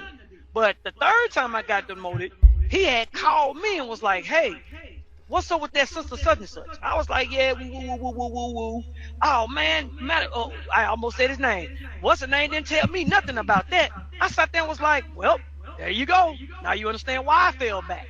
But when she got caught up, I had two captains, and he was one of them, came to me and told me everything about the girl. He's the one that told me everything about her. But when she got put out, both of them called me and was like, well, see, I told you that you need to listen to me. You need to listen to me, bruh. I got you, bruh. I got all these single sisters. Always laughing and shit. I don't, What do you mean by he got you with the single sisters? Oh, he think he just the man. He got all the women. Who got all the women? O'Shai. He think he got all the women. He can so sexual chocolate. Wait, we got it now. Now this part I got to break this down slow because you know IUIC said you can only have one woman, but you saying he got all the women. No, not like that. He got all the women like as in like he got the single sisters like he know they profiles or whatever. So whatever type of girl you like, he'll point you in that direction. But that's just game to get you to lower your guard so you can trust him more. Pretty much gaslight. And then I just want to verify one other thing. If you could tell me this about marriage, I met a brother in IUIC, and he told me he went to live in a homeless shelter. And I said, "What you doing in the shelter?" And he said, "They won't let me marry this sister if I live at my parents' house. I have to have my own apartment to marry." I had all that, and it was so much. Sisters was hitting me up, FaceTiming me through. Wait, so that's confirmed. So if you were to live at home, you can't live. You gotta have your own. Which I agree. If you're gonna be in there smashing, bro, you gotta have your own space, your own, you know what I'm saying, your own property. I agree with that. You gotta have your own. You can't be in somebody else's house doing the do. You need to. No, I got you. But what I'm saying is they'll forbid you to marry until you do. Okay. Yeah, and they will hold you back. If they bring you a sister, say for instance, Cap, he bring you a sister, and you say, I'm not interested. I want a dark-skinned sister. Oh, okay, we want to hook you up with a light-skinned sister, but you reject this dark-skinned sister, or whatever I said, because I'm watching where he's going and stuff, making sure he don't hit these buttons. You rejecting, you want this type of sister. They'll keep that sister away from you and keep you and make you wait even longer to make you more submissive, to make you submit to their will. So they like fucking Sun Young Moon, man. They pick what girl you can get with. And all you stupid motherfuckers that's in the IUIC that's taking, this is a cult. This is a religious cult. It's none of my business what a man does with his woman. It's none of my business. You get a woman, you deal with the woman. Don't even the best way to go is not even tell them that they're in Israel. Don't tell them about Israel, man, because you can get problems out of that. And say if you don't take what they give you, you rebellious. So that arranged marriage thing, like I said, man, it's a beautiful thing. Marriage is a beautiful thing. I ain't got nothing against that because I want to be married. I'm still single, but these women out here, it's a different ball game. So. Oh yeah. They choose your wife. So where's that in the scriptures? Only the Father can do that. Where is that in the scriptures that you gonna marry? You got an eye for one chick. They say, nah, you and her ain't gonna work out. You got to get with this chick. But you guys, that's why you think we call you guys zombies, man. We don't call you zombies to snap on you. That's what the zombie master would do. Ain't no way in the hell a man gonna tell me what the fuck I like. You know? pretty much, let's say for instance, handsome. Somebody might, in the near future, somebody might jump in that school and you know what I mean. They might light that school up, and that did happen some years ago. One of them schools, I believe, was DC. Brother got fucked over, or whatever, and he came in there with a shotgun. I heard that it was on video. I heard it on their video. So, Some brother. You hook a handsome brother with an ugly sister, so that sister can pull you back in if you try to leave. Cause she knows she wouldn't have got this dude unless she was in here. You gonna hook a pretty ugly dude up with a pretty girl just to keep them pulling back in. Cause it ain't a few, bro. This is a religious cult. This is a religious cult.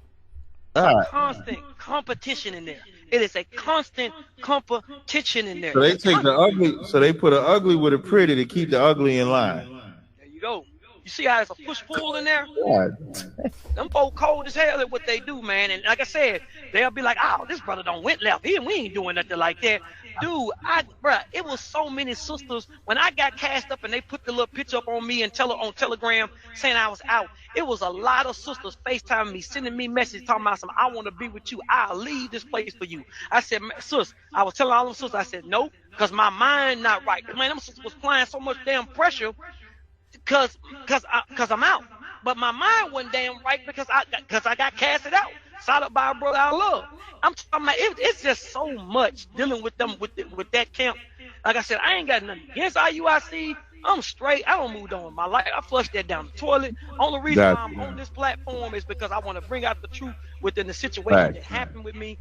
Like I said, I let that stuff go, man, because it's going to eat you up if you don't let it go. And I had to realize. One more thing. I had to realize it wasn't. I did all. I mean, they had some messed up ways and they did some things to me. But I had to realize you need to keep your circle small. You need to walk more circumspect. You need to walk a fine line. Now I know it was me. And when you accept that L and you take that L, you realize you're going to let off a lot of steam and you're going to start to reevaluate your own self. No, you not your own selves. And I learned that, and that's when all the anger and shit left.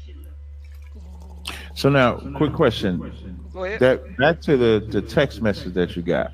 What do you think would have happened if you would have ever, like, if you would not have let the authorities, if you wasn't up on game, if you would have got that text about the vagina and you would have pursued it, what do you think would have happened to you? Man, it would have been flipped back around. Case would have been dismissed. I would have been in the doom. Like I said, when they found them guilty, why do you think you would have been in the doom? Like, what do you think? Like, what do you think would have happened? I probably would have either got killed, shot up again, hurt even more. Anything could have happened. But he was found guilty. I had $30,000 in doctor bills. He got all them bills now. I got $5,000 in lost wages. I got paid. So I don't want no more money. I don't want no money. Like I said, I know brother was trying to, like cash out. They ain't paid no doctor bills. The Tennessee Treasury paid all the bills because he was found guilty. So I got $30,000 in doctor bills paid, and like I said, I got $5,000 in lost wages paid. I just put that toward the bills that was behind because I was so damn behind because I couldn't get on the road to drive. And then when I finally got on the road to drive, I had so many damn braces on me. I was out there delivering pieces with that broken arm, and it was like, man, it was a Edomite, man. It was funny as hell. I pulled up to the house. I was like, yes sir, got your order here, such. I'm over here doing a little protocol at job. And it was like, Esau was like, man, did somebody like whoop your ass? I said, yes, sir, he sure did. He was like, oh, man, I'm so sorry, man. I did not mean that. I said, dude, you fine. He said, what happened to the guy? I said, they got him. He said, he was like, that's what I want to hear. I gave him that piece, got that fat ass tip and got out of there. Now, the one thing I just want to make sure, and again, like I said, I'm going to stay in communication with you till this case is over and even after that.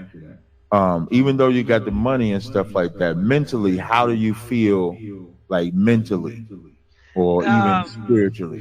That's a good ass question. And I say that because I'm not trying to be rude. That is a good question, dude. I was so hurt mentally from already being casted out. So I was starting to heal from that and moving on with my life. Credit score rising up, bills catching up. I'm ordering new furniture. You know, things starting to look good. Then that happened, and then everything just went down like a graph. It just went straight down. And like I said, I was mentally messed up. That's why I deactivated my old page and just disappeared from life because I needed some damn alone time. I needed some time to heal and reevaluate things. I had to make because everybody was like, he shot you up, he shot you up, he shot you up, he shot you up. I'm like, no. My mom Deuce was going the hell off on me, man. I'm talking about everything. All praises to the Most High God for my beloved mother. That woman, just like the day I came out her womb, that woman would not leave. She called me every day, 3 times a day. When she got off work, when she woke up, and before she went back to work. I'm just checking on you. I'm just checking on you. I love you. I love you. I love you. And then when she found out when they had to apologize that day, I told her I had to come back and apologize. She just shot off. She said, like I said, she told me these exact words. You ain't going to be the first and you ain't going to be the last to come up out of there. What done happened to you done happened to a lot of people. You need to charge it to the game and keep it moving. And that's what I did. Well, brother, I listen. I can't speak enough how I applaud you to have the strength to come on this platform. Trust me, because with the ordeal that you went through, a lot of brothers and sisters that would have went through an ordeal would not trust another Israelite. So I appreciate you even trusting me enough to come on this stage, believing that I will give you the platform and the light to tell the actual story, the events that happened, give a rundown so this can go up in infamy, so that, and make sure this gets downloaded in case this gets flagged. You heard me, Kadazar? Ashar? Text Karab and he has access to my account to download it. Make sure this gets done because I never want this will go up in infamy, brother. And you are the reason, if anybody ever wanted to know why Commander Jenny Hanna and ISUBK stands on IUIC's neck the way that we do, is because this brother's story is everybody's story. When Nate was a cop, it was the same thing. Was it no different than when he was a cop, when he was retired, or anything like that? Judah Mack is another example. When you watch that video he gave, and these are all the things that come out of there. It's one thing, let me tell you, it's one thing to have an organization, or whether you want to call it the body, whatever you want to call it. It's one thing to have disorder in it, meaning you have issues amongst brothers, issues amongst sisters. That's going to happen. Every society has issues that got to be resolved. It's another where the head of that so-called organization, the head of what you call in the body, is corrupt. Because if the head is sick, the whole body is sick. Is that not what the scriptures say? If the head is messed up, how can the toe get healed if the brain is messed up? How can the arm get healed if the heart is messed up? If the body is sick, if the head is sick, if whoever is in charge is sick, the whole body is sick, and that's IUIC. The head. The scripture said it starts from the head. What's the old saying? Fishes rot from the head. It says the whole head is sick and the whole heart is faint. Let me go ahead and bring that up. I believe that's Jeremiah or Isaiah.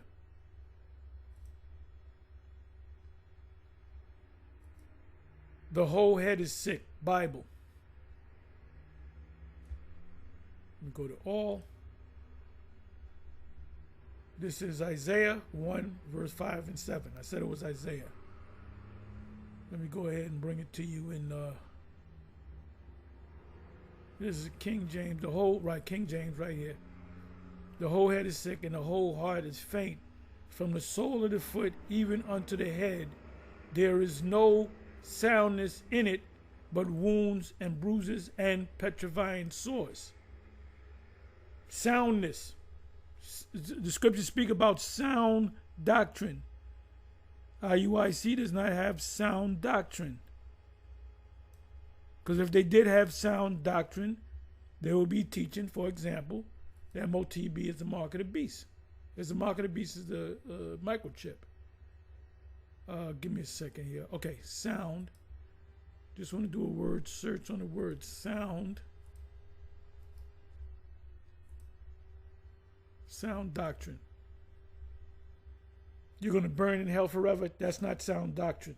There's Roman Catholic doctrine. We're going to pick the woman that we'll get it. Yeah, there's an ugly guy coming in. We're going to get a pretty woman because they got control over the woman.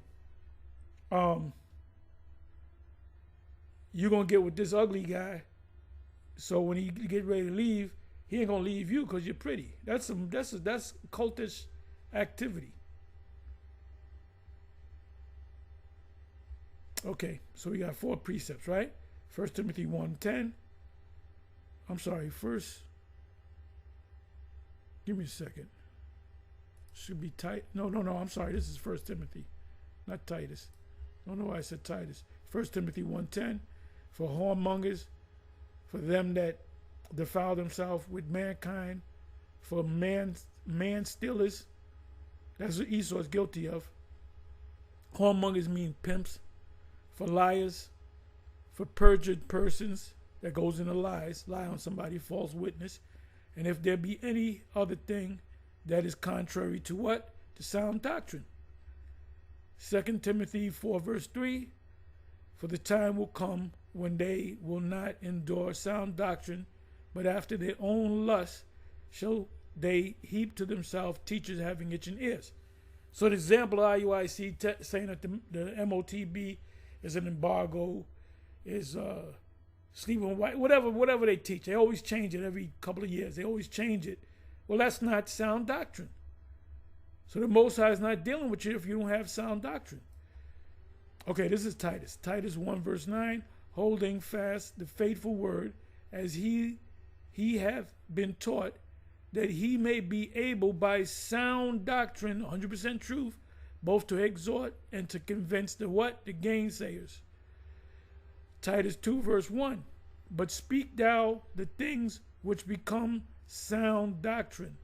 Burning in hell is not sound doctrine. That's a Roman Catholic doctrine. The MOTB being sin in all of its forms, being missing the mark, you got to worship Nero Caesar. No. The correct breakdown is the way we break it down. So we're in the home stretch right here. I'm gonna let y'all hear the rest of it. Head is sick. So, brother, I appreciate it. Make sure you stay in touch with me, please. You got the court case Wednesday. I want to get an update on that. If you ever need a voice to speak, you can always call me. We can do something again. Maybe we do something after the case with get an update next Wednesday. Maybe we talk about it Wednesday night. We talk about it again so that the people could be updated on that. I'm gonna give you an update now. So the first 2 court dates is a losing case. It's a losing case, so I don't think nobody wants to represent them because it's a losing case. It's an open close. So the first 2 times, you already know. If all my jailhouse judges out there, you only get 3 times to come in there with an attorney. If you don't come in there with that with an attorney that 3rd time, which is next Wednesday, they're gonna give you that penitentiary deliverer, that public defender. And if he get that, he already knows his ass. Yes, sir. Deliverer. Good Lord. And if he don't got no attorney next Wednesday, he doomed. So is he still a member of IUIC? Man, still out there doing weddings and some more shit. You say he doing what? He marrying nigga? Yeah. Say that's how, and brother, that's how you know he's still active. Yeah. So brother, that's how you know that they know and don't care. He's still active. Man, that is crazy, brother. Listen, man, I appreciate y'all joining. You know why they keep him? Because he'll talk. He know this secret. Because he know too much. When you know, listen, when you know, when you know, like when you know some things and can tell some things, that's probably why he's as bold as he is. If y'all don't do this for me, I'ma tell. If you don't do this, I'ma tell. This brother here, this brother Titus, man, put him in the record books. This brother stood on truth when it cost him damn near his life. The scriptures say, strive for the truth until death. And this brother strove. All he thinking he doing is going to a movie theater to link up. When he see the cat, He trying to have a cordial conversation. The cat come on some rah-rah. The cat flashed the gun. The cat gets him out the car. The cat busts him upside the head, break his bones. Like, where was the fucking mercy? There is no mercy in IUIC. There was no mercy given that brother. Period. One last question. Did they have any camera evidence? Because you mentioned the cameras. Was there any camera evidence? You already know the answer to that. I told you both. That boy looked right at the damn camera. Right. That's why I made sure to ask. I wanted to ask earlier, but I said, let me ask now. That's all I got to say. That's all I got to say. He looked right at it. So I ain't got nothing else to say. You already know how this is going to end. I just want to see how it's going to be played and what's going to happen, how they going to come back at this, how you going to jump ahead of this. I want to know. Because, like I said, to be honest with y'all, I know everybody probably saying, oh, he got the Stockholm syndrome or whatever the case may be. Oh, he still love the body. I just got respect for people that I grew up in spirit with, and I'm not here for no strife and no beef or nothing like that. I'm just saying. Let me tell you something. No problem. I'll tell you something, brother. You ain't the way you feel. Don't fret the way you feel, because you a brother that was in it. The brothers that around you, they'll help you never to get taken advantage of again. I'll help you never to be taken advantage of again. You understand? So, brother, you just stay strong in this truth. I'm gonna follow up with you next week. You said next Wednesday is the date. I'm gonna be calling you after that date to see what the update is, brother. We appreciate you joining this show. Is there anything else you want to say in closing? Man, hold on. Let me get over here to the light. My Stacy done came home too late, y'all. So if y'all hear some ruckus in the background, he up in there arguing. All I got to say is shout out to Judah Mack, shout out to all the brothers that left and made the videos and gave brothers a light, like this bright light behind me, to show that people not crazy. Shout out to everybody, man. Shout out to all Israel. Most High in Christ bless you. Whatever camp you in, if you're an individual life, man, I just hope peace and blessings to you, man. Live your life and apply the God laws of God to it. That's all I can say, man. Most High in Christ, brother. I appreciate it, man. Lord be with you, your family, your mother, them brothers you got with you. Man, Lord, may the Lord bless, heal, shield, and protect everything about you. And just know, if you need any... Well, if he's out of this circle, he's not an Israelite no more. He's not doing the work. He took his hands off the plow. He's on his own, as far as I'm concerned. All right? So, it behooves him. I hope he's doing the work, which he would have said it, I believe. Anyway, with that, I'm going to say, I know this is long. This is my longest video, but I had to let it keep playing. With that, I'm going to say shalom on to the next shalom.